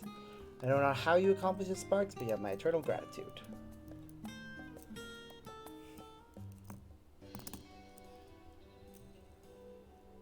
Sparks, I've just finished my preliminary analysis of Smaragdos, and needless to say, it has proved truly fascinating. Incidentally, I recently overheard some of the senior members of the faculty discussing the days before the world was sundered. This led to me wondering just how far back you traveled. I have long heard rumors of a collective of goblin scientists who are attempting to traverse the fabric of time itself. To be honest, I always thought it a mere jest, but is it possible to use such a method to journey into the past yourself? No, that's not how I did it, but it's cool that they're acknowledging that again. But I'll not ask you to reveal your secrets, not now. You have provided me with exactly what I need to break this impasse in my research. I must seize the opportunity. At any rate, examining the relative state of the Smaragdos scales, it appears quite evident that the levels of ether in the underworld currents fluctuated regularly, even in those pre-zodiac days. That said, the shifts in concentration appear much gentler compared to the present day. I suspect the inflated ether levels of the moon, caused by the presence of zodiac, are the key to explaining this change. Put simply, these recent incidents have a manifestation of ether levels returning to how they once were so very long ago. Frankly, I should be elated. This effectively proves my hypothesis correct. However, something does not sit right with me. I feel like I must do more than just identify what is happening. How can I sit around here in my office, poring over specimens and tomes, while these poor sea creatures are suffering? The next whale might very well come ashore to its doom like the fish in Thavnair.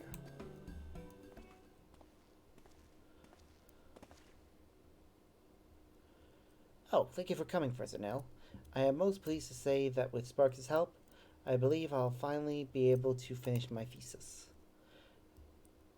Is this to say that you truly were able to obtain a specimen from ancient times? Impressive. Yes, most impressive indeed. Truth be told, the senior faculty of the studium have been aware of this form of travel for some time now. Sadly, as much as I argued your case, I was strictly forbidden from granting you access to it. Fortunate you are to have Sparks at your side. With your diligence and aptitude, his unparalleled gleaning skills, I am expecting greater and greater things from your thesis. I knew it. So if I am promoted to full professorship, I might gain access to that knowledge as well. I must work even harder toward that goal. And yet at the same time, I find myself with a dilemma. Is it not selfish of me to focus entirely on my own research at a time like this? Is it not my duty as a scholar to help in a more concrete manner? Very astute question, those, and questions for which you must find your own answer. Of course, none would object if you were to publish your findings. You've done more than enough to support up-and-coming researchers at the studium. Your work will doubtless prove a fine starting point for any who wish to explore the subject further. There are plenty of academics who are driven wholly by their own curiosity, who devote their entire lives to their studies and research for its own sake. However, there is also demand for another type of researcher, one who uses their findings to seek out tangible solutions, to the problems of our world. Your research has brought you face to face with innocent creatures in peril, and united you with a brave companion who has traveled to the edge of the world and beyond. For you, it is little surprise you might find new motivation from their presence.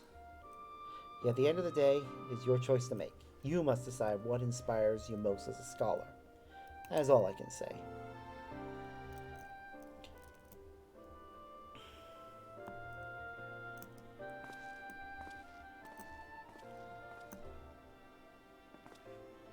As always, Professor Neal has given me much to ponder. Up until now, I simply enjoyed solving the mysteries of the world through my research. Only now I've begun to realize there may be more to it than that. Forgive me, but I would like to consider the matter further. Might I be able to count on your aid again once my mind is made up? I swear, I feel there are no limits to what I might achieve as long as you're by my side.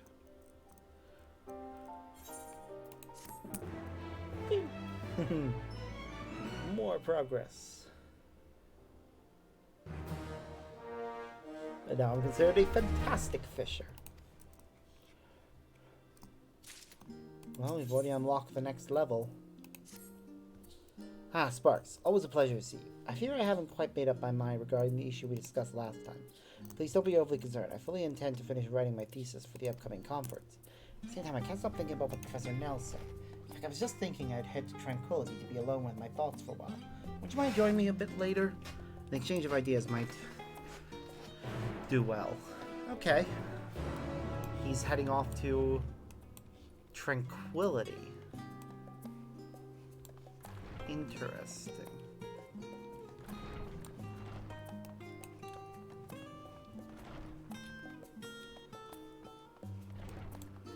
Well, as a carpenter, I had another quest to do over at... where is he? By the Leather Estate. Okay, I just want to grab a drink and something. I'll be right back. We've gone so little time that it's not even worth going to go through that backstory.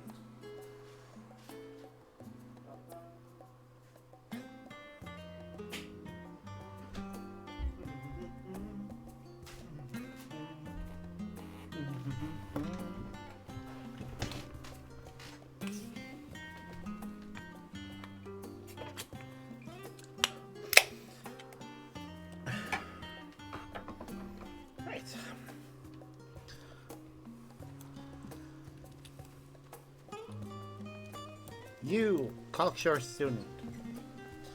You there, you're the craftsman helping out the Faculty of Astronomy. I take it you're not here to recite poetry. Nah, I'm looking for the poetry person. You're looking for Jeremiah? Sure, I could point you his direction.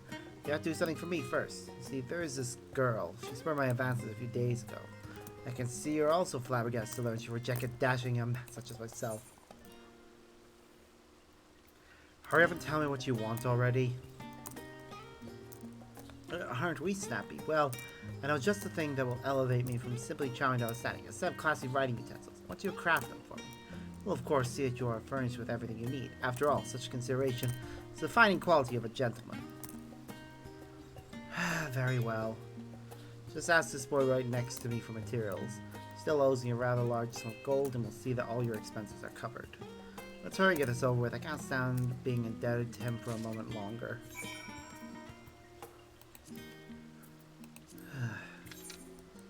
Right, we need to make high quality versions.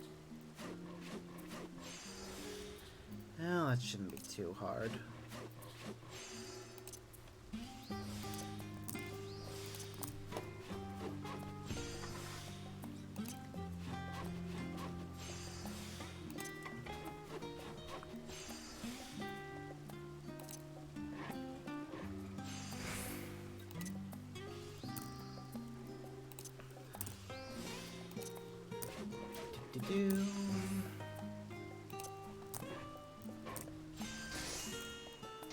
There we go. Once you finish crafting my utensils, you can deliver them directly to me. Done. Have your thing. Excellent. With this exquisite set, I will no doubt be able to produce poetry beyond that of the average common bird. She will have no choice but to rethink her foolish decision. Right, you want to know where Jeremy is. You can find him at Scholar's Harbor right about this time. Real wet blanket this one is, if you ask me. You say that. He's only just joined and has yet to settle in is all. What faculty did you transfer over from again? He is certainly not going to be happy if I told you. You're going to have to ask someone else. Sounds to me like he's harboring a few secrets then. Yes, the utensils you crafted are superb. Rather than dallying about admiring your handiwork, however, raise Scholar's Harbor if you want to catch Jeremy. Yep, you're right there. I better hurry. But first, sort my inventory. Then teleport over to, well, Scholar's Harbor.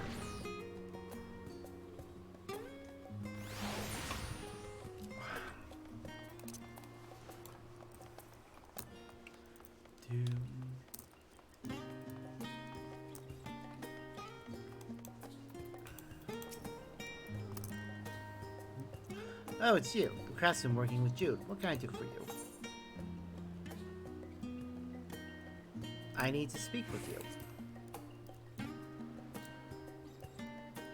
You want to speak with me regarding Jude? Very well, I suppose I can spare a few moments that concerns our dear friend Jude. Shall we talk here, or did you wish to speak in private elsewhere? Tranquility? I'll be on my way then.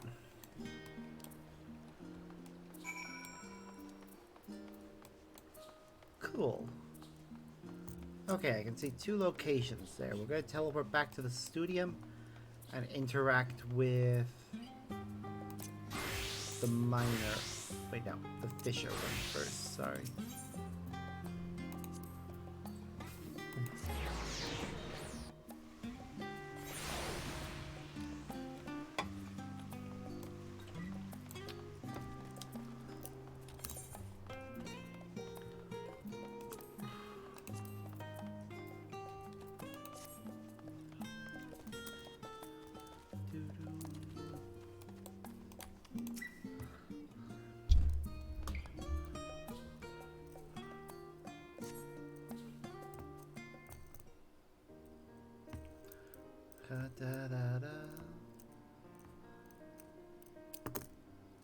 Hey buddy, what you doing? Thank you for coming.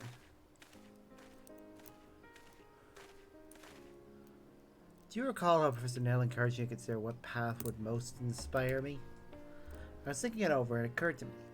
Had I not met you, I doubtless would have continued to use my ether sickness as an excuse to stay cooped up in the studium forever. Likely I would have succumbed to the weight of expectation, given up on my research entirely. Thanks to you, however, I was able to obtain the data I had so long sought, and now my thesis is nearly complete. For that, you have my eternal thanks. And yet, I am now struck with the profound feeling that I must do more. I must seek even greater heights. I expect my colleagues would laugh me out of the room if they heard this, but I have a mind to obtain data from the moon itself. If I can only get my hands on that, I'm confident that I can find a way to stabilize ether currents, and in doing so, save the poor creatures of the sea from their suffering. A good plan. Yes. There's no time to rest on my laurels. There is so much more that must be done. Of course, I'll hardly be able to accomplish this on my own. What do you say? Will you lend me your help one last time? But of course.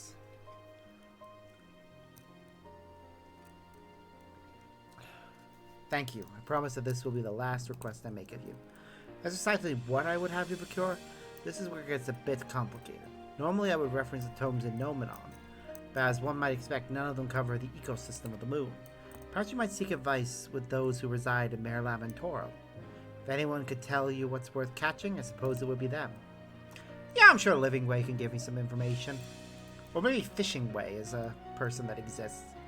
In the meanwhile, I shall focus on writing my thesis. Can't wait to see what sort of exotic specimen you find for me this time. Perhaps one of the knowledgeable operatives of Bestway Barrow could point you in the right direction. Well, our next stop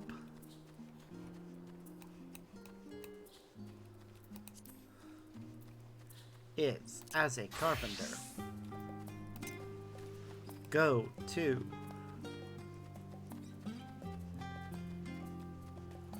where Jeremir is standing. So, what exactly do you wish to speak with me about? I see. I suspected as much.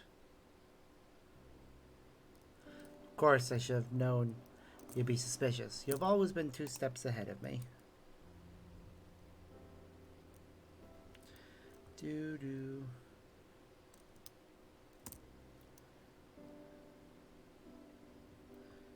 Doo.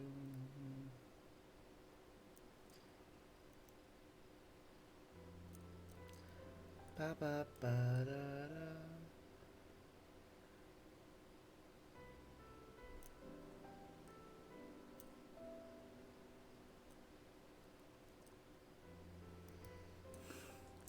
Even so, you still came, and I have words for you that have been left unsaid for too long. Jeremir, why did you quit the Faculty of Astronomy?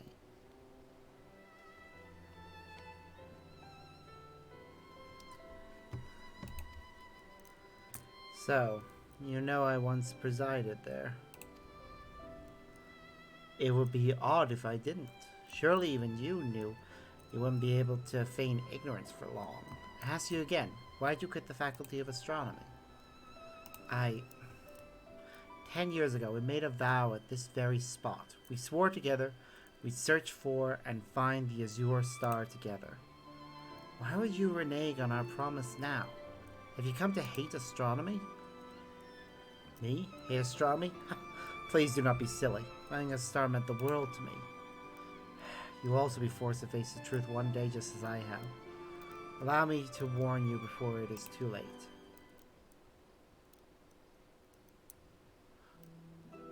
I am but 1 summer older than you. I shed blood, sweat, and tears to ensure I'd be able to earn a place to study at the studium. I kept silent about which faculty I was to enter because I had hoped to make some progress towards our goal and surprise you with it once you joined. Upon hearing members were free to use the telescope anytime, I joined the Classical Astronomical Association and plan to devote all my spare time to our investigation. For several months, day in and day out, I took a telescope and observed every last corner of the sky without fail. To my utter despair, I was unsuccessful in ever locating the Azure Star. Even so, I refused to give up on our dream. I thought perhaps a more powerful telescope was required, so after much negotiating with my professors, I was granted leave to use the finest equipment available in the studio. Yet for all my effort, all my planning, I could find not so much as a glimmer of that bloody star in the night sky. I grew more weary by the day, and was eventually forced to come to a harrowing realization. The Azure Star does not exist. It never did. Just as the scholars of the studium told us back then, we imagined it.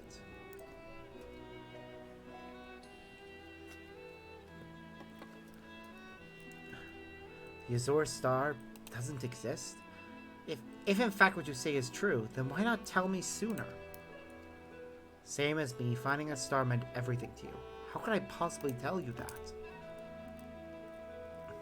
If the Azure Star doesn't exist, then what have I been working towards this entire time?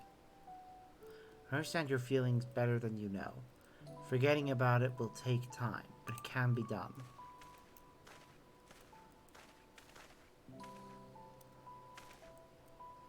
Promise me, however, you won't forget this, Jude. I am, and always will be, your friend and ally.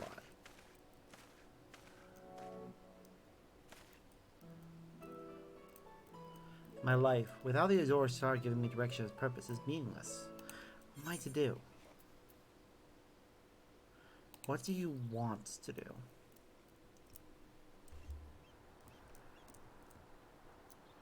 The sun is rising as he comes to this conclusion. So appropriate. Yes, you're absolutely right. Letting someone or something determine my life's path is the easy way out. I'm the only one that can decide what's right for me.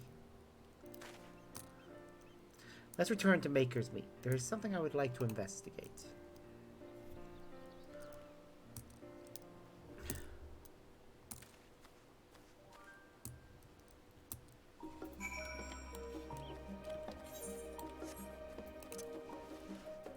Back to the studio.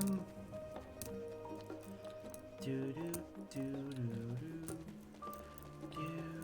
do do. Wonder where I get the Eternity Ring material from. Where did they say it was?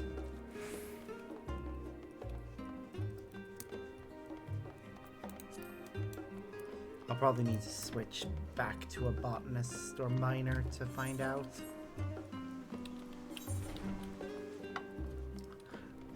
Alright, so it's culinarian and blacksmith are the two classes I need to focus on leveling up.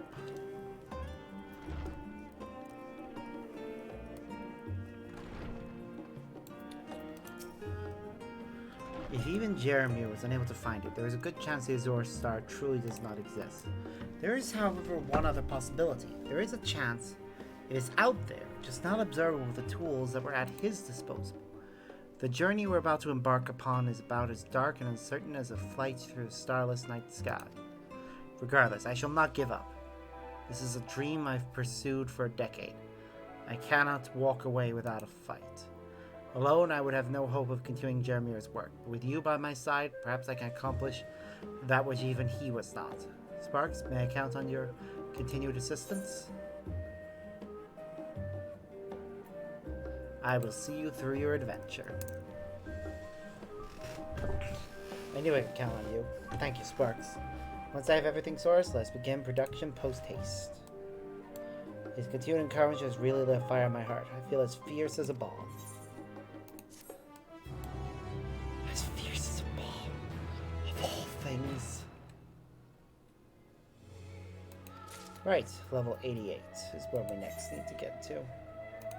Alright, let's switch back to a miner. Right, so now we need to go back to Labyrinthos. Go to Lower Acrinthos. I need to find where that is.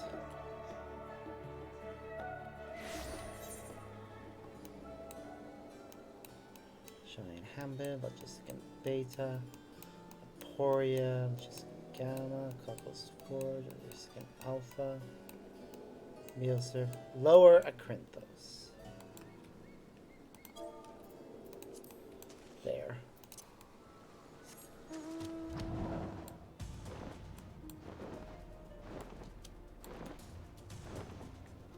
It's near the entrance to Labyrinthos.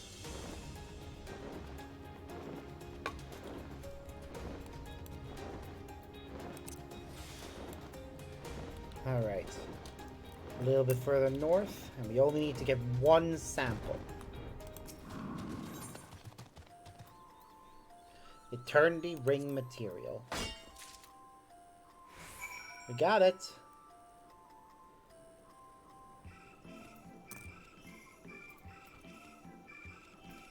Huh. The ether conductive mammoth material is what I need for the custom deliveries. Huh.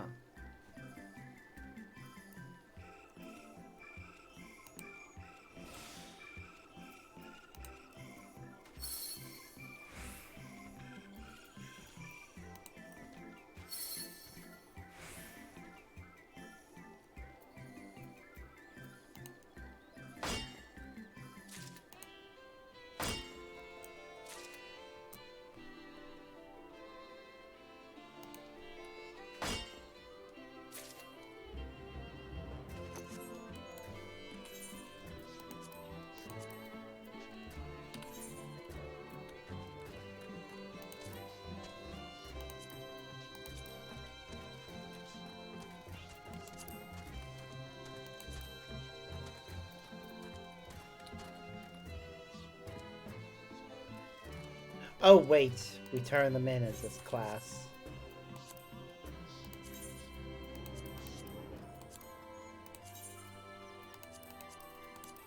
No, I remember how it works. Nah. We want to save that for... We want to save the custom deliveries for all of our crafting classes because they need the experience more.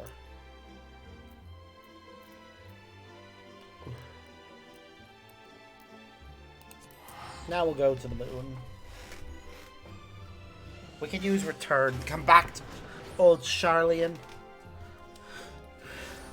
But it's because of how long that takes to refresh. I'll wait. Knowledgeable operant. Hello there, Sparks. Whatever brings you here today?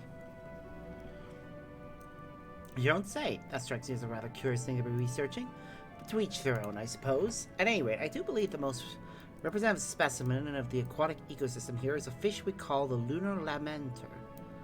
They're quite plentiful in the waters of Vallis vulnerus.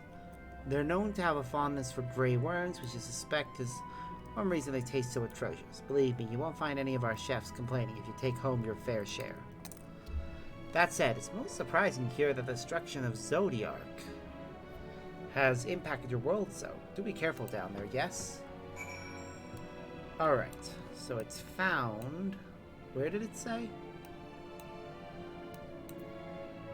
Oh, goddammit, it's not telling me exactly where to find it, so I'm gonna need to look that up and find out. Lunar Lamenter. They are found at Mare Lamentorum 22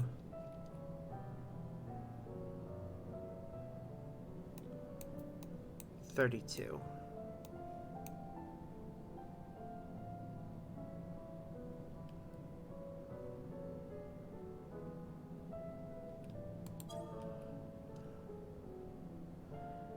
It's in a cave.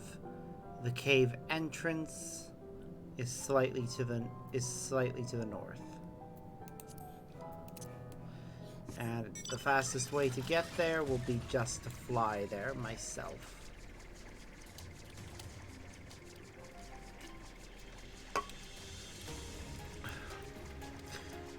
Because yes, we could use Argos to fly over there a bit.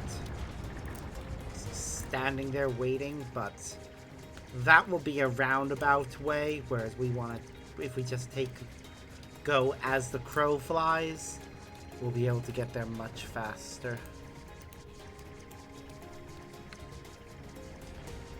Okay, we're almost there.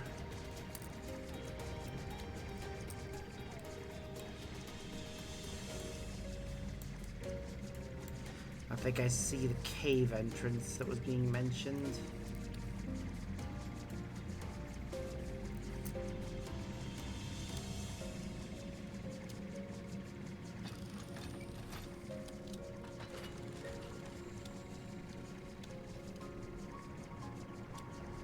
Oh.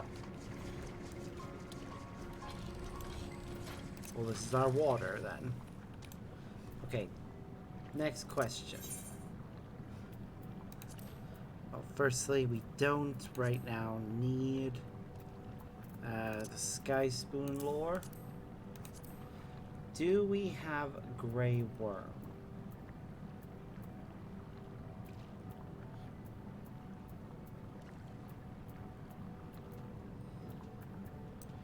I don't appear to, so... Oh, no bait specified. He also works with the versatile lore, so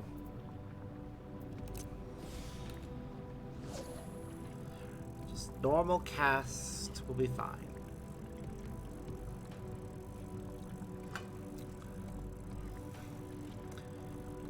Usually if it's if there's a mark nearby, it'll just be the first thing that pops up. That's how these quests are designed, and this water is bubbling. I guess we shouldn't be surprised, it's moon water.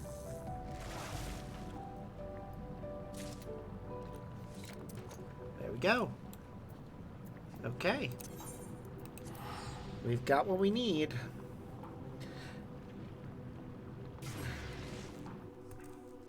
We just need to deliver them now.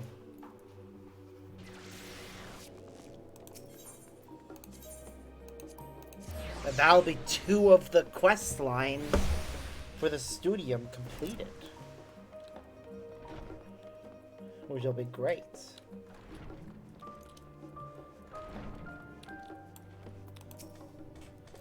You're back. I'd love nothing more than for you to regale me with tales of the moon, but before that, do I smell what I think I smell?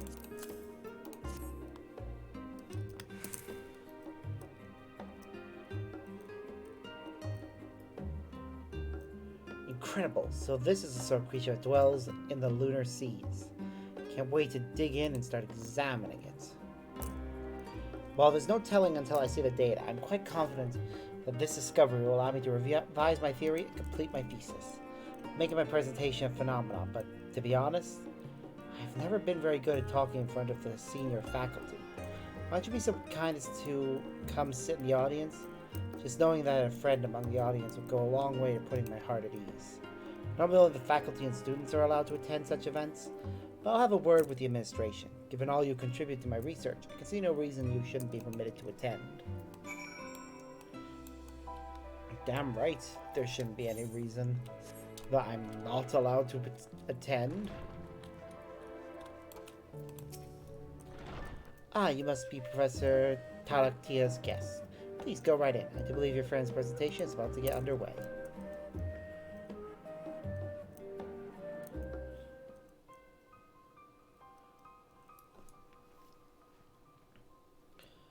Ahem. Thank you for assembling here today, everyone. I'm Talaktia, an associate professor here in the Faculty of Etherology. Today I would like to present some recent findings from my research on ether currents. Aww. You can do this, buddy. I believe in you. Knock him dead. My presentation is entitled Ether Tide, on the waxing and waning of ether levels in underwater currents. Simply put, my hypothesis was thus. The world's underwater ether ebb and flow in tandem. When the concentration of ether drops in one area, it rises in another. This phenomenon repeats itself periodically. Long did I believe this was so, but never was I able to accumulate sufficient data to prove it certain. This all changed recently, thanks to the talents of a truly remarkable gleaner, who his life and limb to gather the samples I needed. In the course of my research, however, I also discovered many things which I had never imagined at the outset. First and foremost among these was the ether zodiac exerted upon those self-same currents. Now, as you all know, zodiac is no more. As such, ether levels have temporarily fluctuated across our entire star as the etheric state of our world gradually readjusts to how it was in the days of yore, before zodiac came into being.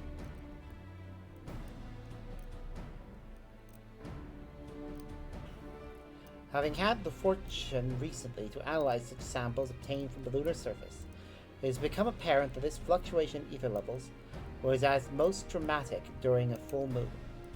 We have reason to suspect that the recent incident with the wayward whale was also caused by the selfsame phenomenon.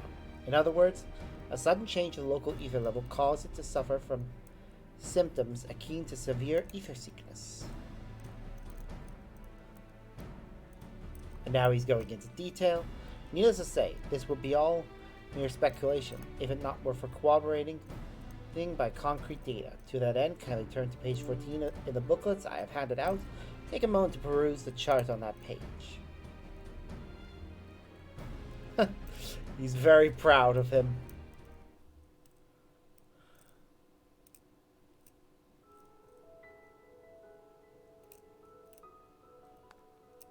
Quite fascinating. Many scholars stubbornly stick to their initial convictions despite the circumstances, but you have clearly taken even the most recent developments into consideration in fleshing out your thesis. Admirable indeed. You are too kind, Professor, yet there is more I would share. Utilizing my own findings in combination with some alchemical techniques I learned from my colleagues in Thavnair, I do believe I have crafted a spell that might help to stabilize the underwater ether currents. More so than my academic findings, I believe this to be my greatest accomplishment. Isolating the relationship between the moon and the underwater ether currents was an important first step, no doubt, but helping those suffering creatures will be of far greater import in the end. Our planet is currently in a state of transition. I suspect the imbalance in ether levels will continue for quite a while still, so I intend to do everything in my power to minimize the effects of this on both beast and man until our etheric environment stabilizes and returns to normal. Thank you, Telektia. We shall inform you of your evaluation in due time. In the meanwhile, pray continue to attend to that poor beast in the harbor. We wish you the best of luck. Thank you, Professor. Yay! I'm so proud of him.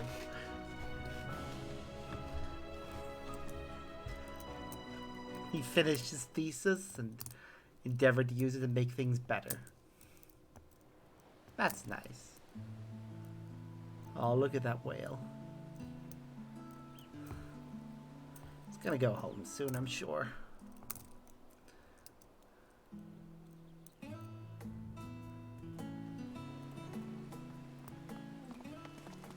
Haha! Yay! Judging from his outfit, he's gotten his promotion. There you are. I simply had to tell you before anyone else. My colleagues couldn't stop praising my thesis. Say I could never have gotten to this day without your help would be an understatement. Not only have I secured more funding to continue my research, I've also been promoted to a full-fledged tenured professor. I simply can't believe the day has come that I can wear this prestigious gown. Why, I've dreamed of this since the very first day I set foot in the studio. It looks good on you. It really does. I like it. Not just because it's got loads of blue in it. Oh, you're far too kind. I still long ago before I'd be worthy of this garb in the way that, say, Professor Nell is. I always believed in Telek's potential, and I dare say he would have been hard-pressed to fulfill it were it not for his fortuitous meeting with you, Sparks. For that, I too owe you my thanks. Oh, and this is neither here nor there, really, but I received some rather delightful news recently from the Faculty of Medicine. It would seem the professor there, who was researching methods for treating the whale, has developed an experimental medicine that can lessen the effects of ether sickness. Even more fortunately, it is said to work even better on men than on beasts. Yes, with this new medicine at my disposal, I can finally take responsibility for my own fieldwork and stop forcing generous gleaners such as yourself to travel in my stead. Just think of all the places I'll go. Distant lands, the open sea, maybe even the moon. I can't wait to really stretch my legs and explore the world. Ooh,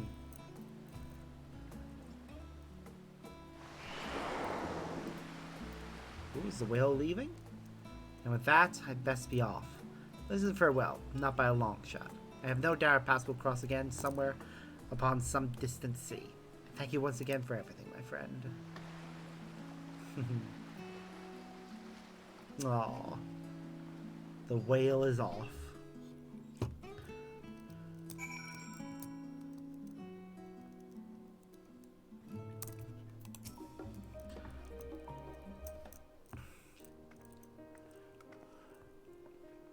I'm standing here in this new gown, but to be honest, it still hasn't all sunk in. Congratulations, Dogtia. You have come far indeed. You've earned every bit of it through your diligence and dedication. I'm glad I am for it. For now, I've seen you realize the potential I always knew you had. I could finally retire with my heart at ease. Retire? Professor Nell, what are you saying? No need to act so surprised. I've been considering it for quite some time now. I'm no spring chicken, and there's still reason for me to cling to my position when promising researchers like you wait in the wings. Of course, I will continue to share my experience with you if you so desire, finding that which most inspires you and pursuing it with all of your body and soul. This is something you must do for yourself. I have already imparted all I can. You're able to find this in yourself, in no small part, through your chance encounter with Sparks. I was happy to be there for you along the way, but I dare say you will fare well enough without me. But, Professor, the future of etherology is bright indeed, as long as young talents like yourself continue your research here. And so I very much look forward to hearing of your myriad achievements, as I enjoy my golden years. And if you're ever in need of conversation, pray visit. They might muse about the mysteries of the world, not as teacher and student, but as colleagues and friends. That would be delightful, Professor. I could not have asked for a greater parting gift than your vote of confidence. And thank you once again, Sparks. I'll be continuing my research here at the studio, so do stop by whenever you would care to talk etherology with a friend. Likewise, I look forward to hearing even more about your adventures and the far-flung lands you've been exploring. Perhaps if you happen to come across any exotic species of fish, you could snag one or two for me, just for old time's sake. And there is our confirmation that we'll be trading things into him.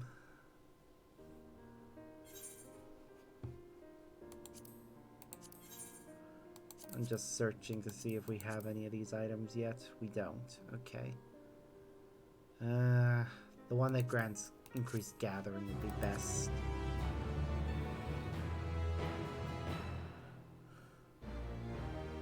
Esteemed contributor!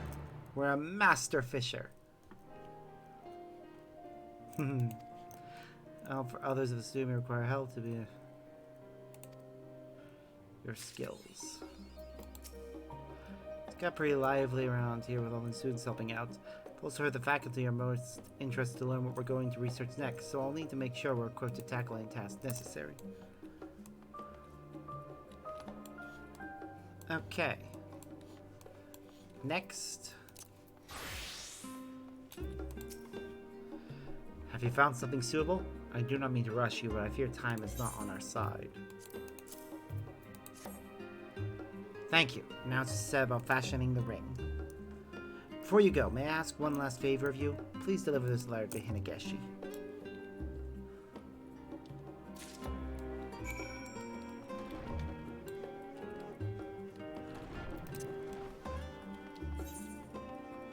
Where is she? She's at the harbor.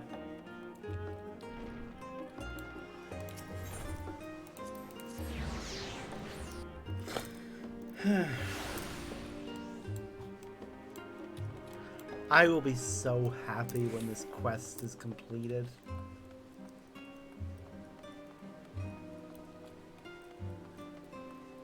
It'll be nice to have the studium quests done for 2 of the things.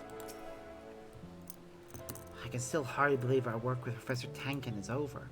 It's foolish of me to grow so attached, I know, but I've never been so happy as when I'm with him. Part of me wishes he felt the same, though he might have grown closer in the short time we had together. Last life really lives up to expectations, but thank you again for all your help. I better be going now. Hold on. A letter from the professor? It says he wishes to discuss his future works at the studium and that I am to return immediately. But he should be readying his thesis. Never could be so urgent. Only one way to find out, I suppose.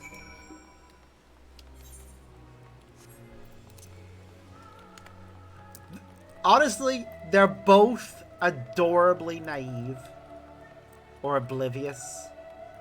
Oblivious would be better. The fact that neither of them realized that the other liked them is frustrating, but also adorable. Come on, how do you not notice that? I say, knowing that I don't notice when people are flirting with me. You delivered the letter. Good. Now, I but need wait for her arrival.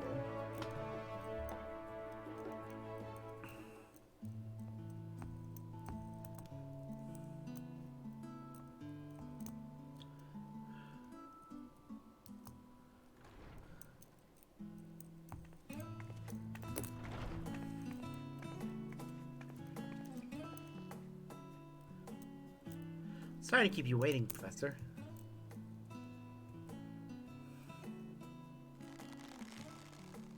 Steel your nerves. You can do it. Thank you for returning on such short notice. You see, there is something I must tell you. To be brief, for how should I say this? I'm judging him. You noted in your missive that you wish to discuss future matters with me. Have you perchance decided another subject of study? No, not exactly. See, Hinageshi, I would like to officially list you as the lead author of my current thesis. Naturally, this requires you to contribute extensively to its composition as well, to have you to put forth writings of your own as well. You would trust me with the position of lead author? I remember, of course, but it was you who did most of the work. You could possibly steal the plaudits you so rightfully earned. Nonsense. I have learned so much from you over the course of our research. It would be nigh fraudulent of me to take all the credit. Is that so? I had no idea. I'm afraid I must disappoint you, Professor Tankin, for I cannot stay. My parents have completed arrangements for me to meet with this new suitor they found, and so I must return home at once. We shall do nothing of the sort. Professor, please, there is still plenty of time until the thesis must be submitted, correct? Surely I can stand to wait until I've met with... Thesis is not what concerns Kenkeshi. It's,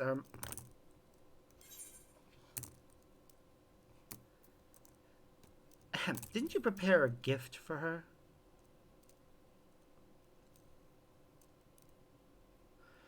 Yes, of course. If not for you, I fear my nerves would have gotten the better of me. Thank you.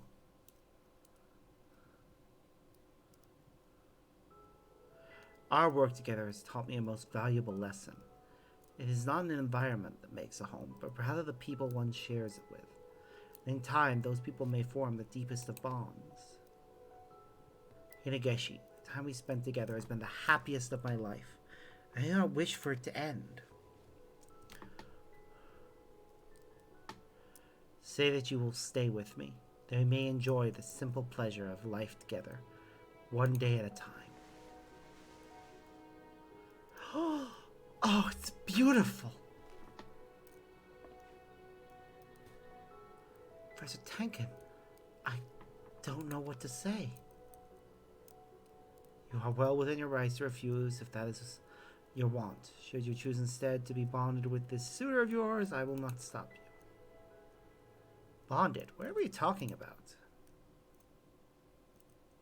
Did you not say your parents found you a suitor? No. You have it all wrong, Professor. The suitor is not for me. It's a business partner. For my parents. Your parents? You don't know that my parents are both botanists, yes? You don't know that my parents are... They were recently introduced to a potential financial supporter who would also wish to know more of my research interests. I thought opportunity to secure funding for our next venture, and so I agreed to meet with him. Our next venture? Of course. You won't be getting rid of me so easily, Professor. There's still so much for us to see, so much to do. Then, does this mean you have accepted my proposal? Proposal? I'm not sure I follow. May I ask why you have that ring? Well, you see, this ring is used in the ceremony of eternal bonding, and so you might join me in a recreation of the ceremony. A recreation? Absolutely not.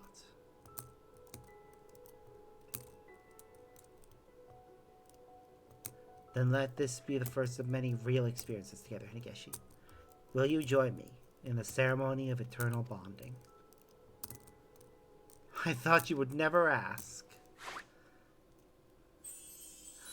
Oh, that is adorable. Wait, will we get to witness it? Yes! I've already witnessed this once before, but in the actual location. Oh god, we're serving as the officiant. I don't know what the future holds, but so long as we are together, I know our days will be filled with joy and happiness. Oh, a lifetime of new experiences and endless possibilities.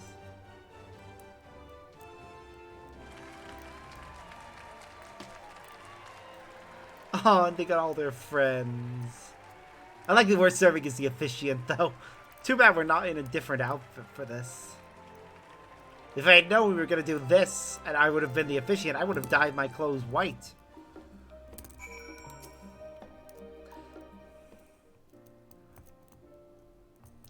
This was also sudden. If you told me this was a dream, I might be inclined to believe you. Nevertheless, it gladdens me to know we will continue living together as we are. Though, a small change of pace now and again would not be a terrible idea. Perhaps we'll take a trip once our thesis is dealt with. Speaking of trips, We'll have to pay a visit to my parents first and foremost. A splendid idea. I had a feeling you'd think so. Before all of that, I wish to thank you for helping to complete our great work, more importantly for bringing the two of us together. I believe I speak for us both when I say you have our eternal gratitude. Alright, we got that one. We'll get that one next.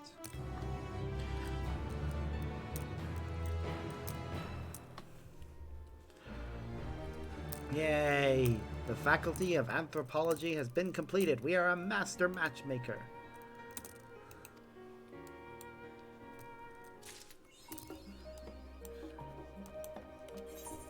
Yay! Alright, is there anything left for us to do today?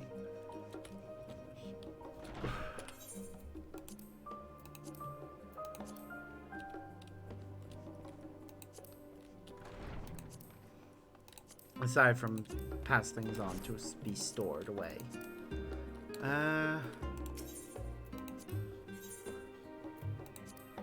Let's see.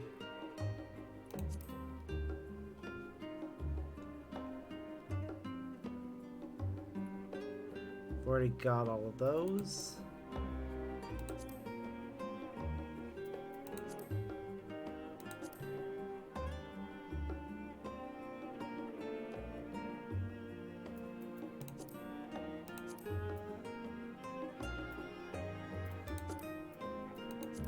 Okay, what about for gear? Already got all the level 80. How do we get that stuff? The purple gatherer scripts. I still don't know how to do that. How do we... I need to find out how we get them. Purple gathering scripts.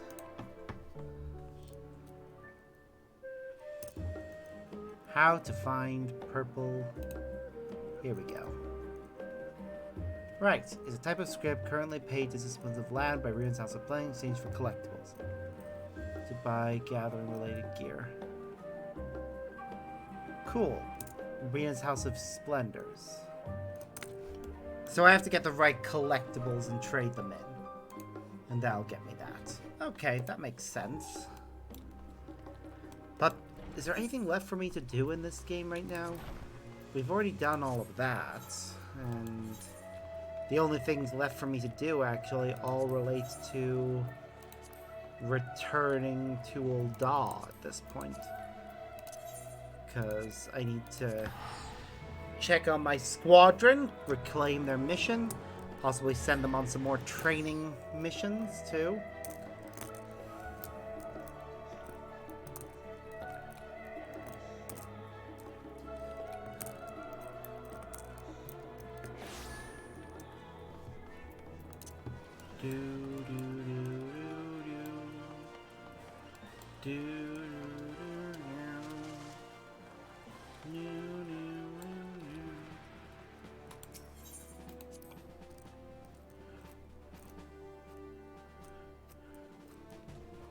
Okay. First, we need to get them back from their mission. Then we send them on a training course. Now, next...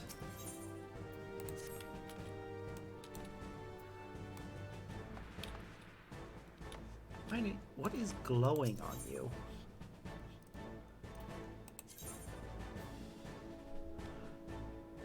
Augmented cashmere robes of healing.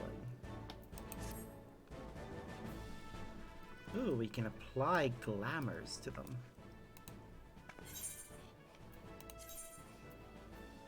Ah, but it has to be something I have on me. Which... Oh, wait, no. We can apply things from the glamour dresser.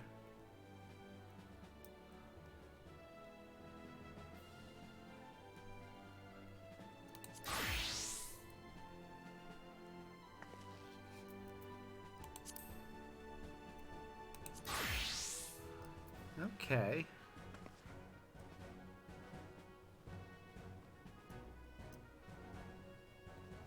I don't have many level 50 options for the healers.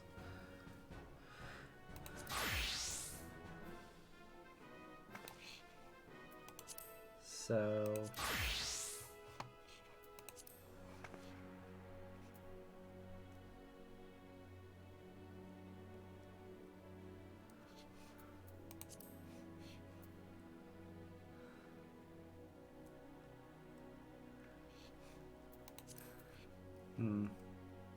I guess I'll leave them as they are.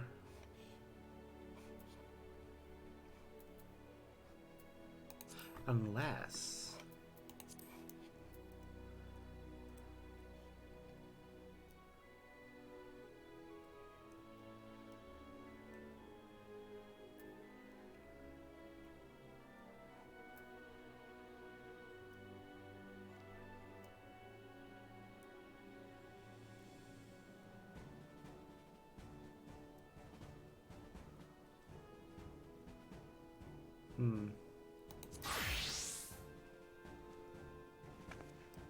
Nah, not a fan of that.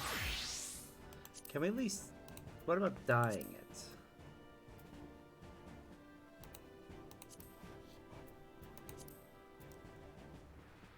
Oh! Well. We can at least give them a better weapon, at least.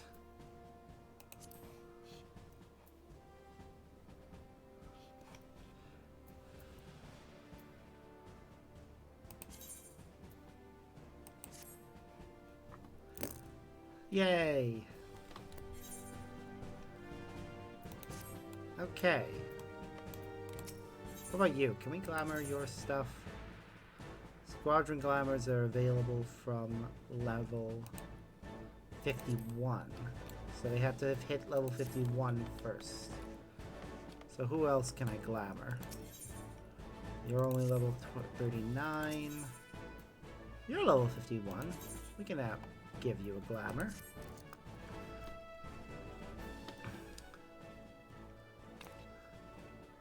So the first thing to glamour will be your weapon.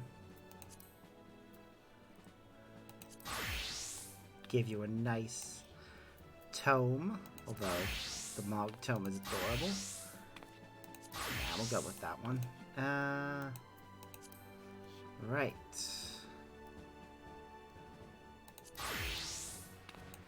Do we have a full outfit for that?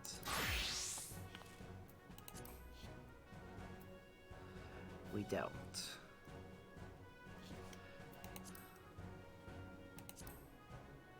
Which is a shame.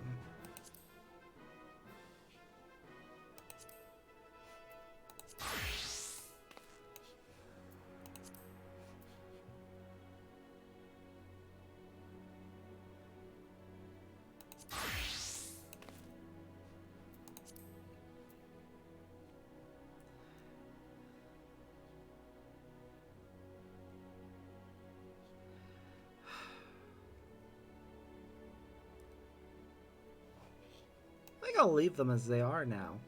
When I am able to put the ironwork set in, though, I'll give them that outfit. Just makes my people look better when I actually can set them to things. You still need to level up a bit, don't you? Yep, quite a bit actually. What about you? 40.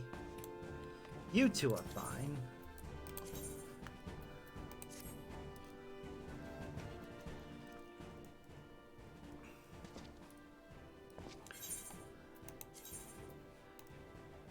I do kind of like his axe. But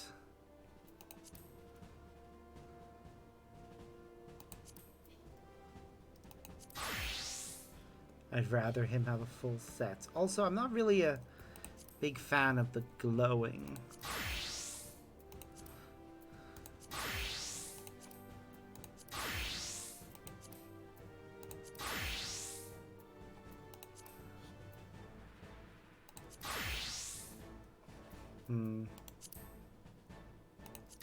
I like being able to see his face. There we go. Look at you. All nice. Now you're the same story.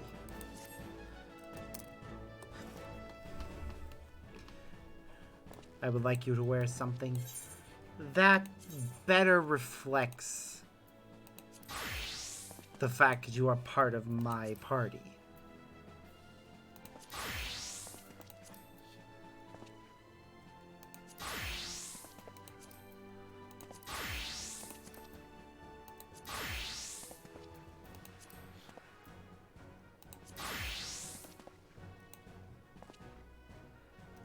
And the Mask of Scouting looks fine on him. We still can see his face. Partially. So, yeah, I'm fine with that. He looks good.